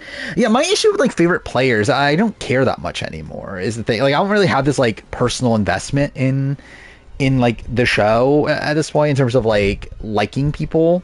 Or like at this point I look at it more so from like a more like more broad perspective than like actually like rooting for a person. So like I think it's like a lot of like New Era in particular, like I really don't care. And it's people I like more so from like post show. Like I like Dwight, I like Omer, and like I like these like people that like have stuck around the community, have done like really fun things. But like in terms of like them on the show, like I don't really care about like Omer. That like he was a fun character, but like it's not like Omer's one of my favorite players.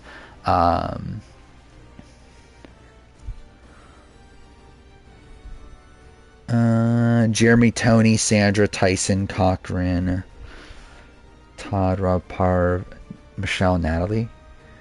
Yeah, that's a good group. I would definitely have Jeremy, Tony, Natalie. Rob is kind of like a weird one for me, where like I'm not sure. Like I think if I'm doing this, like if I were to make a video and have to like argue my case, I think Rob would be there.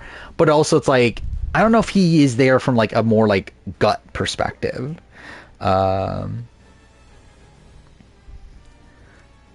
And yeah, I'll probably have like Sophie there.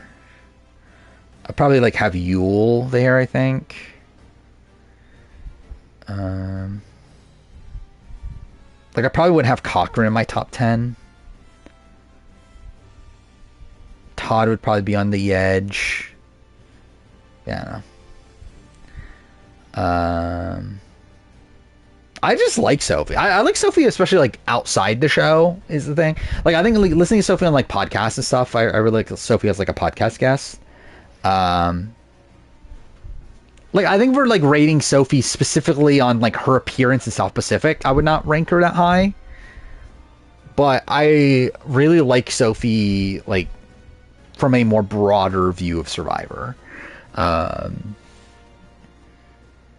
Like Sophie today, but disliked her South Pacific. Yeah, I think that's fair. I mean, technically, either way, it'd be fair. Like, it's your opinion, but like, I mean, in terms of like, I think that's like similar to like, dude, I didn't watch South Pacific at the time, and I don't think I liked Sophie that much when I first watched South Pacific. But like nowadays, at the time, I was like, oh my god, Coach was robbed. But yeah, like, that's pretty much my view now, though. It's kind of the same reason why people like Kobe from Palau. Yeah, I've always liked. I mean, I really like Kobe on the rewatch. I've always liked Kobe, but I feel like he's like one of these people that like kind of gets lost in the shuffle. I kind of like forget he exists. Then rewatching Palau, I'm like, oh my god, Kobe's so great. Like, why isn't Kobe even back? Why isn't Kobe being rumored for 50? I actually genuinely would love to see Kobe back on 50. It's not happening, sadly. But like if I were to redo my dream casting video, I think I might actually put Kobe on, because I made that. Actually, no, did I make that before or after Palau? My rewatch of Palau, I should say. I don't remember, but I think I definitely would have at least considered Kobe at this point. Yeah, like Kobe's someone that still watches the show, still big fan. Clearly somebody that has like unfinished business. Yeah, I think he would have a lot of potential, but again, obviously very difficult for him to make the cut. I wonder, actually, something I would love to see. I would love to see Jeff's list of 200. Where Jeff said this, that like the way they started the cast process of the season, they first made a list of 200 players they would like to see back. I want to see that list of 200. Like I would rather see that list of 200 than their list of like 50. Like I would just legitimately like to see who in their minds are the people that have a chance.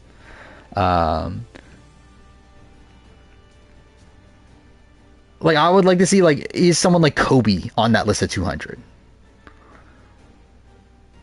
Like I think it's a lot of those like sort of people that would be interesting to me. Like who are those old school players that they actually kept on that list?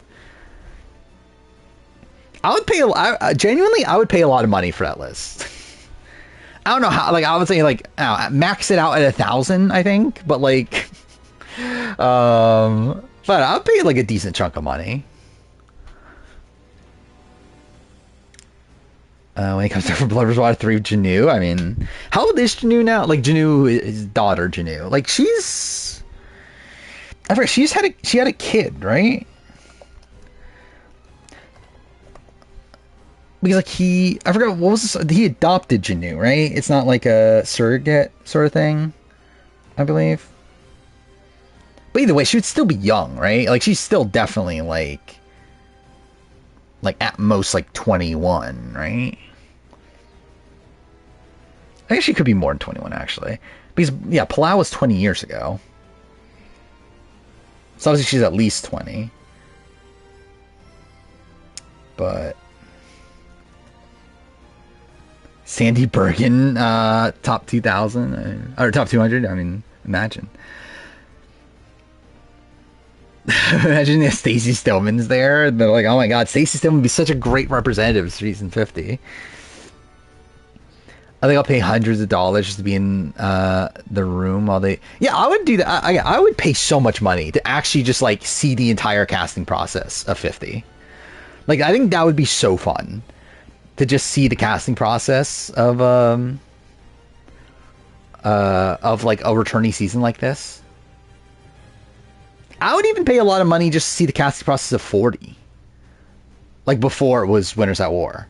Like, I think even that would be really interesting at this point. Especially because I feel like that's like one of the big blind spots. Is the 40 casting process. Where like I don't feel like we know, like we obviously, again, we've heard names here and there, but like we don't actually have this like broad view of it. Like where like with 31, 34, like we have pretty much all the info. Like we know everyone that was called and that sort of thing. And like who was at casting finals and that sort of stuff. But like with 40, it's like I feel like we just have like crumbs. I think it'll be interesting to like actually know everything. The interview with Jeff Ward, the interview told him firemaking was bad because it screwed over Chrissy. I mean, obviously that's the reason why it's bad. Speaking of that, I don't feel good about Chrissy being on 50, right? Like Chrissy's like actively like talking about 50 on Twitter. So I feel like that's not a great sign. Imagine you drop a 50 documentary. I think that'd be cool. I don't think they'd do that for the casting process, though, right? I think they would potentially do that for like the filming. But I doubt they'll do it for the casting. Jeff responded saying Chrissy could be on 50 and then get voted out Final Four. I mean, that would be fun. Actually, that's what I would love to see. Like, I don't know if love to see, but like, I think it would be funny is if, like, someone that was taken out by forced firemaking gets brought back on 50. There's no forced firemaking. They get voted out in a Final Four.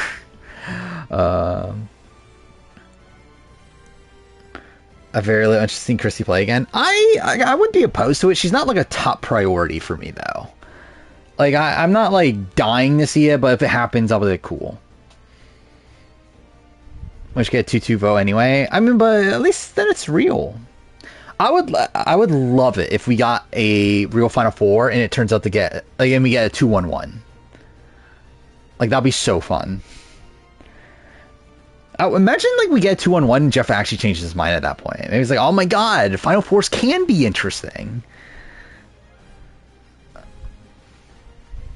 Found her being annoying and unlikable. I agree that she's not meant to be that likable, right? Like she's clearly meant to be like the villain at the end of that season.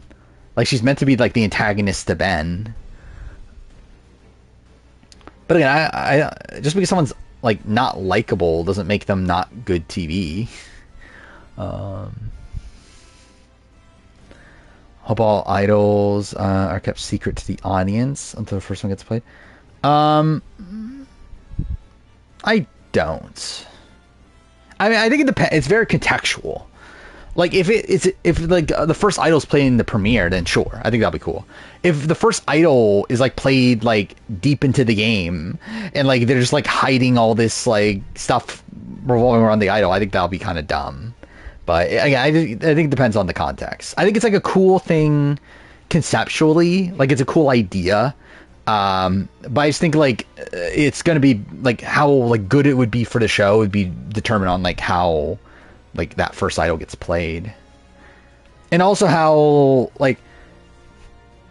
integral even just the how because like even when the first idol gets played, it's like if there are idols in play, there's gonna be more than just that one idol, right?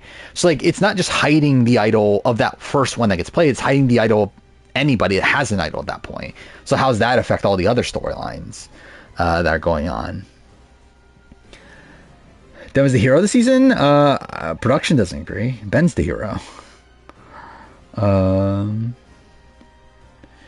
HHH the most forgettable, least important season since. Oh wait, is HHH the most forgettable, least important season since Thailand? I don't think so, but I don't know. Like I think Ben like has a pretty big impact.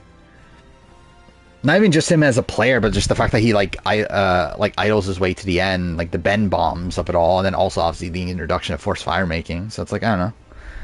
I think there's more like less important seasons. Like I think like One World's a very unimportant season in the grand scheme of things.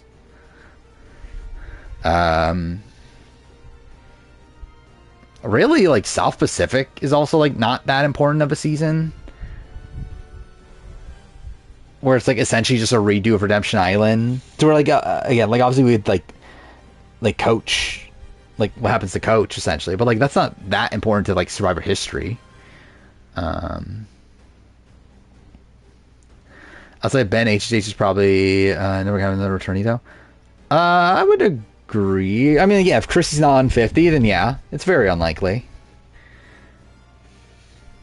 Which I think is a shame because I do think there are good people to bring back, but again, it's just been too long.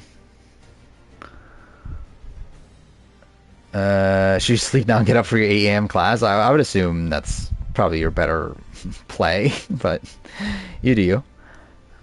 Yeah, I also just beads on string now. I get why they do it. Like I get the I really don't care is my thing. It's like it's such an insignificant thing. It doesn't really matter. And I do think it is better for gameplay that it is just beads. Like it does allow for people to make fake idols that are more believable because fake idols are literally just gonna be beads with string. So it's like I think it has benefits. I don't have an issue with it. Oh yeah, Nicaragua actually, yeah. Nicaragua is probably the most unimportant season.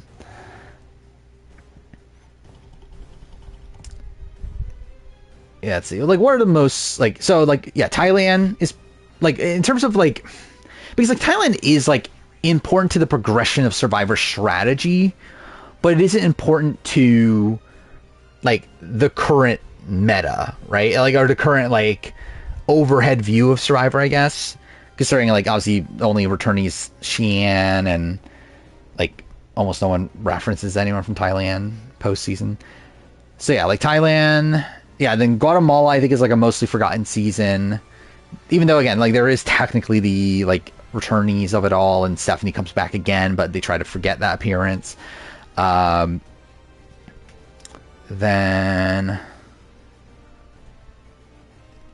yeah, what else is there? So, like, yeah, like Nicaragua, Gabon is also okay, yeah, you're right, post Gabon. Yeah, Gabon's definitely something to consider as well.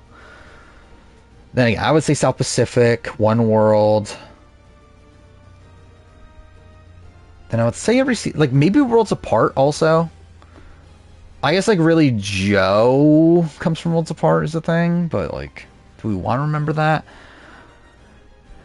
And then, yeah, HHH is probably going to end up being like, yeah, you still have the forced fire making bend of it all, but like outside of that, it's like, it's probably about it. Ghost Island is interesting. I think Ghost Island's legacy is really going to be determined if Dominic comes back or not. And I guess you still have like the first ever tie. But like that's also like, is that different from like the forced fire making of it all? Yeah, it's the first time of a thing, but I don't know. But Caramel, I think Caramel's pretty important. Like both in the sense that it's like Cochrane was a very popular like presence at the time. That goes on to win. Also, I think, like, probably more importantly is the Three Amigos tribal, which is, like, the first, like, live tribal or whatever. It's not really the first, is it? But, like, so it's, like, definitely, like, the, like, kind of start of, like, the big move era of the show is the Three Amigos tribal. Where I think that was the first point where, like, it really got like hyped up of like you got to make big moves, and then that got like followed up by like the rock draw in Blood vs. Water, and then you know like all of Tony's things in Cagayan. Try to forget about the brain meltdown. I mean, yeah, I actually rewatched it the other day. Actually, I did put that was the thing that I found funny is that in the 50 video today that when talking about rice, I put brain enhance. I wish I could find a better image though. Like, I was trying to find a higher res image of, like, Brandon actually dumping the rice, but it was, like, tough to find a, like, high res image of that. So I didn't use that. Then the other option was, like, trying to get a picture of Jeff massaging Brandon hands, but that was also one that, like, it was tough to find, like, a high res one. So I settled for the one I ended up using, but whatever. Initially, I was gonna put like the other option was like putting Jatia dumping the rice, which I thought there was a higher res image of that, but like I'm also like I think like considering how like timely Brandon Hance is right now, I think it was just funnier to put Brandon Hance there. Like Caramon a lot. I don't. I think Caramon's kind of bad. I think the post merge is like fine. Like I think the three Migos try like the Michael boot, Philip boot, and then like Andrea boot rounds and Brenda, I guess. Like those are all pretty good. But I think the entire like first half of the season's pretty bad. Yeah, Christy Smith reference, pretty insane. I saw that was it Jordan Kalish put like a Janet Koth sighting on Survivor. That's kind of insane. Again, Janet Koth confirmed for 50 then. That's the only reason they would put that clip in. It's to refamiliarize the audience to Janet Koth. Imagine Christy Smith is in the running. You give a shot at Alex Bell. I mean, like, would that make the edit, though? Do we see Janet before Janet Carbon? I mean, do we see, like... I mean, has Janet Carbon been referenced to post-IOI? I don't think so, right? Is there any season I personally dislike but understand why other people's... but understand why other people, like, do like it? Is that what you're trying to say? Like a season that I dislike but understand why other people do like it? Or what? Because if it's that, then, like, I think Cook Islands is, like, a big one, right?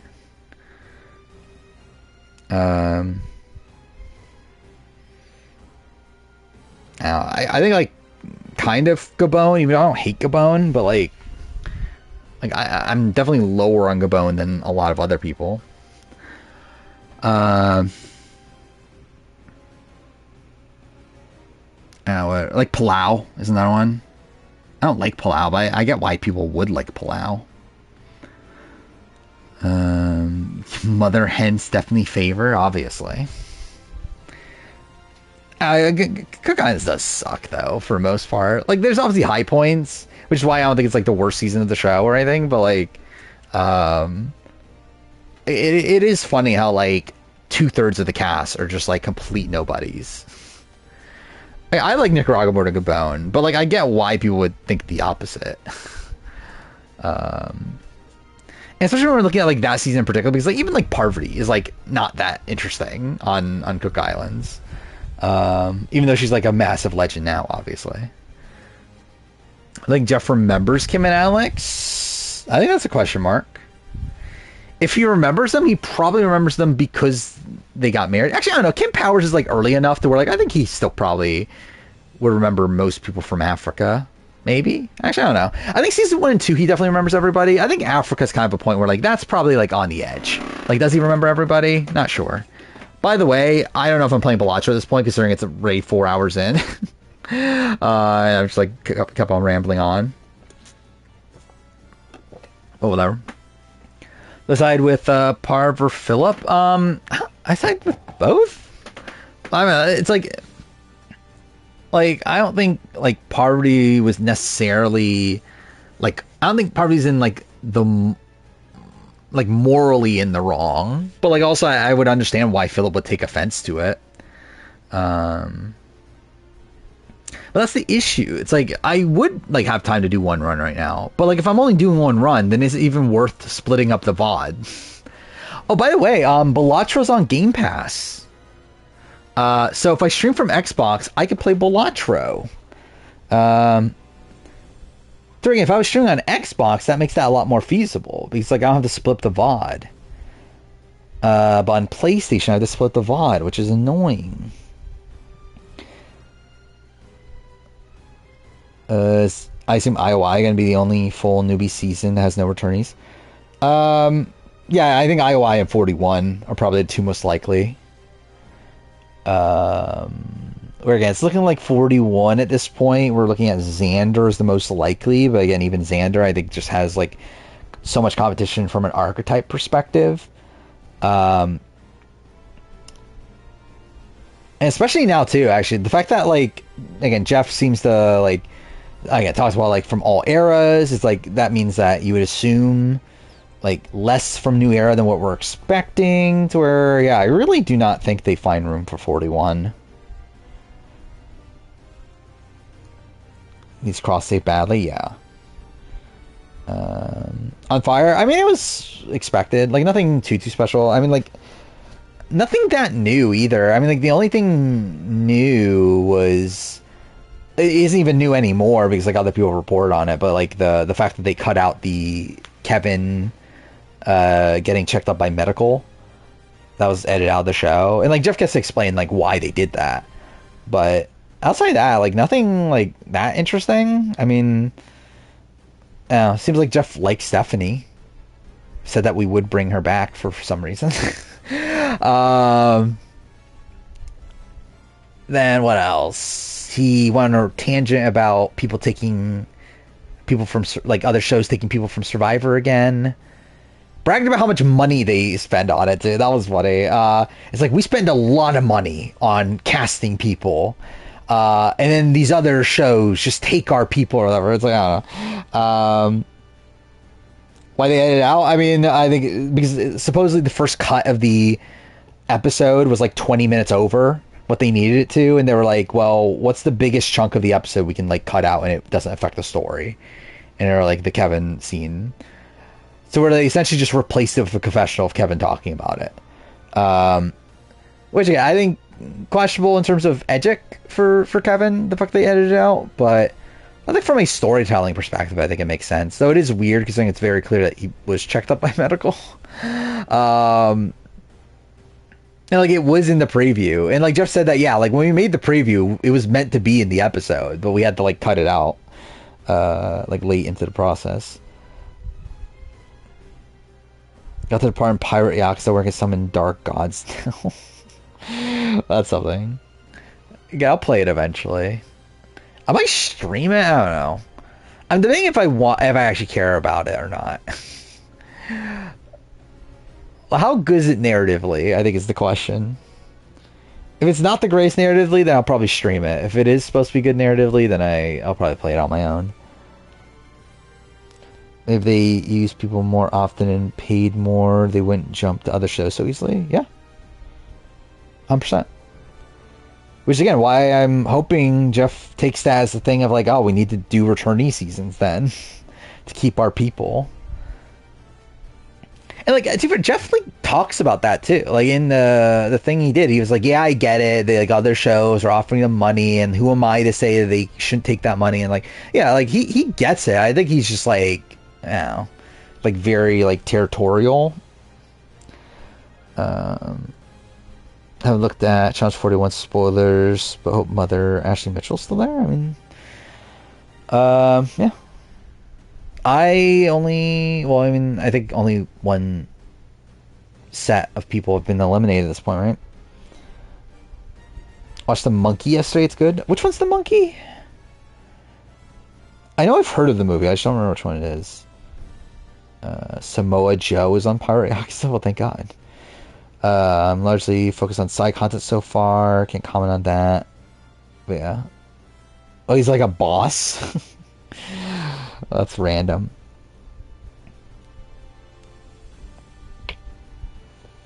Yeah. What was I gonna look up? I was gonna look up something. Oh, the monkey. That's what I was gonna look up. Yeah, what the fuck's the monkey again? Oh,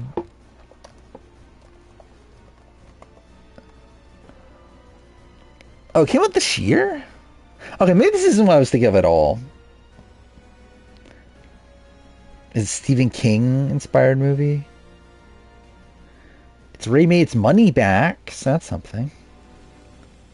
Yeah, it got good reviews. I don't know when I'll ever watch it. I still have so much shit to watch too. Like I have so many movies I need to watch that I haven't gotten around to. Oh yeah, I did watch White Lotus. Not that I don't know if anyone really cares. It was fine.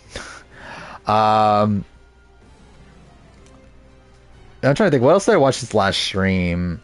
Really not much because I've been trying to get because I watched Total Drama World Tour, which essentially took up like all of my like free time on Monday and Tuesday. And then like today I finally watched like Extracted, and I watched what was it? The Dondi. And then Survivor happened obviously, so I didn't have much time today. Yeah, I need to watch Dune 2. I plan on watching it sometime.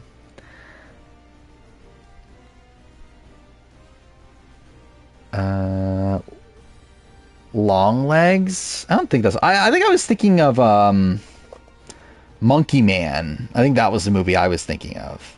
Yeah, the Dev Patel movie. That's what it was. Too busy watching important stuff, obviously. I had to watch the Robin Amber wedding special. I had to watch that. Yeah, that's gonna be such a dumb retrospective. Actually, that's gonna be the next retrospective, right? After Amazing Race, I think that's the next one I'll work on. Which, yeah, I think at this point I'm just gonna work chronologically.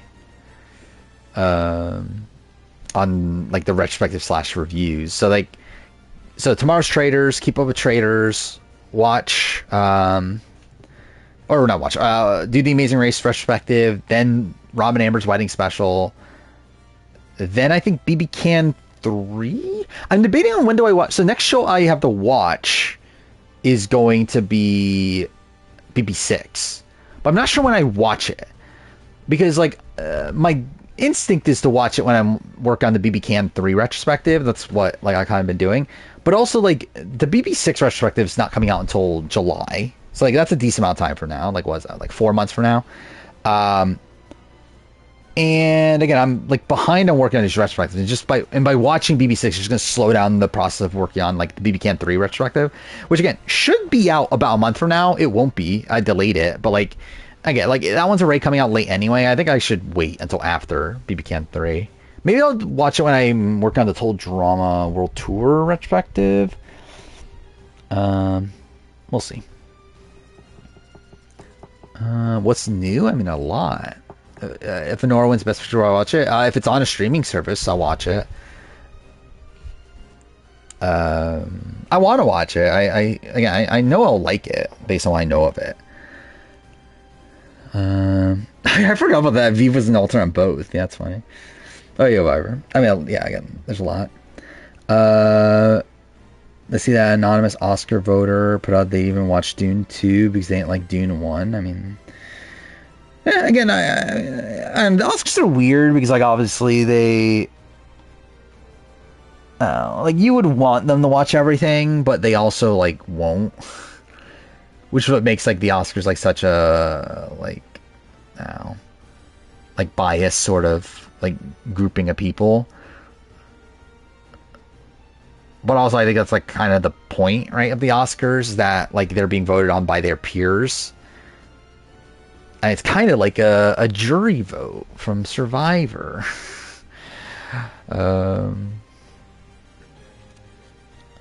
Like, episode. I feel like the well, I don't know the opposite, but, like, I like the cast. I did not think the episode was the greatest, but I actually really like the cast. Like, I think the episode, I was saying this all stream, that's like, I think it was slightly better than 47s. I thought 47s was pretty bad with how, like, focused it was on, like, the hunting of it all. But, like, I think this was better than that, but, like, still not great. But I do like this cast. I think there's, like, very few people on this cast that I, like, outright just don't like.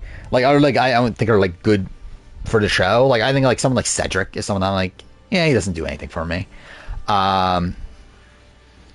And, like, obviously we haven't, like, seen much of Charity. But, I don't know, like, I like the entire Purple Tribe. I think all of them are really fun. Obviously, I wish we got to see more of, like, Bianca. But, like, again, it was, like, I think all of them are pretty, like, decent. Orange Tribe, I think they were all fine, right? Like, again, like, Charity I wish we saw more of. yeah, everyone else is fine there. And then Green, yeah, like Cedric doesn't do anything for me, and like Justin's probably like kind of like whatever. But even then, I thought Mary was fine. Kevin's likable. Steph was okay, and then Say is a massive character. So I think you should be allowed to vote. You should be allowed to vote in a category where you didn't watch every movie. That could be fair, but like, I mean, who's gonna determine that though, right? Like, are they really like gonna like? How are they gonna actually restrict that? How are they gonna like? How would you have to prove that you've watched all the movies? It's like, I don't know. Oscars are like Edgic, basing off results of prices. Yeah, I think there's a lot of that. That you like follow the trends and try to like base things on that. It's like the like other award shows are kind of like the big episodes. It's like the Golden Globes is like the premiere. I don't even know if Golden Globes really matter that much, but I don't know. It's like the like SAG is the merge episode or something. Yeah. Honor Code, but then everyone's just gonna claim they've watched every movie, though, aren't they? Like, isn't that the entire issue? That they're all just gonna say fuck it. Like, I watched everything just so they can vote anyway. Why is Camilla higher for me? What? I mean, I have her at 5. I think the issue for me with Camilla in particular is I just think the Orange Tribe feels the least important of the 3 tribes. Like, I think Purple we get like so much focus on where like I think it's very clear Purple's like seemingly set up to be an important tribe.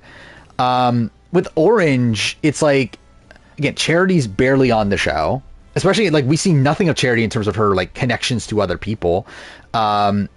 Chrissy is someone that is like pretty under-edited. David is someone that while he's like on the show, we know very little about David's like connections. Like we see these things, but we never get to see David like talk about the other people. And like Mitch is another person, like he seems to be liked. We don't see anything about Mitch's like relationship. Like it just feels like Orange is like a very like uncomplex tribe. And like Camilla's the front runner from that tribe. Like she's the most likely to win from that tribe. She's the only person that has like actually good content.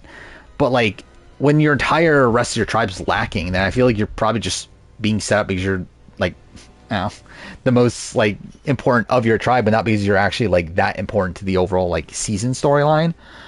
Edgic number 1's tough. Like if I'm going purely Edgic, I think my answer would be Thomas. Actually, number 1, I have Joe, and that's like mixing in a lot of like other things. But like if we're just simply going on the edit of the episode, I would say Thomas. I think Thomas got a decent amount of content, like pretty good narrator, like I mean like pretty a lot of narration on the episode, I should probably more so say. Had the separate relationship with Bianca, is part of the California girls. Again, gets a lot of stuff there. The reason I have Joe higher is more so because of Jeff interviews / also like previews and all that stuff. Like I think the thing about like I think the issue with Joe is that Joe would be too obvious. I think is the big thing. Like Joe's this episode was just so clearly meant to portray him as like this very like positive figure. But again, like Jeff himself has said the season's about partnerships. Talks about some work out, some don't. But like the fact that he said like some work out, like the way that he like phrased that to me makes it seem like the partnerships that are in the game are ones that are either gonna implode on themselves or work out, right? Like I think it's like a spot where like it does not scream out to me that a partnership is going to be like sniped out of the game. So like the sense I like considering the fact that we see like Joe and Eva be so resolute in like wanting to work with each other, like I would expect, and like considering like also the type of people that they are, like I would expect that to stay true. Like I would expect Joe and Eva to run this season, is what I'm expecting. Plus also, like they love 48, and I think if Joe won 48, they would be pretty happy about that. I think it's also a thing to consider. Sorry, I think there's a lot of like out of game, and also like Joe's so prominent in the preview. He's like I believe the only person to talk twice in the preview. Also the person that talks at the end of the preview, which has also been a sign for recent seasons. Also first person, like we get so much focus on him in that intro where like we get his like full reaction to being on the season. Also first confessional of the season. It's like there's a lot of Joe, and again, it's so much that it's like overwhelming to where like if it was not for like the Jeff interview stuff, like I probably would not. I would say it's like too much. There's no way, but I think like considering like all the production stuff we know about production of the season, I feel like it's a good sign for Joe. You don't see a world where Joe and Eva can run the game. I fully expect them to. I feel like they will. I don't know. Like I think they're like the Reba. Like I'm expecting like the California girls plus Eva to essentially be the Reba of the season.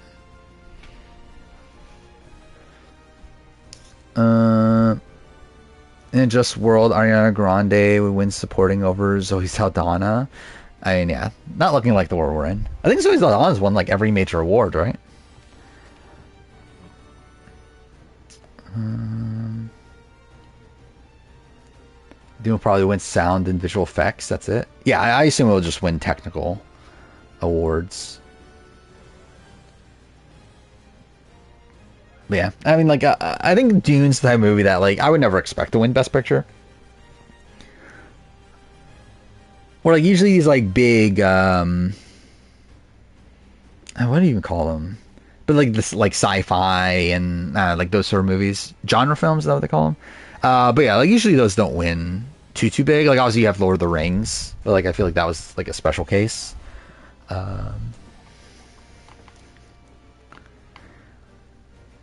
Oh, I agree. I don't expect Joe and Eva to be these big like strategists in the game, but I don't think that matters. When was the last time like a big strategist did win the game? I guess you could debate Rachel as a strategist, but she was like largely ineffective as a strategist. I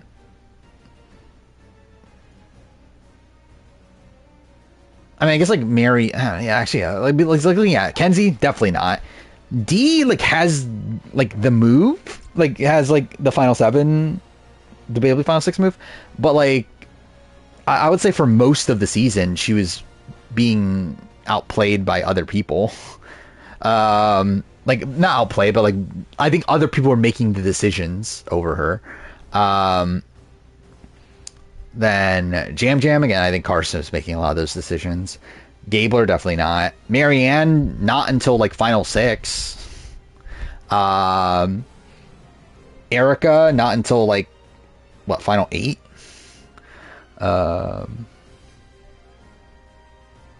I don't know. I think New Era, like I just think New Era is a spot where like most of the time the strategists aren't the people winning these like seasons.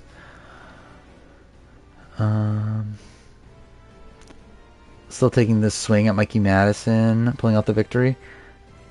I think it'll be Demi Moore.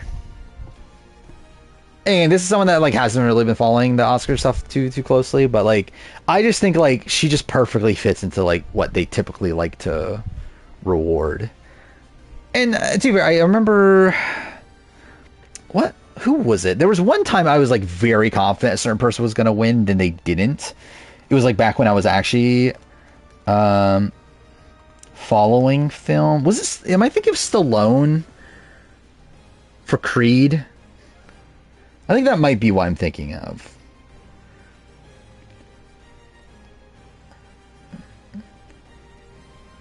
Oh no, it's Michael. Michael Keaton, I think, was one. I was thinking Michael Keaton was going to win for Birdman.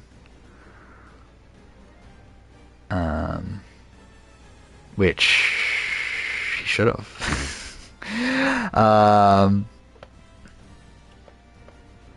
Actually, where's Eddie Redmayne been recently? Like, does he still do shit? I feel like I've not heard the name Eddie Redmayne in forever.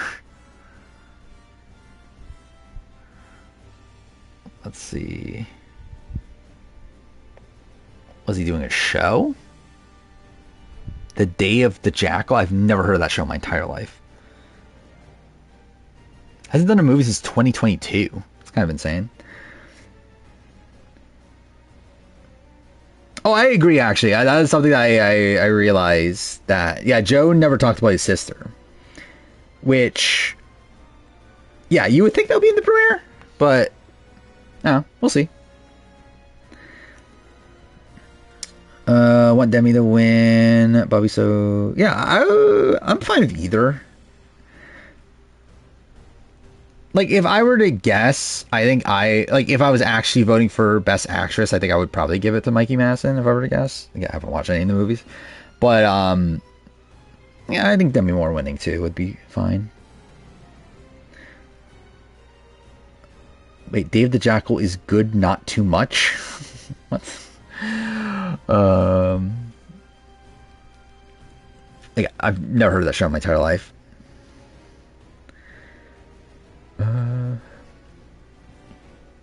The winter Oscars are Sunday, right? So be next stream. We'll know the Oscar results. I can't wait.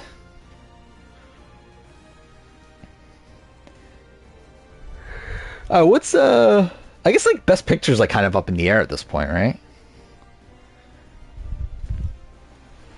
Because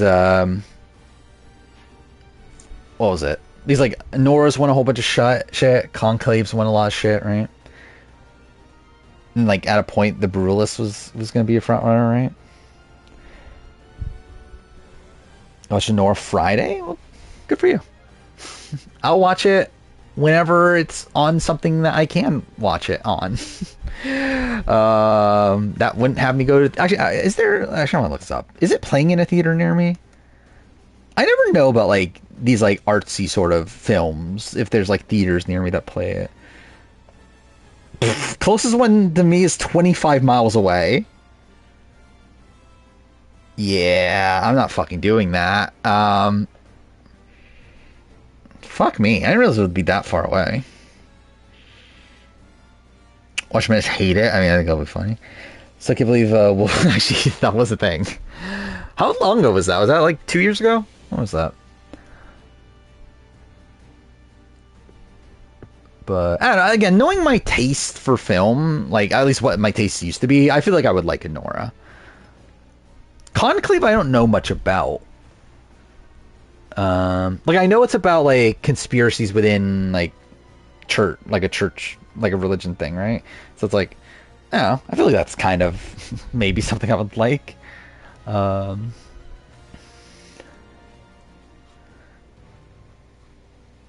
13 miles away for you. Well, goody for you. I assumed there would have been one closer to me. I didn't realize it would be actually that far.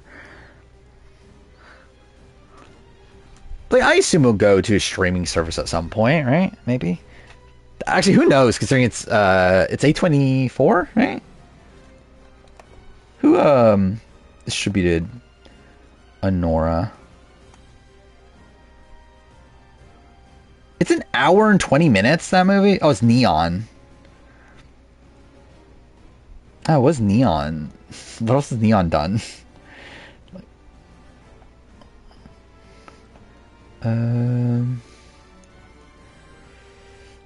Like Parasites. I don't know if any of these other movies are... They typically go in streaming services? Oh, I forgot about Colossal. I forgot that was a movie. That was their first movie. It was Colossal. It's kind of random.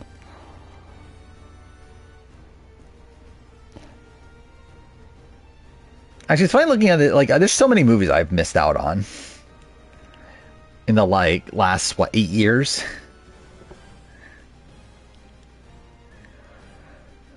Like, it is insane, like, how big into film I used to be. And, like, how I've, like, essentially gone cold turkey for a while. It's about bitchy priests. Yeah, sounds good. Conclave's kind of boring, but I think I'd like it. Never found time to watch The Brutalist. Like, is it not in theaters anymore? See. Oh, that same theater has The Brutalist.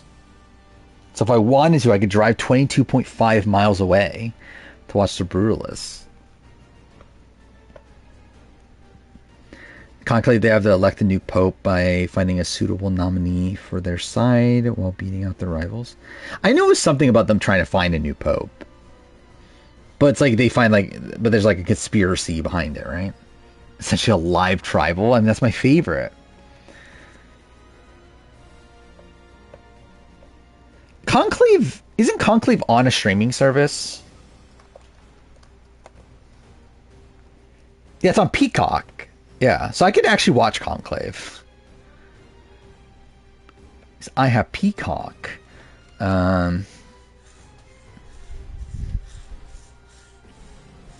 Yeah, so again, there's just so many movies I need to watch.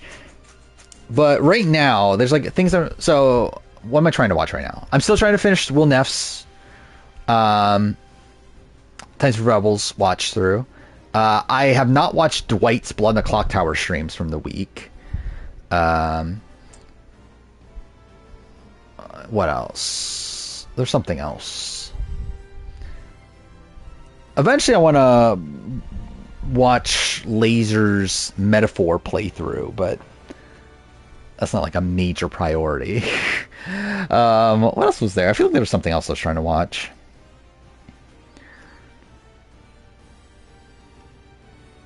That Metaphor came out in the right year, yeah. Speaking of that, almost like I feel so weird. I'm almost at the end of Metaphor now. You know, I find it weird. Like at least I assume this is the case, that like the game just gives you a month at the end to just do whatever you want before like the end of the story. I feel like that's kind of strange. Unless I'm missing something. Unless there is something that happens in between then. But yeah, like the game just gives you an entire month before the quote-unquote final battle. Which... So that turns out. Valve isn't horrible, but I've seen the most bare bones plot of a fantasy game I've ever seen. Yeah, I think that's kind of the vibe I got from it.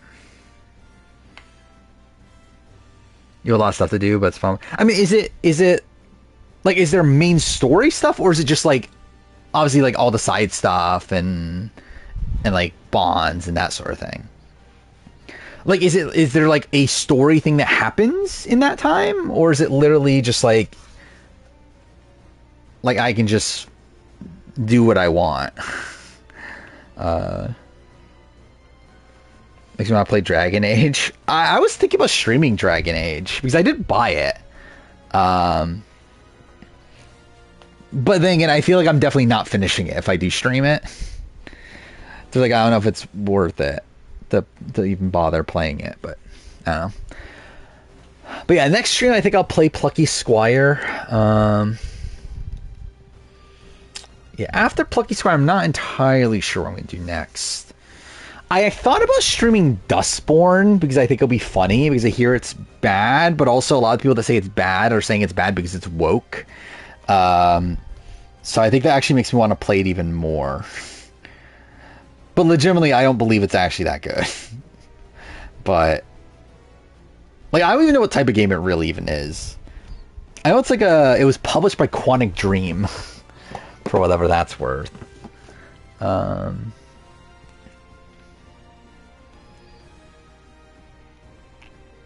yeah, it is coming out on PS Plus. I bought it a while ago. I bought it like, I don't know, 2 months ago. Like around Christmas, I think I bought it. I more so bought it not to play now, but like to play whenever I played all the Dragon Age games. But I wouldn't be opposed to just playing it now. Yeah, what other games do I want to potentially play? What's kind of annoying is I haven't been finishing any games recently. Like, I've been like playing all these games on stream, but I haven't like actually finished any outside of Shadow Generations, and even that took way longer than it should have. Yeah, so like in the last month of streaming, I finished one game, despite playing 4. So, not great.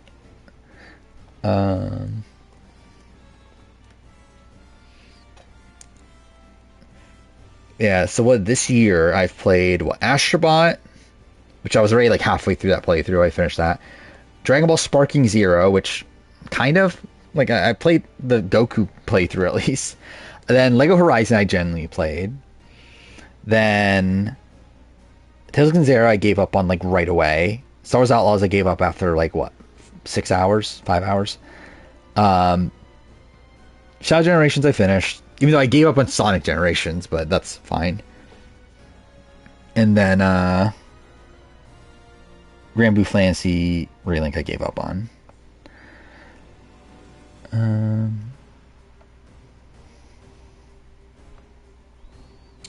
You have to wait until the due date to fight the final boss. The main dungeon, of course, has story stuff. It's a big one. Oh, I assume... Okay, so there is a... So you have to do the dungeon before the final boss? Is that how it works? I assumed it was just all on that final day.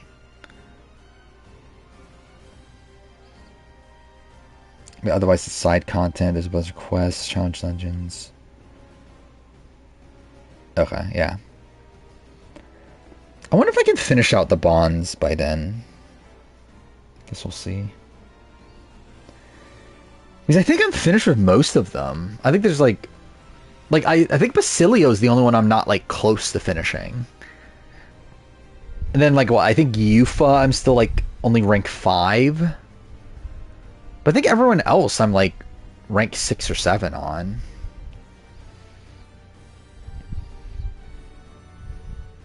I'm still trying for games from last year, kind of. The intention was give myself until the end of April for games from last year. I might give up on that. I'll be honest. Actually, something I've been thinking about is the daytime stream is going to be about a month from now. Which the plan for that was to play Game of Thrones Telltale.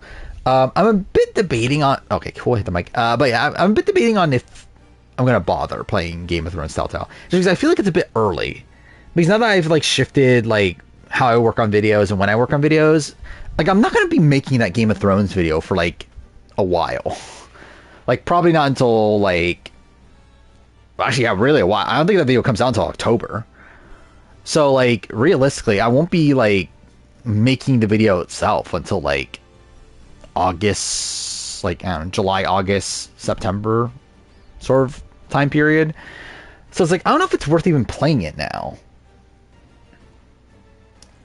But also it's like I'm gonna play it eventually anyway. And like the other option would be like to play like AC2. The problem is that I wanted to play the Xbox version of it. So it's like I don't know if I want to stream from Xbox for a daytime stream. I'm not sure. If I feel like that's stable enough. Did everything including... Oh, I forgot about the Coliseum. You had 10 days to spare. Interesting. Main dungeon enemies are in their 60s. Okay. So I'm a bit underleveled, but also... Like, yeah, I'm playing on easy.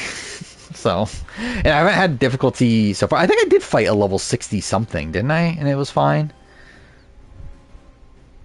So, I don't know. I think like playing on easy, I don't think I'll have that much of an issue.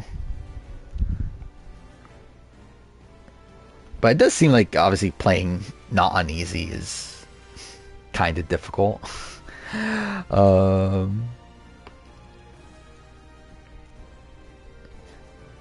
But yeah, even if I wanted to, I think it was the right choice to play on easy, though.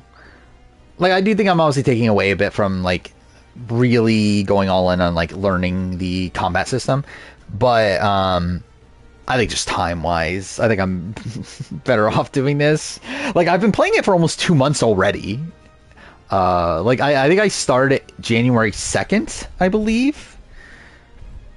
So, I believe on Monday, that'll be 2 months. So yeah, I'm kind of like it's this weird thing where like I'm not ready to finish it, but I also am at the same time. Like I've been playing it for a while, and like I looked this up too. That like since I started Metaphor, outside of days I've streamed and that one day I played Return from Grace, I haven't taken a break. like I've played it at least a little bit every single day, and it's still taking me this long. Mind you, there's been a good chunk of days where I only played like 30 minutes worth or whatever, but still, I've actually played it every day.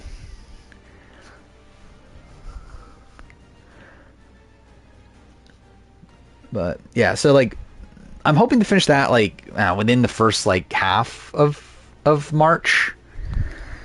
Then what I want to play? I want to play Casting of Frank Stone, which is not that long.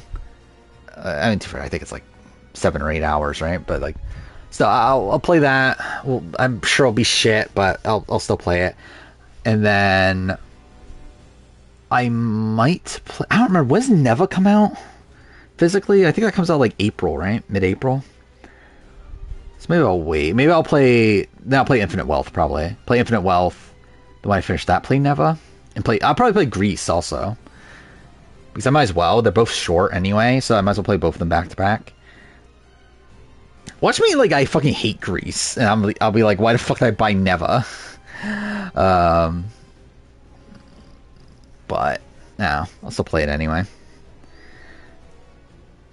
Dude, it's already almost 4 o'clock. I can't believe like I've literally been on this menu for what, 3.5 hours, I believe. Like, I think I gave up on the game at like 12:30. So that's funny. Actually, I do need to replay Double Exposure. I'm not gonna do it. I think I'm gonna do it right after. So like once I'm done the games from 2024, I will. Well, there's a couple. I don't know. It depends on like the order of operations how I want to do things. But obviously, like there's games I have to play for videos, which are Game of Thrones Telltale, which I might still do for a daytime stream. We'll see. There's that. There's Minecraft Story Mode. There's AC Syndicate, and I think that might be it. Is that it? Because I'm gonna play Enslaved, but I'll do that off stream. So I think that might be it. But there's those. I also want to do my yearly Ezio collection playthrough at some point. Don't know when that'll be. Then I was also thinking about like potentially saving that for the end of the year daytime stream. To at least do AC2. But I don't know. We'll see. We'll see how that plays out. Or I might do it for this daytime stream. I don't know. But after that, again, I should have some like time to play just like random shit. And yeah, Double Exposure is one of those things I need to do. I want to play it on stream, not just like to play it on stream, but also like I need to platinum it. I haven't platinumed it yet. Because like to platinum it, you need like multiple playthroughs. You know, technically, like, I think if you really want to, you just replay that bar scene over and over again to get the romances and whatever. But like, but yeah, I do need to replay it for the platinum. So I'll probably do that. Then I forgot what else I wanted to do, but there were a couple other ideas. Gene Hackman died? I'll be honest, I didn't realize Gene Hackman was still alive. But yeah. Looks like it was announced a couple hours ago. How old was he? 95? Lived a long life at least. Legitimately, I didn't realize he was still alive. What was the last thing he did? Welcome to Mooseport? Well, that's fucking random. I guess he was a narrator in documentaries. His wife and dog too? What?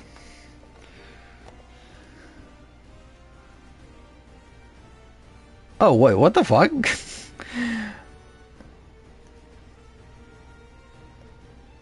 Like, how? Like, what happened to them?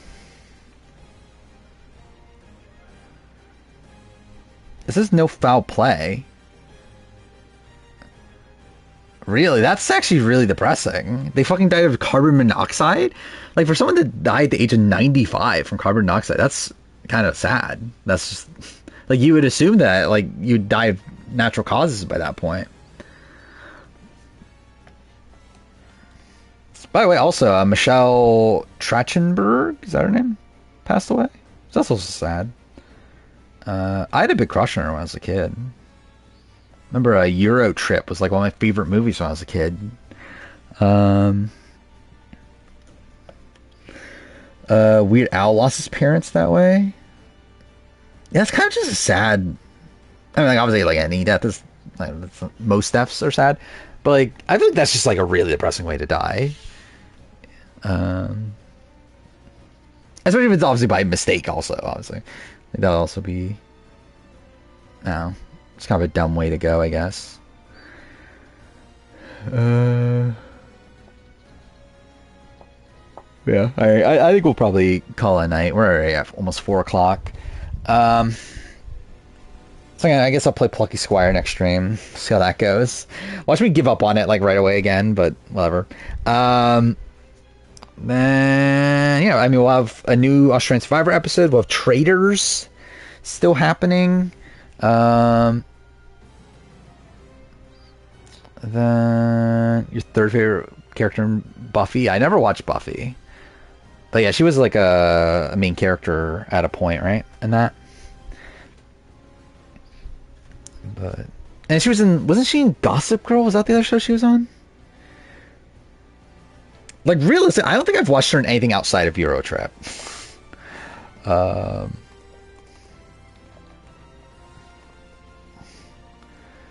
Let's see.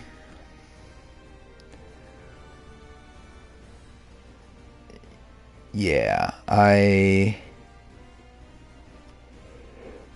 mean, like, I've watched, like, Take Me Home Tonight, but it's not like I remember her role in that movie, or, like, Cop Out. Like, I've watched movies that she was in, but, like, in terms of, like, actually, like, remembering her, it's literally just Euro Trip. I never watched Harriet the Spy.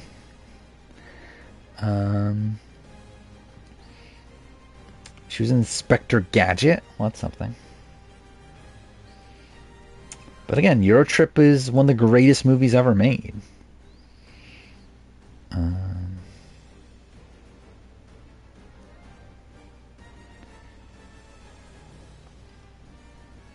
Euro Trip received mixed reviews from critics and underperformed the box office. Well, that's a tragedy.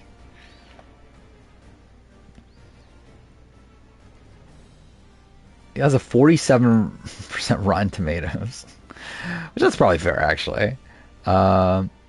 It's a trip worth taking if one's not offended by gratuitous nudity and bad taste. Was there nudity? I don't even remember. Was there actually nudity on Euro Trip?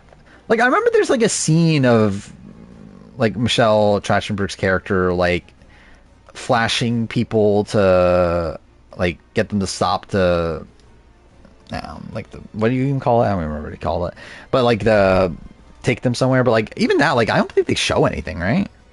Sorry, I don't even remember any like nudity in your. Oh no, there's like a bathtub scene at the beginning, right? Did I give it a 2 stars? I think that should be at least be a 3. All right, let's fix this. I mean, again, legitimately, is it a good movie? No. Like I think it's like actually like being objective. I think a 2 stars is fair. But again, I'm changing it. There we go. I gave it a 3. It's more appropriate. Just because of Michelle Trachtenberg. Literally the only reason.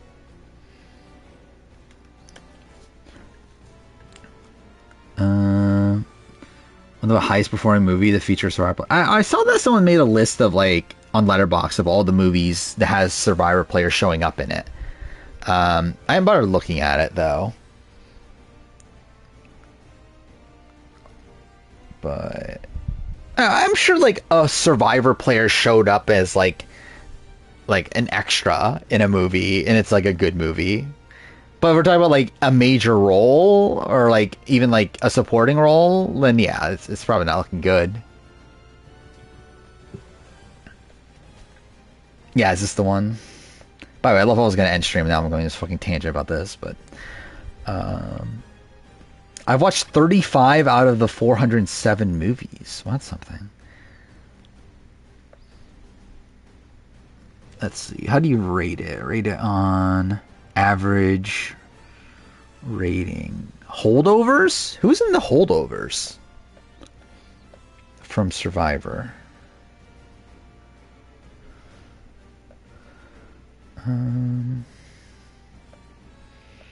What's the best way to find who's in this? Oh, Banu. I forgot about Banu. I forgot about that. Yeah. Yeah, who's in Logan? Yeah, I don't even know. Oh, Say had the most confessionals in a single episode. Somehow. She got 21 confessionals. Beating Tony's 19. Let's see. I love I'm literally just gonna look at all the names of people in the movie and then just see if I can point out the Survivor player. Oh, John. Wait, what? John Raymond plays a pastor in Logan? What? How did that happen?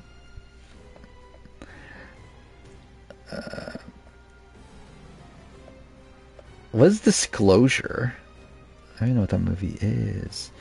Ford versus Ferrari? Who's in Ford versus Ferrari?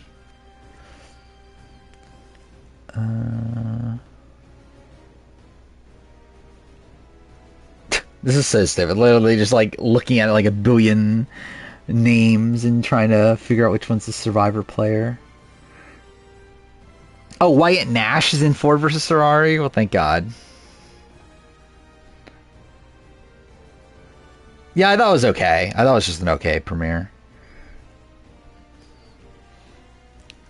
There's no Chalinsky. Fair. Yeah, I think if I'm rating the premieres of the new era, it's like, what's the ranking? I think 44 is probably number one. Then maybe 46 and 45. Then maybe 41. Maybe 41's higher, actually. But I think those top four. I think at that point I would like debate, is this one next?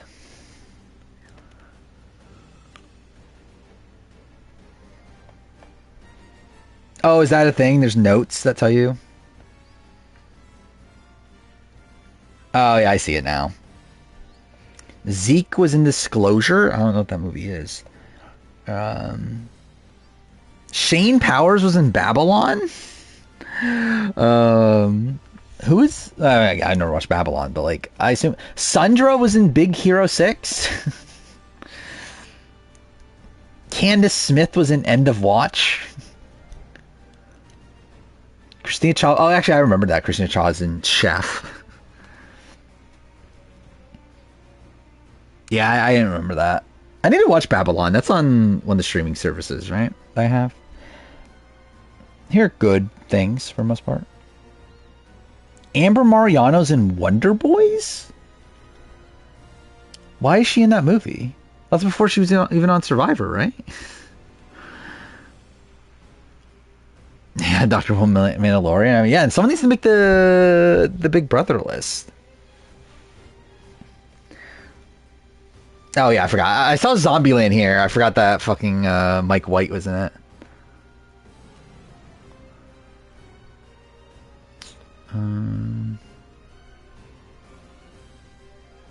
Wait, Zoe Xanadakis was in Empire Falls? Like, why was she in that? But again, this should be the final thing I do on the channel. Is a ranking of all these movies. Oh my god, Brian Heidick was in Secrets of Kama Sutra 2, Nirvana, my favorite movie. So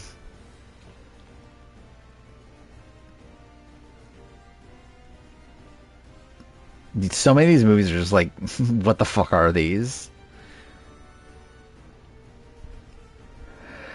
Actually, I forgot. I did this by rating, right?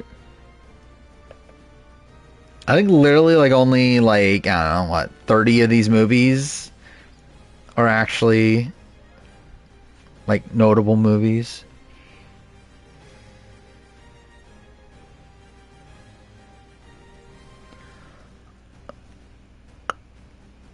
Batman versus Superman, is that on here?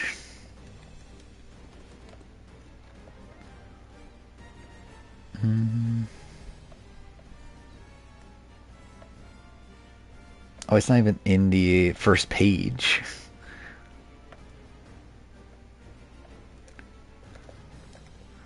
Clarence was in Batman versus Superman? That's really random.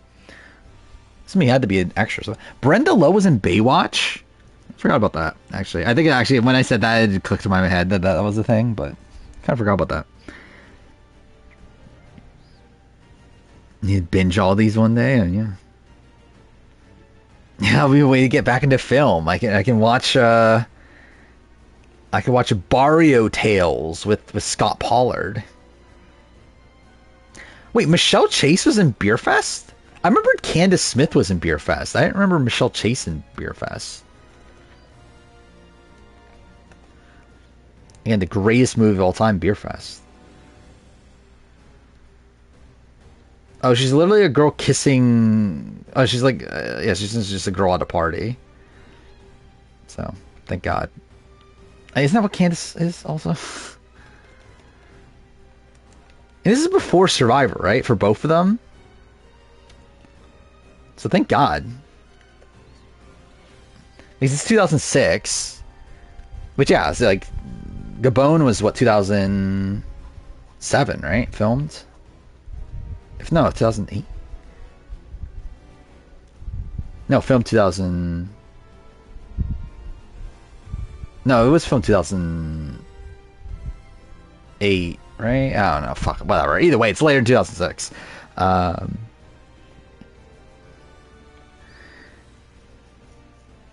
Some of these movies have only a single-digit number of people who have seen them. What a shocker. I can't wait to watch The Better Half with Jason in it. John Hennigan was in Birds of Prey. That's really random.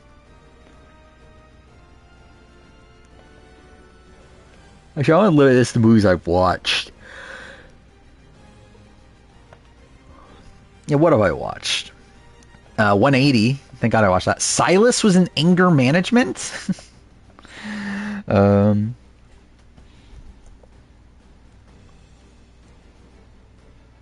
see. Bye Bye Man. I forgot I watched that.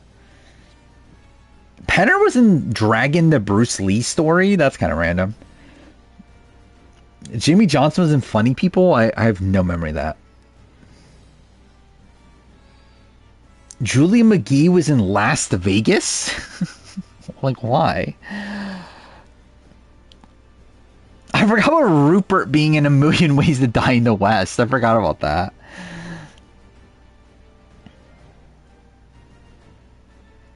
Bobby John was in We Are Marshall? Why? Wait, Sierra Dawn Thomas was in Wieners? It's so random. I assume he was probably like some sort of like henchman person. Like, let's see. Can you look up what role they were?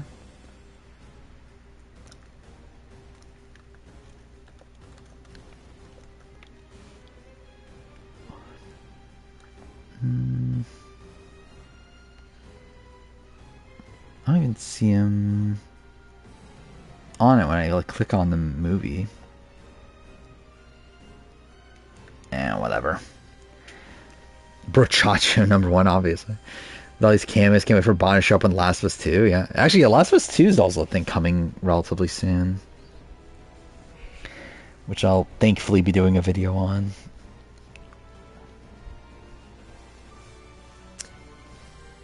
Bottom of page 1, based on rating, and found a movie 0 people.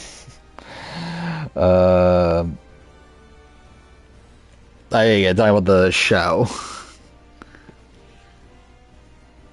Yeah, I assume that was the case when I didn't see him there. Which, we'll see how the show goes. I mean, not feeling great, but you never know. I actually think I feel more confidence about Season 2 than Season 1. I probably have more confidence in Season 1 coming into Season 1, but I think probably have more faith right now that season 2 will be better than season 1. Which would be a good Joel. I don't know why John Hennigan was the first person to come to mind. I'm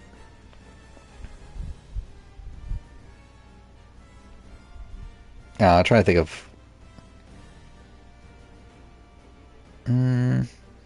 Also, like Brendan Shapiro came to mind, but like I feel like definitely not. I don't know why I'm still alive. Is the thing. I really shouldn't be.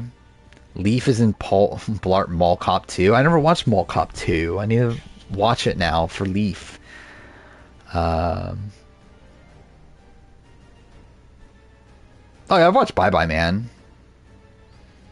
That's like the lowest rated movie. That's funny. I remember because like Penner was also like really hot, like promoting it, right? Like I remember he was like on RSAP promoting Bye Bye Man, which that didn't work out too well.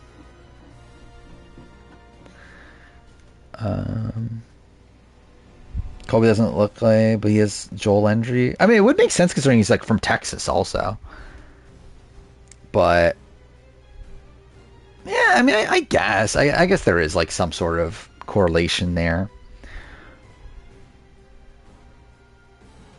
Yeah, I know it's not good. Like I remember it not being good, but I feel like there's worse movies, probably.